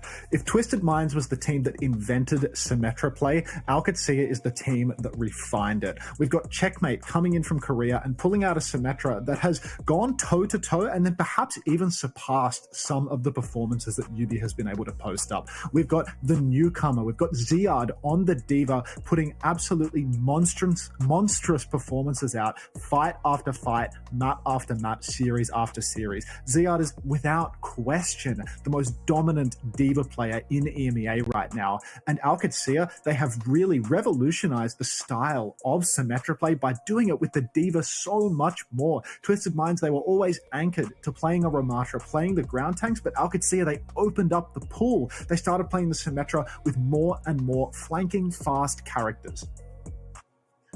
It's really been a big revelation, and OWCS, we talked earlier about can EMEA repair their reputation on the international stage, and OWCS have to be the strongest candidate to do it. I think you look at this team, Ziad, best diva in the world for me. He really seems to be hitting a level on that hero that we've not seen from a lot of teams. Likewise, Checkmate, after a disastrous 2024, if we're being honest, really back to his best. Landon should get a lot of props as well. I think Landon is also playing the best Overwatch of his career. No longer just the BAP guy. He can do it on Juno. He has been carrying his team on Kiriko as well. And we can't go on without mentioning Kellex, who was the player added to Stage 2. One of the winningest players in EMEA history. Since he's come in, he's kept on winning.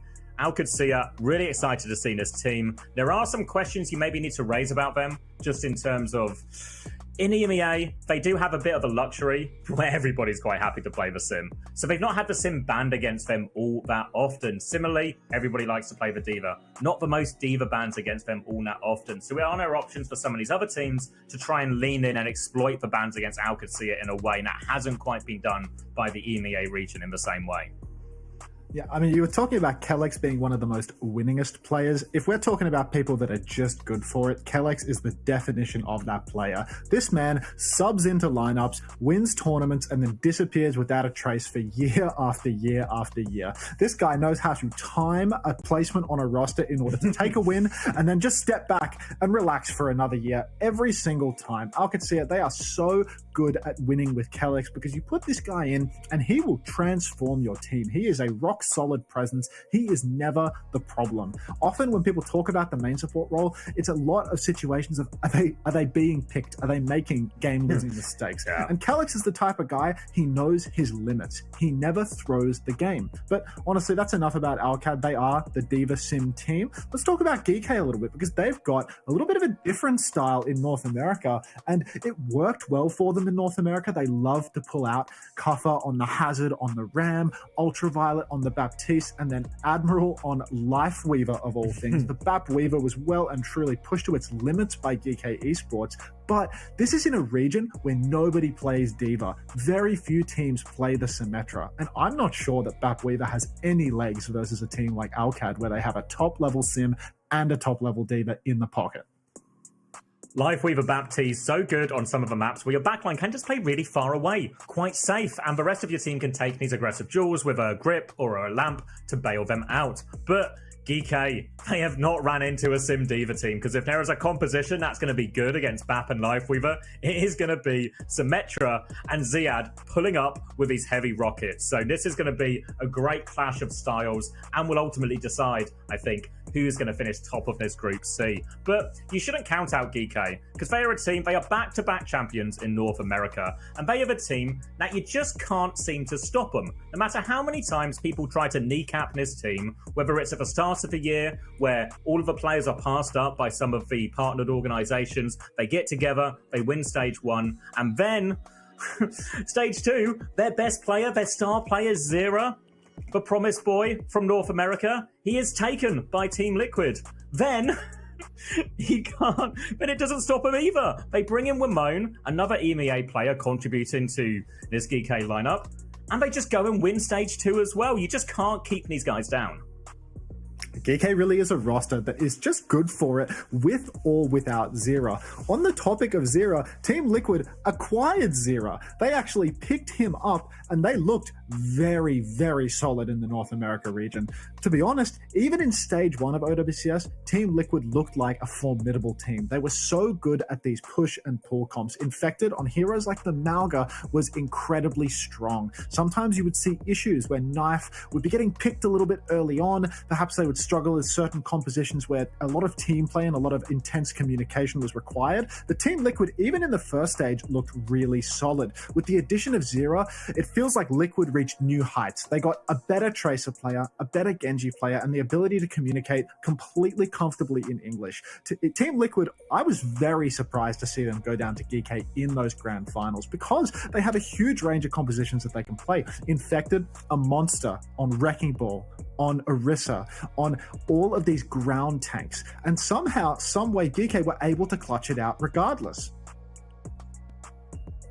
Is really surprising for Team Liquid, because honestly, for me, this roster at the start of the year, this was the team that was built to dominate North America. It had the backline from Toronto Defiant last year. It looked like it should be set. They added Tree, they add Infected, all these top North American talent. They should be the ones dominating the region, but it's just not worked out at all. And I think when you look at their results so far, Team Liquid this year have had no meaningful result. And now they do get to the Esports World Cup. This is their chance to get a meaningful result. They should be good to get out of the group in terms of the relative strength here. But I think for Team Liquid, it needs to be sooner rather than later, because this roster is, well, they've spent too much money on it and they've invested too much time, and there's too much talent for it to keep failing to get these big results. It's an intensely talented roster. I mean, you can even look at the core from last year. The backline for Team Liquid this year, they came second at the Esports World Cup last year. Vega and RuPaul, these are well and truly world-class top dog players. RuPaul came second at the Esports World Cup last year and won the Overwatch League in the year prior. These are top-tier players. But something is not clicking for Team Liquid. Something about when the lights get particularly bright for them this year, things start to change. Things start to be a little bit different. And they've made some interesting decisions as well. I was talking about communication, about language. They made the choice after integrating Zera into the lineup to keep Knife as a player in the roster that comes in for Symmetra comps of all things. And Knife, he's got skill on the Symmetra, but Symmetra's also a character that really requires lots of communication. So I thought it was a very interesting judgment to make Knife a foreign player and somebody that is known to have a little bit of an issue when it comes to talking in English, the player that is fully reliant on playing Symmetra, where you need to communicate with your team intensely.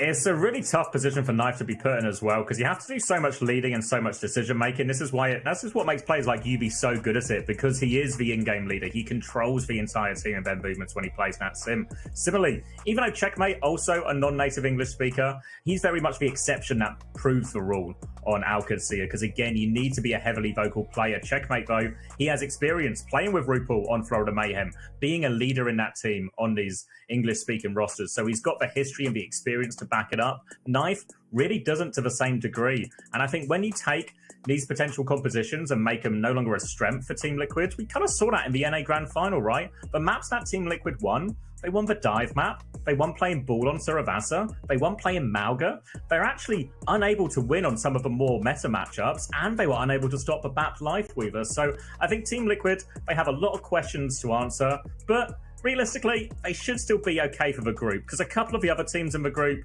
are on the weaker side. If we talk about Rock Esports, they came out third place in China. It's Belosria and Taejong as their Korean imports, Dia, Jinmu, Lengsa, and Chu to round out the roster, some names you might be familiar with Overwatch League. Chu, of course, a rename from Molly, who, of course, just about won the Overwatch League with Shanghai Dragons that one time, even if he wasn't the most integral part of that roster.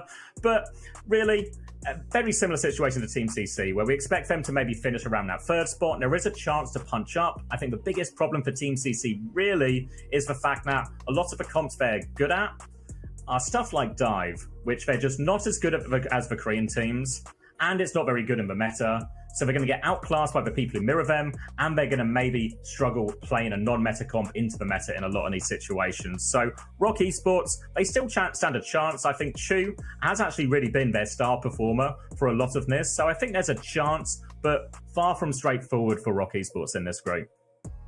Exactly right. And the truth is, the reason this group is so incredibly difficult is because it contains Crazy Raccoon, Xavier.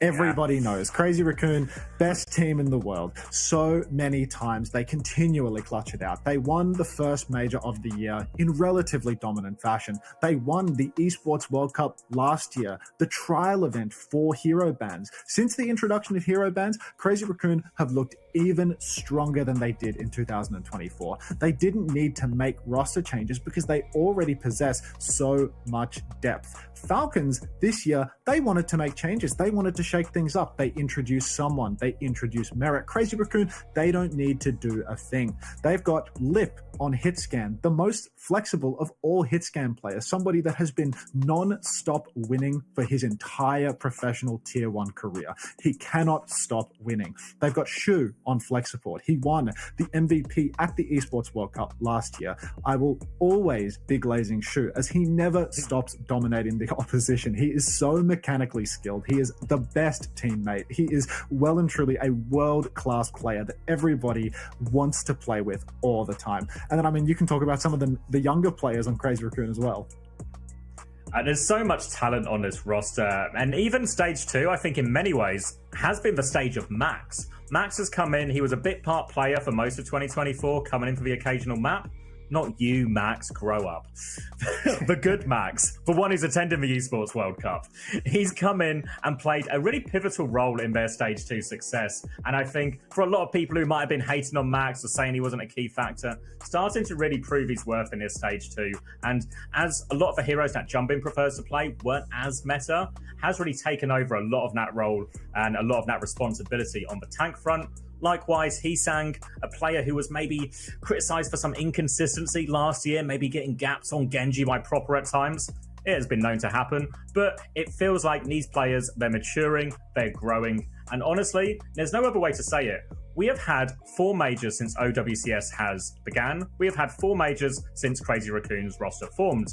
Crazy Raccoon have won 3 out of 4 majors. It's a Crazy Raccoon era, and there's no other way to describe it. I mean, we have been in the era of Crazy Raccoon for the longest time. I mean, the only other team that remains in this group is, of course, Varel. This time around, for Stage 2 of Japanese OWCS, they bolstered their roster a little bit. They imported Slay and Top Dragon from Korea. Top Dragon, I remember visiting Korea after Stage 1 in our boot camp before the China Major and spending a bit of time with Top Dragon. And Top looked me in the eyes and he said to me, "Hunter, I'm retiring. I'm done." And then 2 weeks later, the guy was on Varel. He lied straight to my face. He is a high-quality import for the Japanese region, though. Top Dragon is a player who he always struggled to break into those top-tier Korean teams because the level of competition is so stiff. But you throw him into a region like Japan, and he looks like a superstar. The rest of the Varel roster as well, KSG, Nico, Kyuki, these are players that have been around for such a long time. They have been on the Varel roster since 2021. This is a true core, a long-standing core. And they're coming here, perhaps not expecting to make it out of the group, but with the time that they've spent together as a core, working together, and with a newly bolstered roster with these Korean imports, they're expecting to punch up.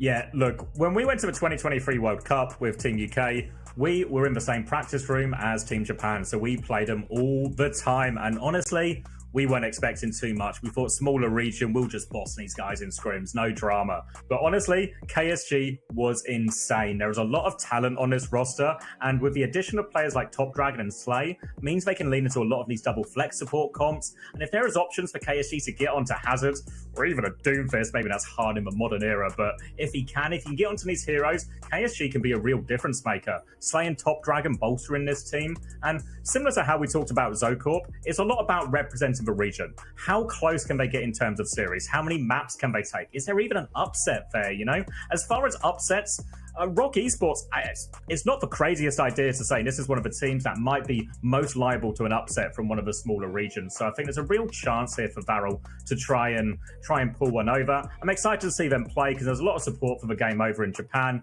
and this group of players, they have really represented Japan for so long now. So hoping for good things from them, and that's, you know, it's hard to be in Crazy Raccoon's group, but somebody has to do it. But in many ways, it's probably not even the hardest group, Max, because as a few people have managed to spot, Group A might just be the group of death.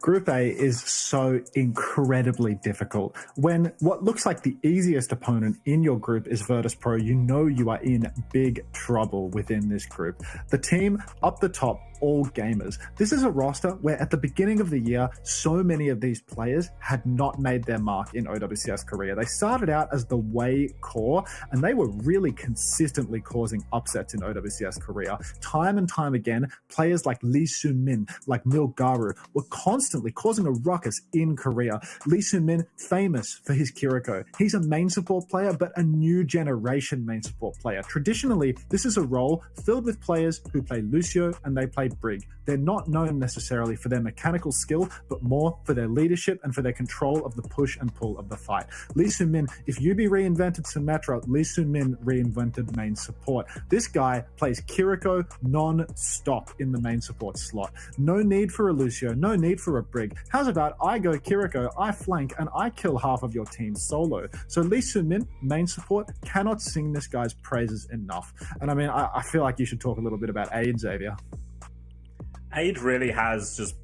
it feels like he's been around for ages, but this year, it feels like we've seen the best of him. He has played a super high-risk style on whatever hero, taking all these flanks, and really looking back on some of the AGG performances, including some of the ones when they were under the Wei moniker, some of these maps were some of the most entertaining Overwatch we've seen this year. They really have a very aggressive style. Aid capitulates that perfectly, taking these high-risk plays, and really, once Freya came out, Aid has leapt to the top. We talked about Chronic earlier. We talked about him going toe-to-toe with Quartz and Proud and all of this. But really, Aid's ability to influence the game on Freya has been second to none so far. So I think he's really become a star for this team. A team that in many ways felt like it should have been in a GK situation. Who Are You left? Peppy left. Some of their stars from stage one felt like they should have been weaker. But they've done the GK format where they lose their best players and then somehow get better because Sunjin's also coming to this roster, Max. The thing about Sonjin is that everybody was expecting Sonjin to be a downgrade on Who Are You. You watched the Wei roster in stage one and you thought, wow, Who Are You on the Genji? This guy's still got it. He is a dominant force when he gets on his best hero. As it turns out, Who Are You? Apparently, you replace him with Sonjin. Sonjin might just be an upgrade. Who Are You is the issue all along. Everybody thought Who Are You was their best player. He gets poached over to the EMEA region over to Gen G. Sonjin steps up to the plate and shows everybody that he was the god all along. So powerful. Sonjin, he was on a lower tier OWCS Korea team. He steps up to the plate and suddenly he's reinventing Venture. He's the best Venture in Korea. He's playing Symmetra, a hero that the Korea region historically is very tentative to play. Really insane performances from Sonjin time and time again. So good on the flankers as well, not just good for tricky heroes like Mei, Venture, Symmetra, also coming out on Tracer, stellar performances. Really, I think Sonjin has surprised everybody. But if you look back at his career a little bit, it might not actually be that surprising. He played in North America in the previous year for the Timeless/TSM core, and they accomplished their best result with Sonjin on the roster. He left, and the team fell to pieces.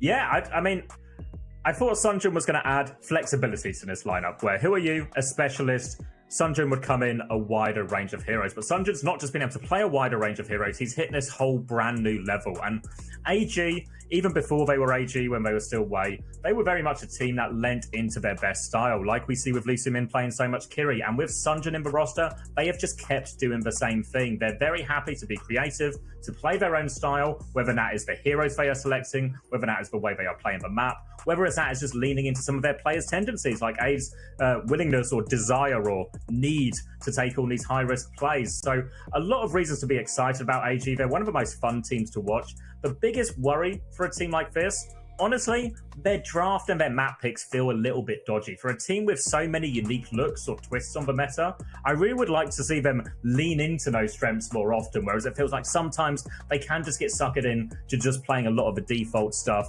And we maybe even saw that when they took on Zeta Division previously in playoffs, or sorry, back in the seeding tournament. They go 2 maps down, playing very similar competitions, just letting Zeta Division play Orisa, and then they start to mix it up.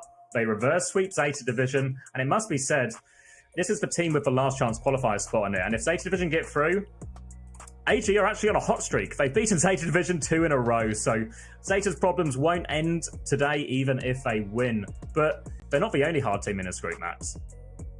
No, they're not the only hard team, but they're also not the only team where there are some worries. I want to talk a little bit about the Weibo roster, because Weibo, this was the once again roster from Stage 1, from the China Major. This is, of course, one of the most storied rosters in the history of professional Overwatch. We have the core of Guxue, Leave, and Shy. These three have been playing together for such a long time. But the thing about Stage 1 and the thing about the China Major, where this roster looked so incredibly dominant, was that Winston was incredibly meta in Stage 1. Guxue, he's been fighting for the title of best Winston in the world for what feels like the better part of a decade. This guy has been a dominant force playing Winston for oh so long. Sadly, with the release of Freya, with a couple of balance changes, the death of Winston, it has not been exaggerated. It has in fact occurred. You can no longer play Winston on a huge portion of the maps in the pool. Winston is so much weaker than what it was in Stage 1. Still, this Weibo Gaming roster was good to win China again. But I'm really interested to see whether they're going to be able to punch up internationally in the same way that they did in Stage 1, because their strongest tool, Guxue's absolute ace in the hole, has been gutted for Stage 2. It's a really tough situation for them because there's clearly world-class players in this lineup. They've got so much talent, they've proven it, they've been able to beat some of the most successful teams in all forms, back in Overwatch League, at the World Cup as well. You can't really ask for a better set of players, but they're always a team that have relied on the correct meta. And I do have to worry a little bit as well. Now, previously they had Lengtser in the roster, a very established and quality Brig player. Since then, they brought in Mew, who isn't as strong on the Brig, but is stronger on the Lucio. So they've had to lean into this Kiri Lucio more and actually have a Hangzhou Major. And that's where they had most of their success, playing Winston, Kiri, Lucio. So I think they're a little bit more limited now in terms of their backline options, and this might cause some issues as well. More of a person they can target ban if you are one of the opposing teams up against Weibo. So there has to be a little bit of worry for them there. Mostly in China, they've been playing the Winston where they can, the Ilioses, the Dorados, stuff like that. But they've played a bit of Orisa. It has been Guxue playing the Orisa rather than Liga as well. But Hazard has actually been their key to their success. So the Hazard, Kiri, Lucio, if that remains a viable option, I think that might be the best tool for Weibo to lean into. Exactly right. The thing is, their DPS have so much firepower. Leave, one of the hyperflex DPS players, one of the strongest DPS players in the entire game, famous for more heroes than can even be mentioned. And then we've got Shy, who historically has been one of the strongest hitscan players in the world, always going toe-to-toe internationally with the likes of Lip on these classic hit scans. The only question mark remains, can he do it on the Freya? I'd say he's largely unproven on Freya. I was told in the pregame that apparently he was struggling a little bit on the Freya in OWCS China. So I'm very interested to see whether the DPS line can still stand up to their former glory. It was really surprising to me because Shy, such an established player, such a quality hit scan, but he was getting the worst end of it to Dia in a lot of these situations. No disrespect to Dia, of course, but there's going to be plenty of better hit scans than Dia at this as well. So big test for Shy. We'll see how he does. The final team, other than, of course, this LCQ team, is Virtus Pro in this group. The third place from EMEA, who have been overtaken a little bit by Alcad and TM, but still have a very successful roster. And if you even cast your mind back to the Soup Cup, if you can remember that far back, they actually played for Way roster at the time and destroyed them in that opening game. So there's a bit of history between VP and AG here that does favour VP. VP, I do feel the issue for them is that in Stage 1, they looked extremely dominant in the EMEA region. Then they came to the international tournament, they came to that China Major, and they got blown out of the water. The only team that they were actually able to beat was another European team. Now they've fallen in the standings. They've gone from being the first place team in EMEA all the way down to third, looking much weaker, struggling versus the likes of the Ultimates to qualify here for the Major. And if that's the look that VP is able to put out on the current patch, I'm a little concerned for VP in this group. VP is a roster that I hold very dearly to my heart, very close indeed, but it's so difficult to cope my way through it for VP when they are in the group of death. They are going to have to go up against the likes of a Last Chance Qualifier top-tier Korean team, against a renewed Sonjunified AG, and of course Weibo, which absolutely dominated VP at the China Major. It was really harsh, actually. That opening game between VP and Weibo, it was all Weibo. It's about as one-sided a game that we saw. In many ways, I think for VP, their best hope, even though they lost it domestically, was actually to lean into the Symmetra. They might be outclassed by TMN Alcad, but if Symmetra is powerful, maybe that's actually VP's best hope. But Max, it looks like the players are all settling down and getting ready for this all-important grand final and a chance to get into that group of death. It could actually be time for us to play. Everybody's been waiting. Everybody's been hoping that we would stop talking about the main event and we would get to spectate some Overwatch again. I would say that, you know, you're free of us now, that you're sick of hearing the sounds of our voices. But unfortunately for all of the viewers at home, you are going to have to continue listening to us, just us talking about the current game rather than ones coming up in the future. All of the players are seated, and this is the decider. All of the marbles on the line. Everybody is waiting, and whoever wins this final series is going to be picking up their key and punching their ticket to the Esports World Cup. Lijiang Tower to kick us off. It has been a Cassidy ban from Zeta Division, following an Orisa ban from Team Falcon. So interesting that Falcon's already leaning into the Orisa ban. I have to say, for Bernard, Orisa, he's probably the best in the world, right? So taking that hero away from him immediately on a map is very good. Makes a lot of sense. We saw someone show a preference for Ramatra as well. We saw the Ramatra preference for someone, but now we've just got base heroes hovered in spawn. Someone and Burner both hovering the wrecking not ball. on ball. Two No way. players that do not play ball. I can't believe it. They were hiding strategies all along. Burner, the off-tank player, is rolling out of spawn on Wrecking Ball. And someone, the main tank player that is famous for not having the strongest of Wrecking Balls, is also matching it. Both teams hiding their secrets right up until the final, and it appears that both teams had the same trick up their sleeve. We said it was all for all the marbles, but I wasn't thinking of these type of balls. Someone is dead already before the fight's even really begun. Tank advantage now for Zeta Division, and really trying to come back in. Right back into this one as the cap goes the way of Zeta Division. Falcon's already on the back foot, proper hiding over on the side, looking for an angle, looking for an engagement timing. But Pelican, he just keeps poking from the safe side over on the Mega over on the coast. What is going to happen though is Burner is going to lose all of his health and have to disengage as Flora comes in onto the point. No recall now, just a scrap taking place, but Flora's going to have to disengage.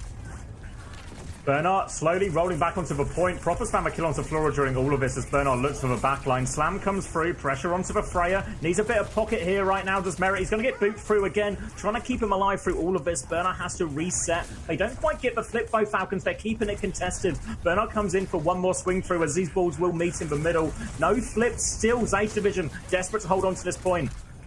Zeta Division, they've got to be happy with this fight. They keep point control the entire time. Proper now has no recall, and the beat comes out from Alpha Yi. Merit's going to be the first casualty, but Fielder trades onto Alpha Yi straight away. Myriad Kitsune rushes on the objective. They're going tooth and nail right now. Chio is on the run. You can see the skip chasing him down, but he won't secure the kill. Someone's going to catch a kill onto Finn, though, and that is bad news for the side of Zeta. Fielder's traded. A three-man beat for Falcons. Pelican pops the barrage and goes down to Proper immediately, and Falcons, they're clutching this one out off the back of a late beat from Chio. They've done it. Oh, they had to do it as well, because that point was contested for 70%. It felt like Zeta were on the back foot for so much of that. But Team Falcons, they finally get back on it. In many ways, it's for nature. Tracer, Bull, Kiri, Lucio, Lijiang, Garden. It is a comp and a map designed to keep stalling it out. So the flip is going to be so hard to come by.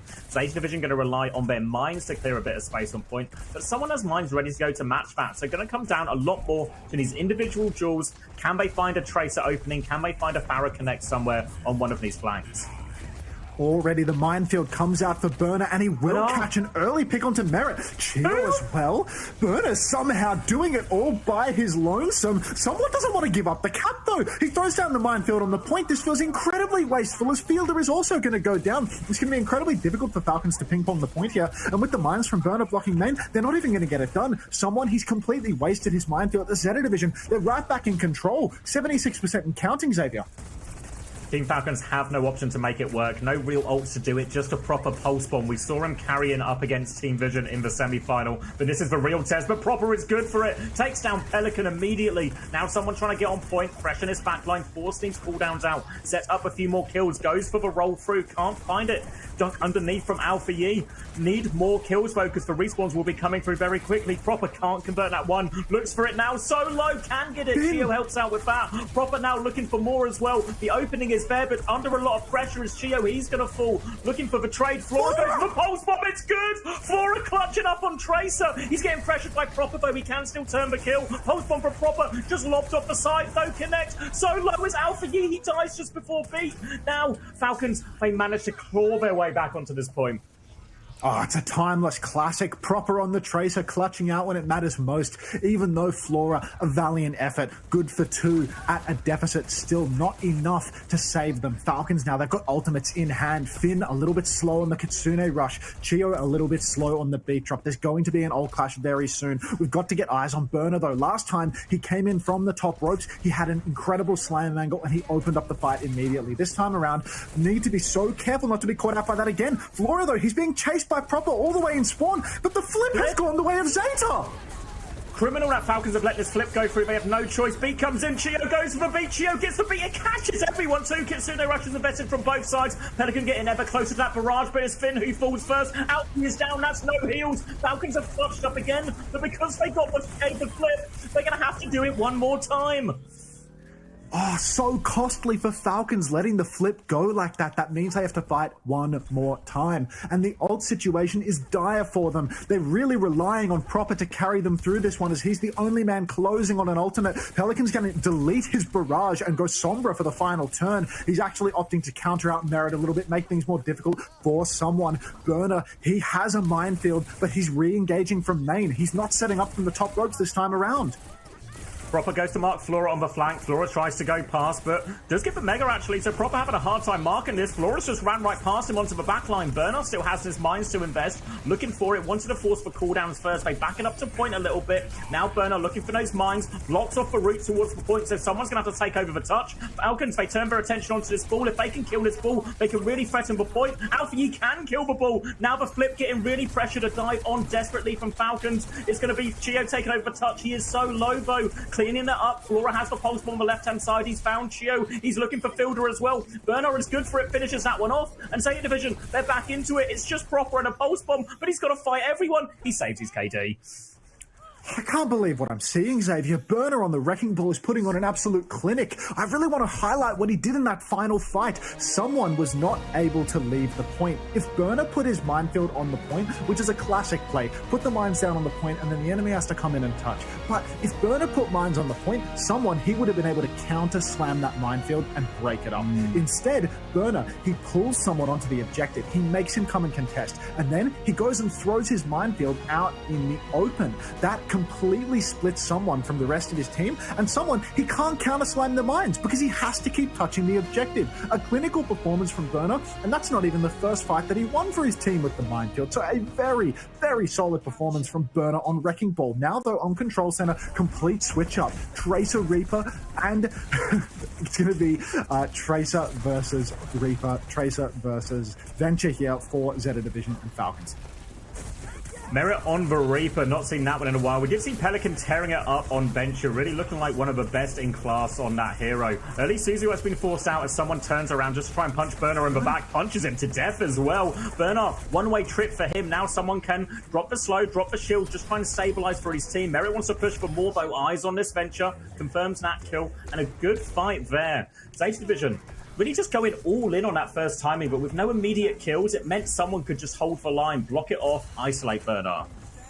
this is so interesting to see Burner rolling out on the Hazard here. Ramatra is very solid on control center because the slow is so easy in these tight chokes. Really, Hazard relies on getting an angle to push in towards backliners. And right now, someone is able to just play front to back and keep on blocking Burner. You see the slash comes in for Burner, but someone, he's already ready. Throws down the slow, throws in the form timing. But look at this Pelican on the side. Merit. He's forced someone into a spot of bother. He's caught Merit in the same breath. And now there's a huge advantage for Zeta. Beat comes out from Chio in response. Zeta Division, they're going to lose. It's a 3 versus 3. Pelican, he doesn't want to let it go. 3v3 out onto the point, fighting it out with Proper, but Proper is immortal on Tracer. He will finish the kill. Finn uses the Kitsune Rush. Burner finds a trade. The fight just keeps on going, Zap.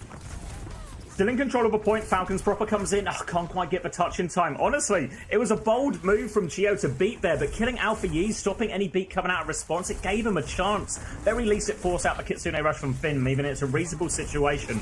Blossom advantage for Merit though as another ult trade. Kitsune Rush from Fielder. Alpha Yi's going to mirror the beat, catches everyone. Downpour available for Burner after this, but Blossom already. Merit doesn't find any kills. Now the Downpour comes out. Anyone locked up? I think the Reaper's locked up. Alpha Yi confirms the kill. Annihilation on point to try and turn it. And someone, he is turning it. He's punching him up. He's forced Pelican underground. It's just for supports and Pelican, and they're forced to try and stall. Pelican is alive on the coast, Proper and trying to fight these two, but they can actually live here for Zeta Division players. Hugely expensive fight there for Zeta Division. They threw huge, crucial ultimates into it, and they've got nothing in return. They're straight back onto the point, though, keeping that tempo high, and you can see someone, he's lost so much health, he has to pop the form, he has to throw up the hands. The flip is already being threatened by Zeta Division, but Flora's gone down! Someone in kind. It's an unfavorable trade for the Falcons. You hate to lose your tank early on. Pulse Bomb lands on Burner, but he can block most of the damage from that one regardless. Comes flying over the wall now, slashing a Cheer, but can't quite convert the kill. Finn drops the Kitsune Rush from the high ground out onto the point. Cheer with a beat drop. Proper with a beat drop. You've got to be so careful for that one. Zeta Division, they have secured the flip in the chaos. And Falcons, they haven't converted a kill with the beat. Burner finds the trade onto Merit, and it might just be a wrap for Falcons in this turn. There was a moment there with the beat timing, but again, it doesn't quite find the value Falcons were hoping for. Historically, Falcons are always so good with these beat pushes, but not converting here on Control Center. Now Zeta Division, double DPS ult, beat in hand, really tough fight for Falcons. Might even have to consider a kite at some point in this, because they're at a big deficit. Falcons, they're such a good team when it comes to kiting, but Zeta Division, their composition, it's so hard to kite because Pelican, Flora, they can both TP, burrow in, and get off angles. You see the TP comes in now from Flora. He goes for the Blossom. Beat to re-engage and keep him healthy. Fielder is flipped onto the objective in all of this, but he will go down. So Falcons, they're at a deficit. Zeta Division, they can turn this into the last fight if it drags on. It's a 4v4 as Flora will be traded. Downpour from Burner onto the objective. TP from Merit. Someone good for another kill onto Finn. Merit traded. It's a 3 versus 3 now. Pulse from Proper onto the tank yet again. When will he learn? Alpha Yi taking all the damage in the world though as someone takes him left, right, good night. And it is Zeta Division losing this fight by the numbers.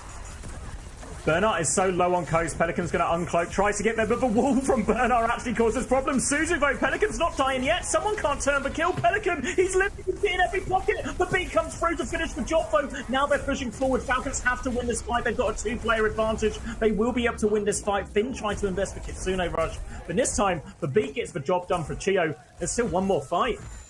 Oh, they're going to try and stagger Burner. Oh, Burner's going to die a little bit late.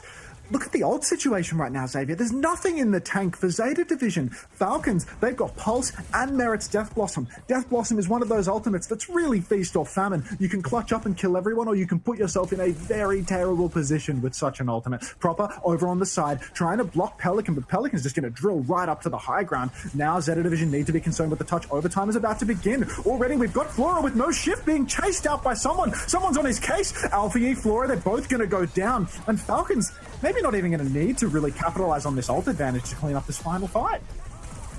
Really nice. Proper's going to finish the job potentially with a pulse bomb there, and that is going to be no further touches for Zeta Division.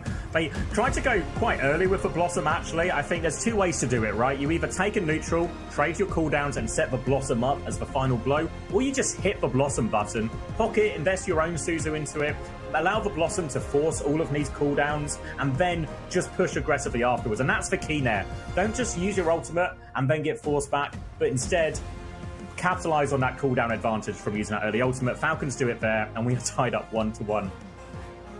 We're tied up 1-1. I am so confused by the matchups we witnessed on Garden. ball versus ball with two players that I wouldn't have expected in a million years to be playing ball. Now we're here on Night Market, and it looks like we're back to the ground tank, something a little bit more familiar. Speed ring out of spawn for Fielder, but he will be swapping over to the Kiriko, and Falcons more of the same. Ramatra, Zeta Division, Burner playing to hard carry on the Hazard. I think the Hazard's a little bit better on this map compared to Control Center. He can climb over those walls in the garden and get lots of off angles that way.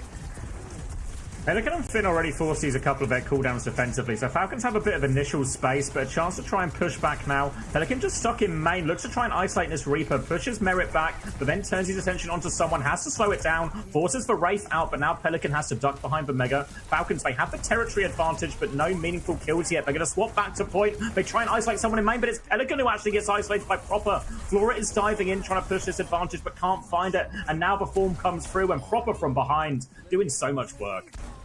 It's all coming up Falcons right now. As Falcons, they take the position and then they take the kills that come with it. Now they're in control of the point, and Zeta Division, they're not going to make any changes either. They're dying on the sword of Flora on the Tracer. This is something that we saw at last year's Esports World Cup. Flora being forced into a position where the hit scan was not very viable. He couldn't play his best on the Sojin, and he had to flex over to the Tracer. Happening now again versus Proper. That's not what you want if you're a hit scan player. You don't want to be forced to play the Tracer. Chio and Fielder both have support ultimates already, and Falcons, they're just controlling the chokes out.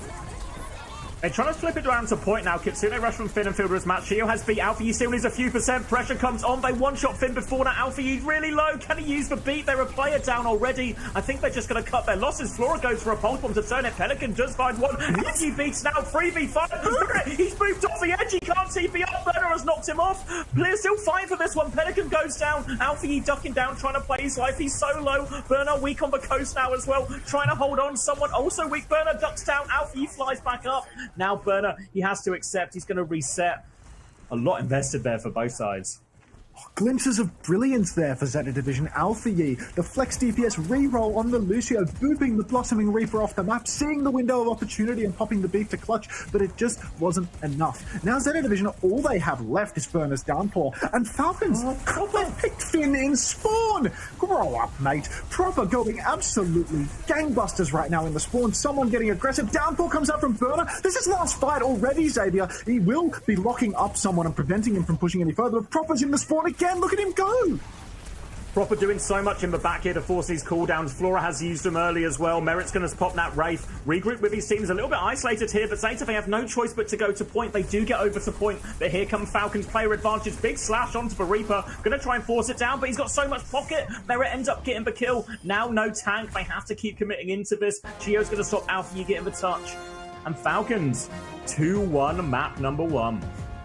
Dominant performance on Night Market. Felt like things were a little bit rocky at the beginning for them. And frankly, the comp that Falcons are winning with right now, it has Proper Stalker written all over it. Does it not? Reaper Tracer? This is a roster that won with Reaper Echo at the World Finals last year. Merit is not, he's no chump on Reaper. You've seen it here now. But is he a world champ on Reaper? I'm not too sure about that. But ultimately, if it works, it works. That's a map 1 win for Team Falcons. We can't keep asking, where is Stalker? Because Merit's here, and he's clearly come to play.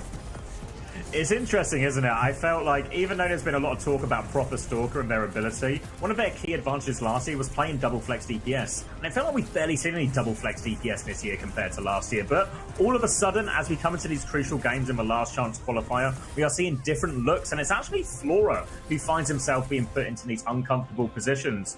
Really, Tracer, Reaper, not heroes we always associate with him, but he's been forced to put on to pull it out. Try and do his best. He had that one clutch moment on Tracer, but I think as we go through the series, probably looking for opportunities to get Flora back over to the hit scan where they can. I'm thinking about what would be good in the future for Zeta Division. Where do they want to go in this next map? And to me, what makes the most sense is to go somewhere like a New Junk City, somewhere where Tracer is not the best pick and Pelican can really flex onto some of his strongest heroes. Play characters like Venture, like Symmetra. Protect Ban for DPS, or don't even bother with it because you have options, because you can play the Sim or the Venture, and Tracer can match up into both of these on that map. Overall, though, I do think that it's going to be a difficult difficult situation for Zeta Division, whichever way you slice it, because there's so many different ways to exploit the fact that right now they're having to put Flora on Tracer, something where historically they have struggled when this is the case. Yeah, it's not their strongest look. If they can take it to something like a New Junk City, there's probably a world where you would expect Hambin to come into the lineup for Falcons during that. And then even potential, I mean, Bernard's not going to be afraid of playing the Orisa, but there's a chance that you can even just ban the Tracer out or rely on the map to do it. Something where you can force Pelican to maybe even play some of this Symmetra or some of this May. Heroes where he can have actually a more significant advantage over Proper, because if Proper's just allowed to play the Tracer, the Genji, these are Proper's best heroes. A New Junk City, ban a Genji, force more brawly DPS, maybe force a Venture Mirror even, maybe, you know. We've not seen too much of Proper on Venture historically, but last time he played it, it was up against Crazy Raccoon, and Heesan kind of gave him the business on it. So I think really if they can keep Proper on Tracer and Genji, this is what Falcons want. Chance for Zeta Division to interrupt that though. There's another side of the coin for Zeta Division as well. Because they have Alpha Yi on main support, this is somebody that will excel on aim-heavy flex support characters. Think back to the Vision series. The way that Falcons lost a map, it was by being taken to Circuit Royale, by having the flexibility of Chio exploited a little bit. Zeta Division can do the exact same thing. They can take it to Circuit, they can ban out the Lucio, and they can just let Alpha Yi go nuts on a hero like Illari. Really interested to see which approach they choose to take. Do they want to lean into their support flexibility a little bit and their dominance of Alpha Yi on aiming characters? Or do they want to play more for the fact that they have a tricky flex DPS character that can play a little bit of the Venture, a bit of the Sim? I think the nature of how these series go sometimes is there's also the option that the push and the Flashpoint maps, they are all quite similar. So if you leave those towards the end of a series, you can always just try and pick out some of the more difficult maps. This is why we see Vision so keen to pick Circuit Royale at their earliest opportunity, for example. So there's a chance to do something like that, or if Zeta Division have a different solution, they could just lean into that as well, because it feels like actually we're just getting those. They're going to go to Atlas, actually.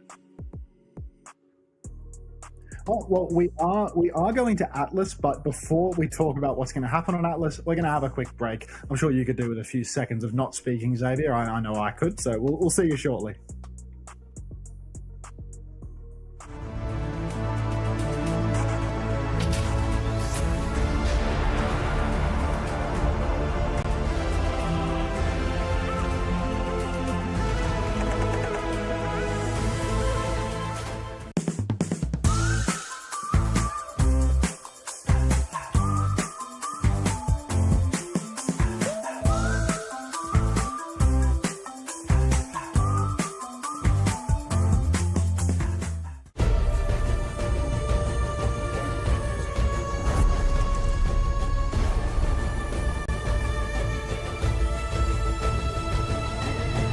This land is calling.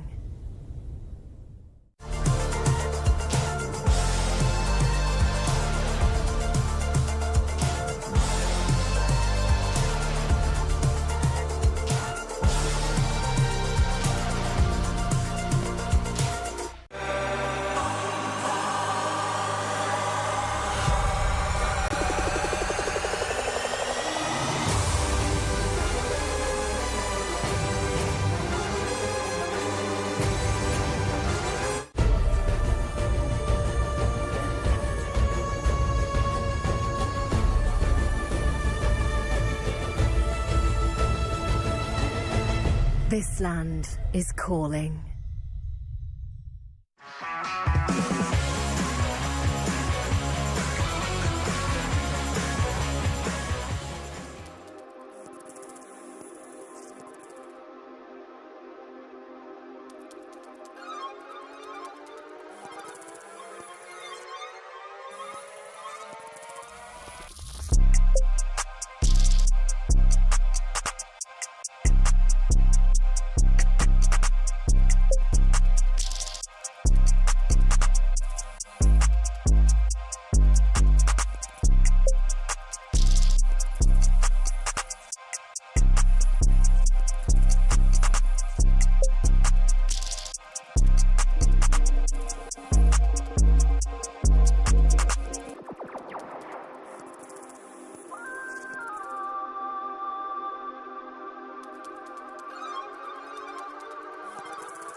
Welcome back. Highlights here from that map 1, and it was only map 1, but it's lining up to be a good series, Max.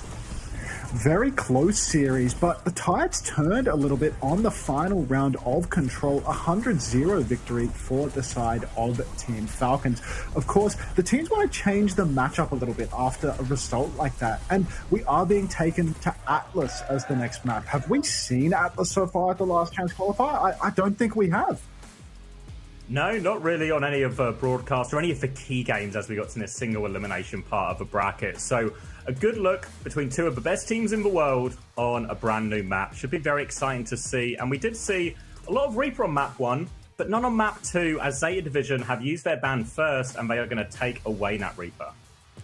I quite like the Reaper ban. It just prevents Falcons from playing something where they were having a very strong performance. Again, this is one of those rosters where it's so difficult to actually exploit major weaknesses with the bans because everybody is so flexible. And the same can largely be said for both sides. One of the biggest strengths of Team Falcons historically was that they had this proper Stalker DPS line where they really could not be banned against from the DPS perspective. Now, Falcons actually have Merit in the lineup, a hitscan player that is a little bit less flexible. But this is matched by Flora. Flora plays the Tracer, perhaps doesn't look like he's world-class. Merit, probably not going to see him playing the Tracer for similar reasons. So now these teams are almost completely equally matched in terms of their DPS line flexibility. Expects it in very much as well. With Orisa no longer banned, as has already been burnt on map 1. Chance that we're just going to get an Orisa mirror, which I think will end up being a key part of this series. Bernard, I think for most people's money, best Orisa in the world. Zeta Division going to want to lean this out where they can. I think it's fair to say they also have the hazard advantage over Falcons, almost regardless of which tank they have in. So there are options for Zeta Division here where they can try and put Bernard in these situations where, well, I think for most people's money, I keep spending everyone's money, but for most people's money, I would say Bernard probably the best player on a Zeta Division roster. So anytime they can get him into a position where he can carry a series, it has to be good news for them.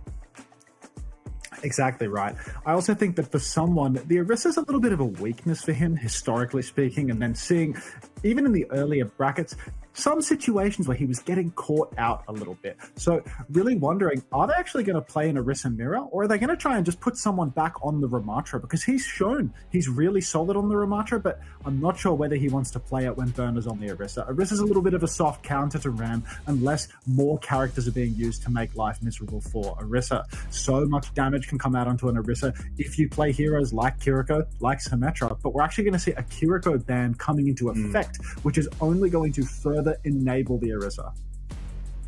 Two options, really. Most teams will go to Baptiste, Lucio on these type of maps when Kiriko is banned, and that's certainly in the locker for both of these flex supports. But we have also seen Falcons earlier today actually go Moira in response to this as well, which was buffed in the most recent patch, even though we've not seen a whole lot of it. And the little bits we have seen haven't been very successful. Looking at you, GK, in that one. So interested which way Falcons are going to go. Going to go for Moira or going to go to the Baptiste? It's still a new map, but I feel like the Baptiste is probably slightly better on this map, a bit more open than, say, a New Junk City or something like that. Yeah, I do think with this particular Flashpoint map, there are so many tight flanks. So you can play the Baptiste and you can jump up to lots of different accessible high grounds. There's lots of verticality on Atlas. But with all of the short flanks, it can also be quite difficult for the Baptiste to survive just because there's so many different places that a flanker can be coming from. So I wouldn't be surprised to see a Moira Gambit as well, just for the sake of survivability. Moira is a character that may not have the same impact in the neutral, not all of that front-loaded damage, not like having a Baptiste gun drilling you in main, but it is a very survivable character. And if you're dealing with lots of flanks, lots of pressure, sometimes Moira is the only option for you. It does certainly have that survivability, and the Coalescence, I think, quite an underrated ultimate, especially into things like Window, is really effective into High Noon. Again, can get a lot done with that Coalescence, especially with a Ramatra or something combined with it as well. Chance to be very aggressive and a lot of unblockable or difficult to avoid damage if those two are used in tandem. So options for both teams here. I think this map is going to be quite pivotal in determining where the series will go, because if they can't win this one, here's Zeta Division, they are up against it, and are going to have to rely on a different course, maybe a Circle Royale or something like that. Worth noting as well, Hanbin has taken his seat, which very much does mean we're probably likely to see some Orisa from Falcons as well. Yeah, subbing in Hanbin is generally a tell that they want to get over to Orisa, that they want to play a ground tank-centric style. Hanbin, this is his bread and butter. This is what he is known for in Overwatch 2. And I'm not really expecting a Junker Queen Gambit or anything of the sort, so really expecting to see an Orisa mirror here, or maybe Orisa versus Hazard. Again, thing about this map, lots of short flanks, lots of verticality, that leans into the Hazard quite nicely. Hanbin, not really known for his Hazard, but he does seem to be warming it up in Spawn, so you do never know. Overall, though, I really do feel like this is probably going to be a tale of two Orisas here on Atlas. I want to keep my eyes on Pelican as well. He's played a lot of Venture so far in the latter stages of this tournament, and he has looked mega on it. But you have to bear in mind, on that Lijiang Tower, Cass was banned. Cass, one of the go-to counters to really neutralize a Venture's impact. So will Pelican still try and make the Venture work on a map like this, or with Cass available? Or is he going to lean a different direction? Tracer, Genji, all also viable, or even that Sim potential. Maybe even Mei as well. We talked about maybe not wanting to play more of a Ramatra where they can, but Mei, decent matchup into the Orisa still, can't get the same number of freezes, but that left click damage still goes through, and the Sim especially can just be an Orisa shredder if Pelican wants to lean into that side of things. I think we should talk about the stakes of this particular map, Xavier. Not just the match, but this map in general. This is a first to 3 series. This is not a best of 7. If you lose this map, you're down 0-2. You drop one more map, you are done for. We were talking about how if they were to lose this, they could go to Circuit and they could change the pace a little bit. That may be true. But if Zeta Division lose this map, already they are so low on options, and they need to win a disadvantaged matchup because they will already have used some of their most valuable bans. The thing about these matches is you lose your bans early on in the piece. By the time you get to the 5th map in a series, the bank has been drained. All of your most valuable tools to win in the draft have already disappeared. So it's really important that Zeta Division don't go down 0-2. Since the introduction of the ban system that actually started at the Esports World Cup last year, it has become an increasingly important part of the game. When you get to pick the mode, you get to pick the map, and you get to use the bans to dictate what type of matchups are available, you need to convert these advantages. We saw Team Vision earlier today up against Falcons, a team that should be massive underdogs, still able to convert it. So Zeta Division, they really can't afford to go 2 down in this series. As we saw that key, it is all to play for, but Falcons have taken the first step towards it. Falcons already stepping up right now, and it is going to be Ramatra versus the Hazard. Burner really in a position to carry right now. He needs to look for these angles, but you can see Falcons, they're not giving him an inch. They're playing very safe and very behind, which means that it's actually so hard for Burner to find a flank, find an opening. Hanbin's going to be walled off by Burner as well, but Finn is taken down early by Chio. How does this happen? 2 trades from Zeta. Forget the Finn death. Player advantage now for Zeta Division, don't have their main source of healing, but a lot of mobile characters who can be independent, and Falcons are just going to reset after losing Fielder as well. So first fight to Zeta Division. It's really not the sort of comp we often associate with Zeta Division, but early success here, really their primary target in a lot of these fights is going to be Fielder. Fielder is the target, but Flora is the first pick as Merit gives him a nice early trim. Burner comes flying in though. He wants to find a trade. Doesn't look like he's going to manage it. Alfie hooning in like a bat out of hell, looking for a trade as well, but just not able to make it happen. Falcons, they're going to secure the flip, and they're going to start cleaning up these kills. A rough start for Zeta as the skip gets his head taken clean off. As soon as you lose one of the parts of your dive, really looking at Burner, Flora, and Pelican in this, it is, of course, going to be even more difficult to convert these kills. You saw the wall come out onto Merit there, but Merit was able to slide over it, and without a Tracer to pinch or a Venture in a position to try and hit from a different angle, cut the exit, Merit was able to survive pretty comfortably in the end, and this is going to be the game here. Can Falcons keep Merit and Fielder alive? If they can, they will just win the game for them, but easier said than done. Easier said than done. The trade onto Fielder was crucial there to allow Zeta Division to step up a little bit, but already Flora's under so much pressure. Proper's on his case, chasing him down, forces the recall out early. Now he's on to Alpha Yi, giving him so much trouble. Recall forced out though, and Merrick pulls the clock up on the high ground. Beef comes in response to Finn's. Oh no, Finn goes down during the coalescence. Merrick just good for it. Such a good beat as well from Geo. And it's just cleanup kills for Team Falcons. They win this ult exchange by the numbers. And Zeta Division, they're scrambling for an opportunity here. Great fight for Falcons. We talked about how difficult that coalescence can be to deal with, but one of the tools that can just get you out of jail against it is if you just have a beat to cancel out all of that damage. Get it there, allow Merit to get full value out of his overclock. He shuts down Finn, and that is first round quickly to Falcons, but beat advantage now for Alpha Yi coming into this next point. Beat advantage for Alpha Yi could be huge. So important that Zeta Division can win a fight here. And beat pushes are so good with their composition. Burner can get in the mix. He can go flying across the map. Pelican as well, a very mobile character. They're going to be looking for an opportunity to engage here. Hanbin pops the form early. Pelican looking for a short little flank behind. Beat in main from Alpha Yi. He dances with death, but he will get it off. Field is in trouble. He will go down. Downpour comes out as well from Burner. That's two ultimates for the side of Zeta. And it is looking like an easy cleanup here for them, as Hanbin actually did invest the Annihilation into this fight. A little bit of an optimistic one, but Proper's trade onto Finn, very valuable because now Zeta can't hold forward. They have to pick up Finn from spawn, meaning Zeta Division won't have the same chance to set up. Just being annoying now, stalling out the point for a little bit longer as Proper continues to look for opportunities. Getting this early pressure, his primary targets are going to be Finn where he can, but also happy just to fight Flora. Window wants a point down from Fielder, looking for Alpha Yi in the back. He's skirting around, but Alpha Yi, he turns the corner. Gap onto Proper, shuts him down. Now the tectonic shock, but can't connect any on the wall riding Lucio. Back over to point, and Hanbin is blocking up, but he is surrounded. And Zeta Division, they've conceded the point, but they will be able to get it right back. Heroics from Alpha Yi to take down Proper early on in the piece. Falcons, they do manage to get a brief flip, but Zeta Division, they come away from that trade happy with the outcome.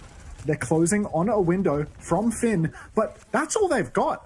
Falcons, they're having a much larger ult swing just around the corner. Chio's beat, massive. Merit's overclock, dominant. So really got to be careful if you're Zeta Division. If you take this fight slowly, you're going to lose to the ultimates of Falcons that are just building up. Recall advantage for Proper now. Has to trade it back, so Flora has held his own as Zeta Division try and reposition themselves onto point. Window nearly available for Finn, but Hanbin is swinging forward, keeping Zeta Division on the back foot. Desperate for it. Merit's got the overclock first, trying to burn through the hazard, but he comes through to keep him alive. Pulse bomb as well. They'll just kill Burner through everything. Window from Finn, but the damage, it might be done. Merit's going to clean up again with the overclock here, and it's just Finn left alive. He's going to have to die on point. This is a good fight for Falcons in the sense that they've secured the cap, but if you look up to the ultimate scene, it's really a winnable one for Zeta Division. They are about to swing back into 3 ultis, and big ones at that. The beat push and the downpour both available. You even see Finn making the swap back to the Moira. The reason that he's done this is because he wants to get in there. They are going to beat push once again. Bap gets left behind. Moira, no such trouble. Slow, already invested by Hanbin. That means that they cannot ham up the push. Burner looking for the engagement angle. He slashes through. The beat comes out from Alpha Yi, but the shield has actually stopped Burner from receiving it. Flora, he's in the back on Merit, but he misses the pulse bomb, and somehow this beat push has netted absolutely no kills. They went all in, but no kills. They're going to get themselves back over to point, and they do have Bernard's downpour still. Trying to force his cooldown. Doesn't even need it. The lamp is late. Merit is dead. Downpour to finish the job. That will make short work of everyone else in Zeta Division. Cost them all of the ultimates in the end, but they do tie us up 1-1. Oh, such a dodgy beat push there from Zeta Division. They went deep, they used the pulse, they used the beat. Falcons used nothing, and somehow they survived it all. Ultimately, though, Zeta Division, they had the downpour, they had that clutch factor from Burner, who came flying in to take down Merit. You see Merit's actually made a swap now. He's moved over to the Cassidy. This is an interesting choice, because there's more front-loaded damage. You can ham up the Venture a little bit, flashbang them out of their burrow, but at the same time, you are a target. You are less mobile, and it can be a little bit dangerous on the Cassidy.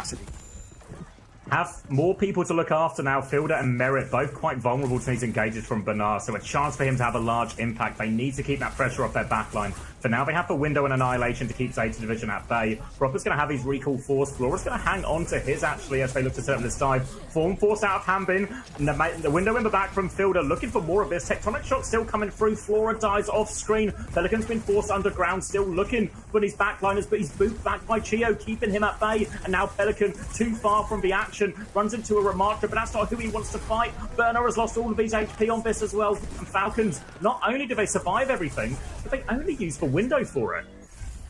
Falcons, they get to cap it so lean. One ultimate and a cap that is so important for them now. It means they can keep on rolling the snowball, building it up, keeping Zeta Division locked out of this fight. And on the next turn, Zeta Division, they're going to have quite an alt swing for themselves too. They are going to have a Coalescence and a beat. It's going to be so difficult for the backline of Falcons to survive if Chio can't hit a good beat drop. The beat drop is so crucial to counter out Finn's Cole, because otherwise they can just push deep. You can see already Zeta, they're swinging up. Slow from Hanbin, it goes very late, but already Finn's taking so much damage, he needs to be careful not to go down. Chio with the counter beat. Alfie has a beat available. He pops it again, dancing with death. He gets it off. Alfie is the king of the margin of error, and somehow, some way, Zeta Division, they've won this fight using only their support ultimates.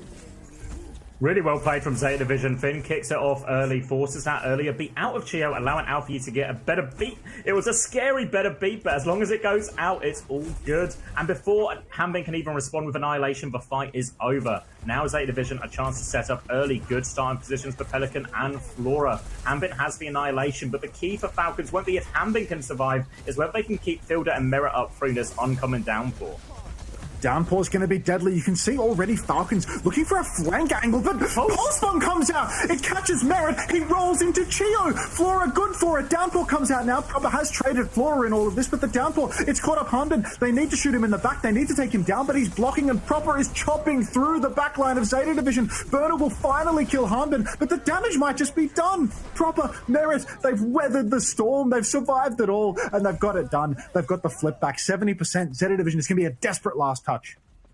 Can't understate how hard it is for Fielder and Merit to survive in some of these situations, because Zeta Division's comp is designed to ruin their day. They do such a good job there. Loads of the ultimates burn, and now it's a desperate race towards the point. But Zeta Division, their comp is fast. As long as they can get the touch, they can stall this out. Flora get into position for the first touch, triggers the overtime. No ults just yet for Zeta Division. Getting close to that Coalescence, though. Just trying to stall the point out. Bernard's going to make a bit of a move. Flora ducks behind. Merit trying to mark that one out. Has force for recall. They've lost Alfie on point. Fielder's had his lamp force now. They are vulnerable. Finn still needs 5%. They are 2 down, though. Finn has to fade away. Still doesn't have the Coalescence, and they just won't get it in time. Falcon should be good to clean this one up now. And Finn, he's got the Coalescence now, but it's too little too late. So close there for Zeta Division. Flora, he gets the touch. He manages to blink on and off the point. Doesn't need to use his recall right away. He recalls a little bit later. Such good ping pong of the objective, but Zeta Division, they needed so much time to charge up that Coalescence, that Tectonic Shock, and there was not enough time in the world for it. So Falcons, they close this one out, and now they're on the run again. Pelican's gone down. Chio traded out Coalescence from Finn in main, but it looks like he's not found any immediate targets. Merit now in his sights as he will be beamed down, but Hanbin trades out Alpha. Hanbin goes down, so Zeta Division, they are going to take this fight. Coalescence for nothing. A little bit of a scrap off the objective here, as now the unlock comes through, and Zeta Division get first cap for only Cole. Such an important one for Zeta Division. You see the power of Coalescence when there's not a beat to counter it out. And now Zeta Division, 4 ultimates for this next fight. Slight beat advantage for Alpha E. Chance for, again, for their DPS to set up early, make Fielder and Merit's life very difficult. You can see Proper trying to pressure this Tracer out, relieve a bit of pressure for his team to move into position. Robber has for Pulse Bomb as they swing round, but Flora's coming behind. He's got Pulse Bomb. Pulse Bomb is out. The stick is good. Fielder is dead. Chio's low in the corner. He's not getting to this beat, and Zeta Division makes short work of it.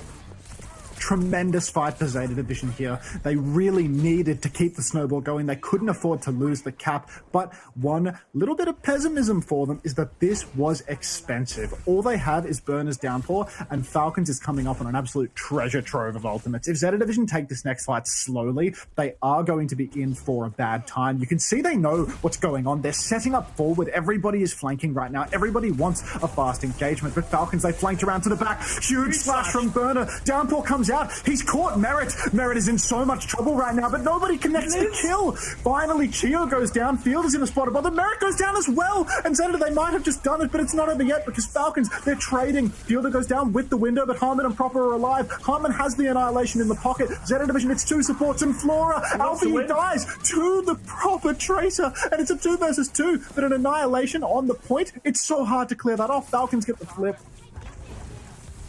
Finn and Flora still here, but Finn needs to play his life. They need to regroup with the team, but they have a Coalescence ready to go with, and Chio now does not have the beat to respond with for this one. Finn here, if he can find Coalescence value, this could seal the point for Zeta Division. All eyes over to him. Fielder and Merit's life's about to be made very difficult. Proper with a Pulse Bomb, a chance to maybe turn it, but now the Coalescence is ready to go. Up against the window, trying to go through it. Proper is looking for a trade, Pulse Bomb in hand, but he can't stop the onslaught from this Coalescence. Lamp has been forced out now, but Alfie dies on the way through. More pressure coming in. 2 of them have died. Falcons, they've dealt with it all. Finn, he has to reset off the map. They know they only have one more fight. World-class kiting ability coming out from Falcons there. Fielder, he plays the furthest back position. He pops the window on high ground and he preserves his lamp for so long. He manages to survive through almost the entirety of that Coalescence, and the damage is done as Falcons come in from every angle, pinching and trading out kills. Zeta Division now, they've got nothing for this final turn. Proper has a Pulse. Merit nursing a High Noon in the back as well. Zeta Division, they need to be concerned with the touch. As Proper, he comes in on the side. He's once again on Alpha Yi's case. The slow comes in but won't connect the kill. Recall's forced. High Noon in the back won't catch Alpha Yi. Both supports are dead for Zeta Division. Burner, as always, is good for a trade, but it's just not enough, Xavier. Alpha Yi and Finn dead early on in the piece, and Falcons, they 3-1 Atlas. They close out Morocco. They're 2-0 up in the series now. It's a real masterclass from Fielder. Cannot understate how difficult his life should be on Baptiste on a comp with Venture, Hazard, Tracer, Moira, Lucio. These Coalescence pushes should be slam dunks if there's no beat. But time and time again, Fielder, you can see 9k. Pat on the chest already. He knows how good it was. Even that last fight there. The fight's coming in, the push is so aggressive. And we see Fielder popping his lamp towards the end of the fight. Such good work by both Chio and Fielder and everyone really, just to relieve this pressure. 3-0 has been predicted now as well. And Falcons, they're on the verge, Max. Falcons really are on the verge. We were saying before, we need to see Zeta punch back here on Flashpoint. If they go down 0-2, this is not a first to 4. This is but a first to 3. One map away now for Falcons. Zeta cannot drop the ball ever again or they will be going home. And they will not be going home with a key in their hand. It's all on the line right now. Everything to play for. As Team Falcons, they are just one map win away from punching their ticket. We've seen this matchup so many times before, and typically it's an absolute dogfight between these two rosters. But this time around, already a 2-0 lead for the side of Team Falcons. It's going to be such a tremendous ask to request that Zeta not only break the curse, but reverse sweep in the process.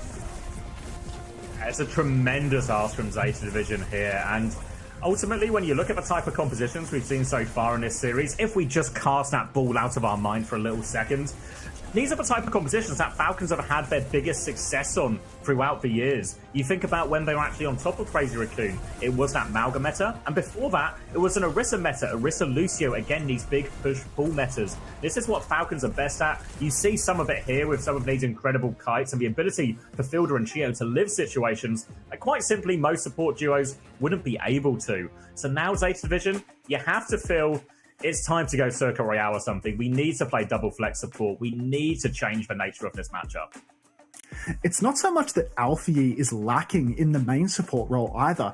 On Atlas right there, I witnessed multiple beats that were absolutely game-winning. It feels like if Violet were in Alpha Yi's shoes there, it would have been a classic Violet court situation. Hands in the air as he Ajaxes yet again. But Alpha Yi, he was playing that ever so slim margin of error and he was clutching it out time and time again. The difference is not so much that Alpha Yi is being exploited on Lucio, but Chio needs to be exploited now by Alpha Yi's ability to flex. Right now, nothing is going right enough for Zeta Division to edge out these crucial moments. They need more carry power. So I think Circuit Royale, it's the only meaningful option that remains for them. They will have to reverse sweep playing more Lucio mirrors, but take it to Circuit, get Alpha Yi on a hero where he can really shoot his gun and take it from there.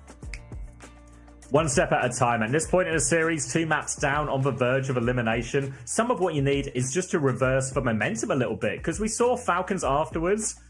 All of that seriousness, that business-like approach that we saw earlier on, even when they were playing teams much lower in the rankings than them, like Invaders, it all seems to have like smiles, 3-0 predictions. They can taste victory. They feel like they're on the verge of securing their spot at the Esports World Cup main event later this month. They are so close now, and they have complete control of this series. Zeta Division, they can pick the next map, but that is the last map in the series that Zeta Division will be allowed to pick. So really, at this point, it is Falcons to lose.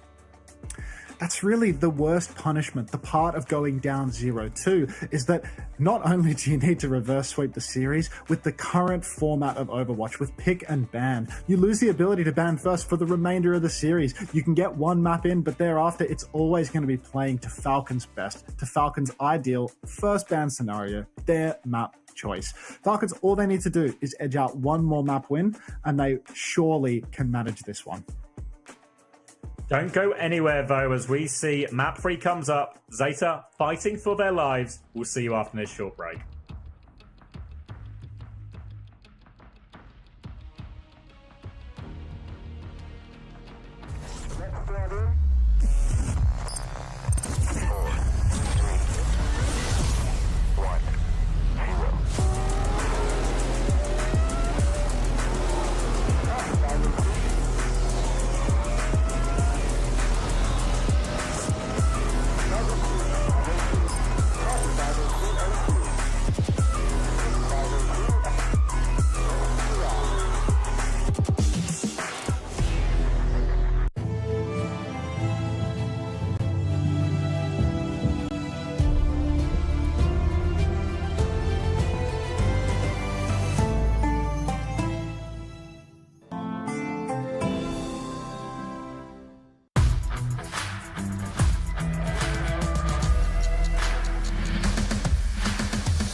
Welcome back. Falcons are one map away from punching their ticket to the Esports World Cup.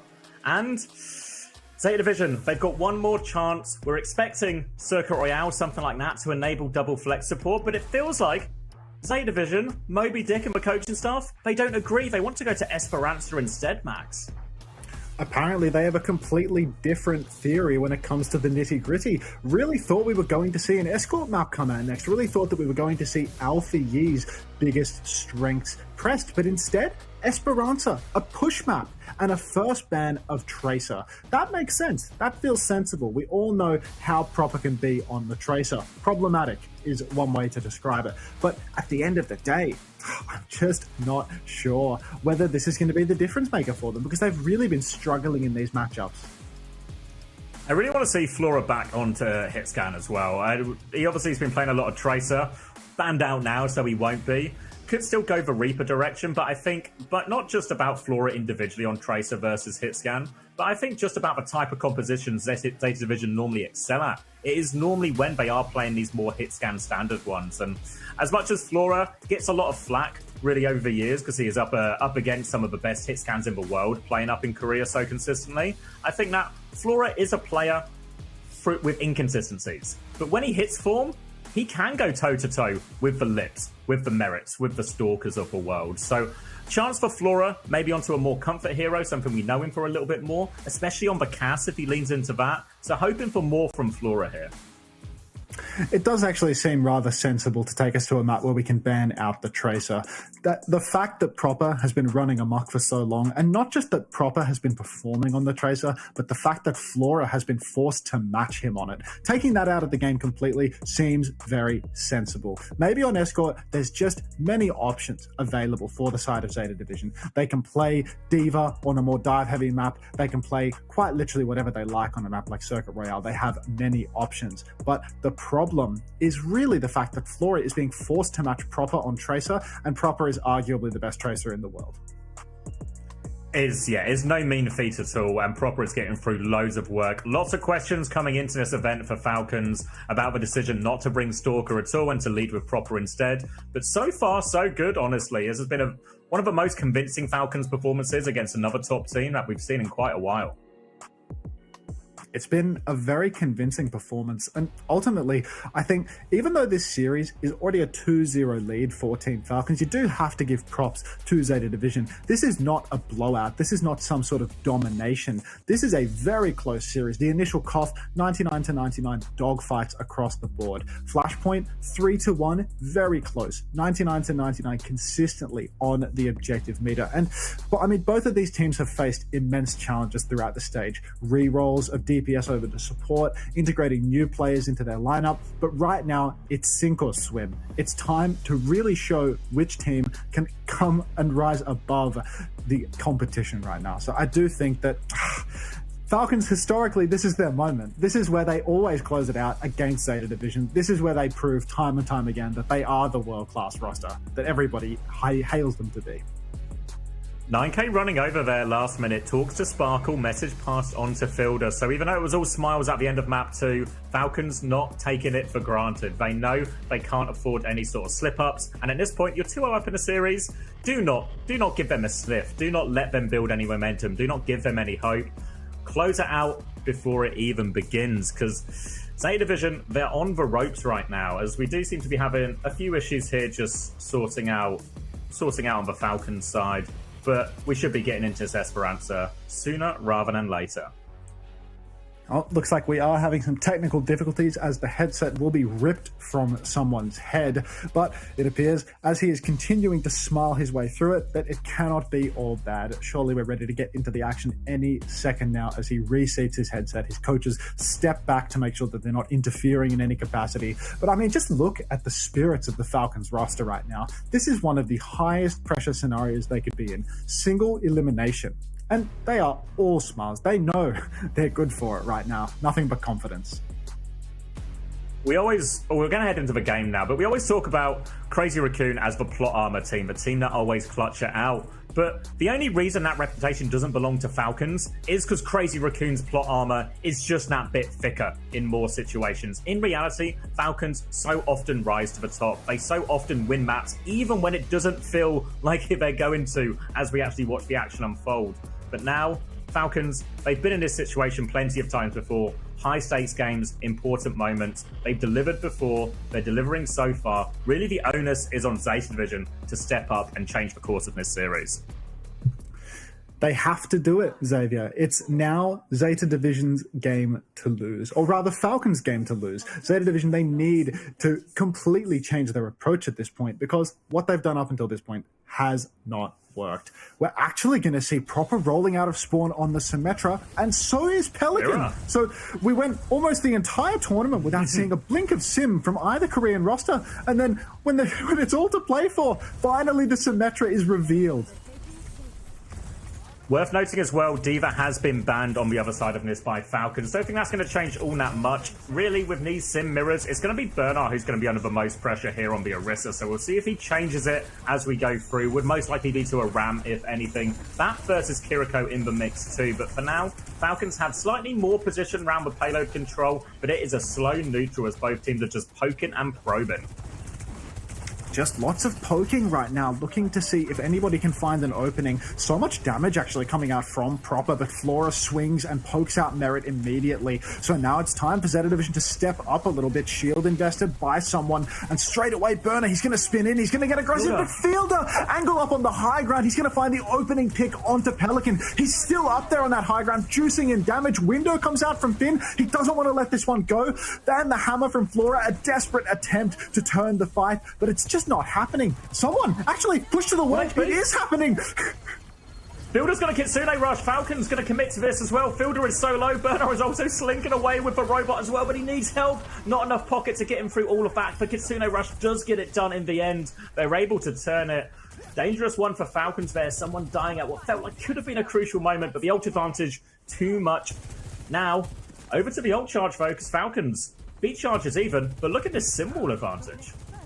Huge Simul advantage right now for Proper. Pelican was the first death for Zeta Division, so it makes sense that he's a little bit behind on charge. Merit up on the high ground right now. He's just juicing damage, but someone, a crucial slow in the choke, and Alfie is finally going to be caught out. It's been so long since we've seen an unforced error, but there it is. Perfect boop from Chio on the high ground as Zeta Division try to TP on, and it's just Falcons all the way. Overclock invested by Merit. He wants that checkpoint desperately, and he will get what he wants. Zeta Division, they are being taken to the cleaners here on Esperanza.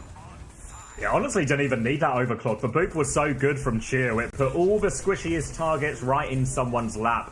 And it's a quick and decisive fight for Falcons. And it's checkpoint and more already. Zeta Division, they have to get a foothold. They have to find a way to stabilize. But Pelican, he still doesn't have this symbol. Falcons have significant advantages. They drop behind. But Falcons, they're just trying to flip. They're just trying to walk away. They're gaining meters all the while. And someone, Symbol, Annihilation to keep going as well. High Noon and a beat going out. Flora's taking a beating, but he's got so much protection. Can he find the kills? No. Blocked up in front. Someone trades the kill back. Pelican's going to drop a symbol and he wants to clutch. Someone's pushing for the kill, but he's out of form. Chio is stuck in there as well. He can't escape. Pelican is turning it with the symbol, but all the while more meters on the board. Oh no, Xavier, we're approaching that critical juncture. Merit swings back in. He takes down Pelican. On the run is Finn. He escapes up to the high ground. Alfie is all over him. But at the same time, Falcons, most of the kills are going their way. They have close spawns. They're going to be right back into it. They're only 4 meters away from having a 100-meter lead, Xavier. We all know what that means. As Zeta Division, they've lost 100 meters consecutive. Fielder has a Kitsune Rush to keep the good times rolling. But Falcons, there's just no pressure on them. Someone holding the corner now, looking for it. Shield will be forced and form as well. Someone TP for him to get out, but Burno is blocking the TP exit. Someone can't get out. He can't get the TP. Kitsune Rush to save someone's life, and it does save someone's life. Trying to push back, but Finn with a window onto the high ground, trying to find a kill. Now Bernard trying to walk forward, but they've lost Pelican on the way in. Merit trying to take over, nearly has the overclock. Gets the kill on the way out. Bernard finds the trade, but it's barely a trade at all. He has to die on point. If he can get another one, it's a miracle, but he can't. Falcons foot on the throat of Zeta Division. Absolute catastrophe for Zeta Division right now. They've squared up in the Sim Mirror and Falcons are walking all over them. 125 meters and counting. A 2-0 lead for Falcons. Qualification to the Esports World Cup on the line as Proper TP's over to the side, looking for a little angle to keep on poking, making Zeta Division work for every last inch of space. But Proper, he will fall. A spear from Burner and a cleanup kill, and Zeta Division, finally they have an advantage in a fight. Someone flanking now, trying to find a trade all over this. Freya kills Flora and gets out. He's robbed the bank. He's going to try and get back to the payload as Zeta Division continue to move forward. But they're a little bit surrounded right now. Someone with the angle, pressuring the back line. And Zeta Division, they need to group up. It's an awkward position for them. Alpha Yi is low. Fielder TP's back. Overclock from Merit. Beat from Alpha Yi to try and keep Burner alive. But he's taking so much damage. Now the beat comes back. TP to try and run away. But it's player advantage. It's everything advantage for Falcons. They just need to clean up these kills.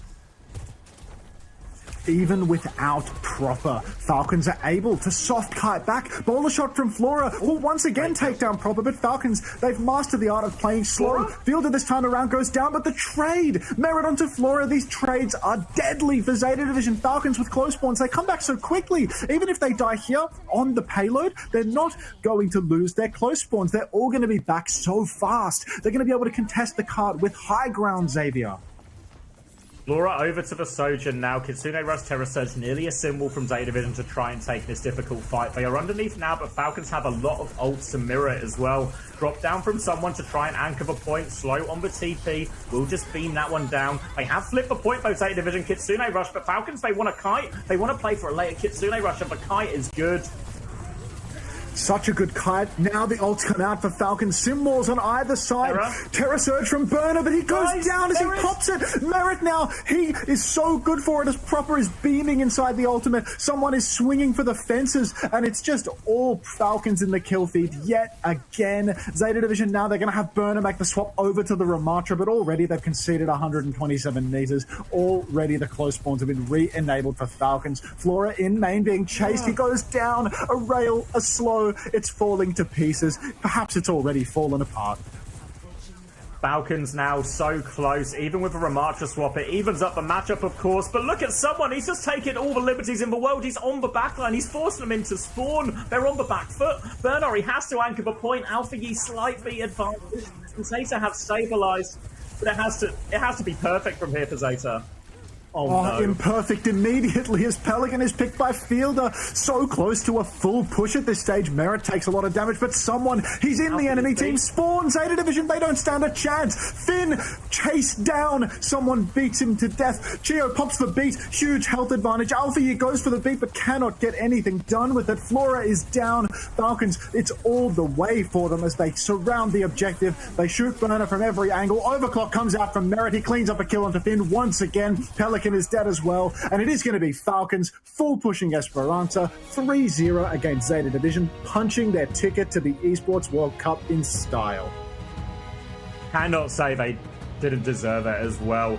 Great performance from Falcons. Not easy comp matchups in a lot of these situations as we see the fans celebrate as well. Happy to see their team make it to the main event at the end of the month here, but great performance from Falcons. We saw the Stalker Merit version of a roster struggle in stage 2, but Proper, he's back in the lineup and he's helped lead his team into the major.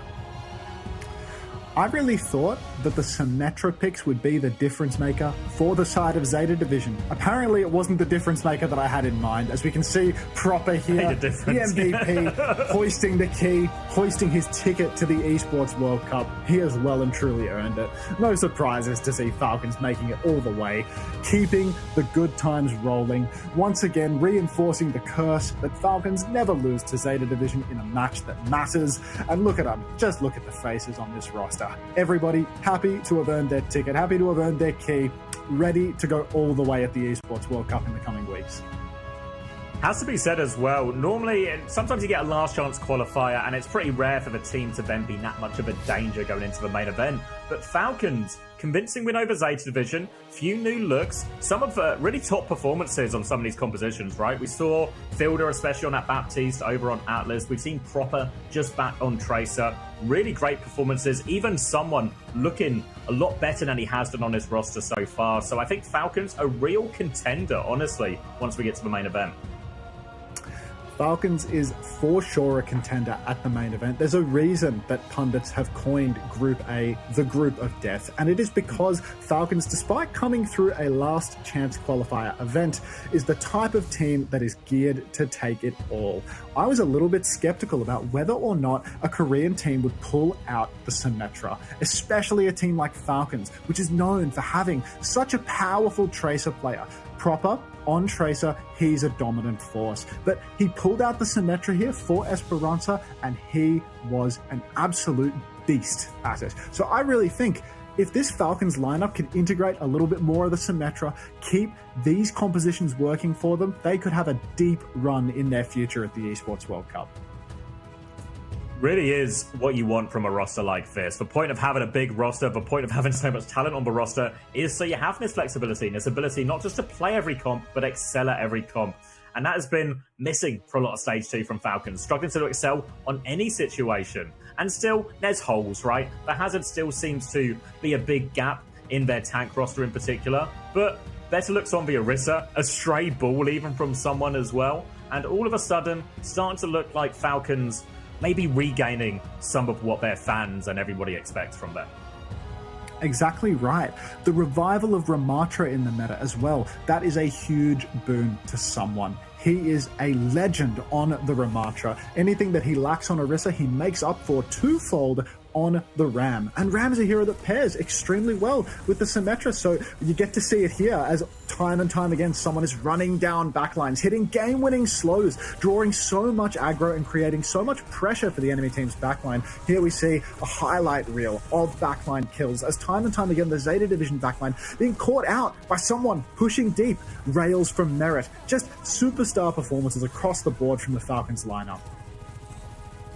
Really can't have asked for much more. Merritt coming to his own in key moments, proper looking good. Again, a world-class performance from Fielder, I think, throughout all of this. Deserves a lot of praise, as does Chio. Really, when we talk about some of Falcons' peaks, you think back to the major that they won back in Stockholm. We were so often talking about the Juno and Brig gap that Fielder and Chio were able to pull over Crazy Raccoons. The fact that they would survive more of these incredibly difficult situations. Examples of that on Atlas, on the Lucio BAP as well. This is some of Falcon's greatest strength. They managed to get back to form here. They're the ones who get to go to the major. And really, for Zeta Division, this is so tough. This is so tough because this is a devastating result for all of the players. They finished second at the Esports World Cup last year. To go from second at the Esports World Cup to not even qualifying through your local region event and then to being blown out in a final at the Last Chance Qualifier, it is beyond devastating. These players, they have such high expectations on themselves. And here, I mean, this has to be an enormous disappointment for them all. I will say, the level of competition in the career region, it's extremely high. The fact that a team like Falcons, again, world champions at the end of 2024, can find themselves at a Last Chance Qualifier event nearly 6 months later is a testament to the player quality in Korea, to the level of competition in that region. It's incredible, really. All of a sudden, there's 5 teams in Korea that could all make a pretty strong case for being maybe even top 5 in the world, or at the very least, all in the top 10. Really hard to compete with a lot of these teams. It's obviously going to be the challenge for Weibo and Virtus Pro in that Group A, having to face up 2 of those Korean teams, Falcons and All Gamers Global. It's going to be really hard. For Zeta Division now, though, I don't even know what's next. This core of players, they've been together for so long. Alpha obviously has had to move role in that time, but you look at potential problems with this, and I think, you know, it's hard to pin a lot of this on Alpha Yi. I thought he played really fine, especially considering he is still moving over the role. It just felt like a gap across the board in terms of win conditions of the comp, better kites in more situations, more ult value, and I don't know how you really try and repair that if you're Zeta Division. I really do think that Zeta Division, they're in such a difficult spot now. If it was a case of we need to rebuild the roster, that ship has sailed. If you wanted to pick up players and change your roster around, the time to do that was after stage 1 when people were unsigned. But now that ship has sailed. Everybody is contracted through to the end of the year. So Zeta Division, I feel that they are very much stuck with what they have unless they want to take huge gambits on talent. It's a problem for Zeta Division to solve. Fortunately, silver linings and all that, they've got lots of time to think about it for reflection and what their future move is. Of course, though, that's going to wrap us for the day. Congratulations once again to Team Falcons. We will be seeing them at the Esports World Cup starting on the 31st of July for all the Overwatch action. So do not miss it, because that is going to be one hell of a tournament. Excited to see more of Falcons and how far they can go. But thank you very much for everyone for joining us today. Thank you to Hunter for casting with me. Thank you for Avast and Avril for really being the best warm-up act we could ever ask for. And thank you, of course, to Alba Production who helped make this possible. Good night, everyone, and we'll see you at the Esports World Cup.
Better watch a man getting safe out.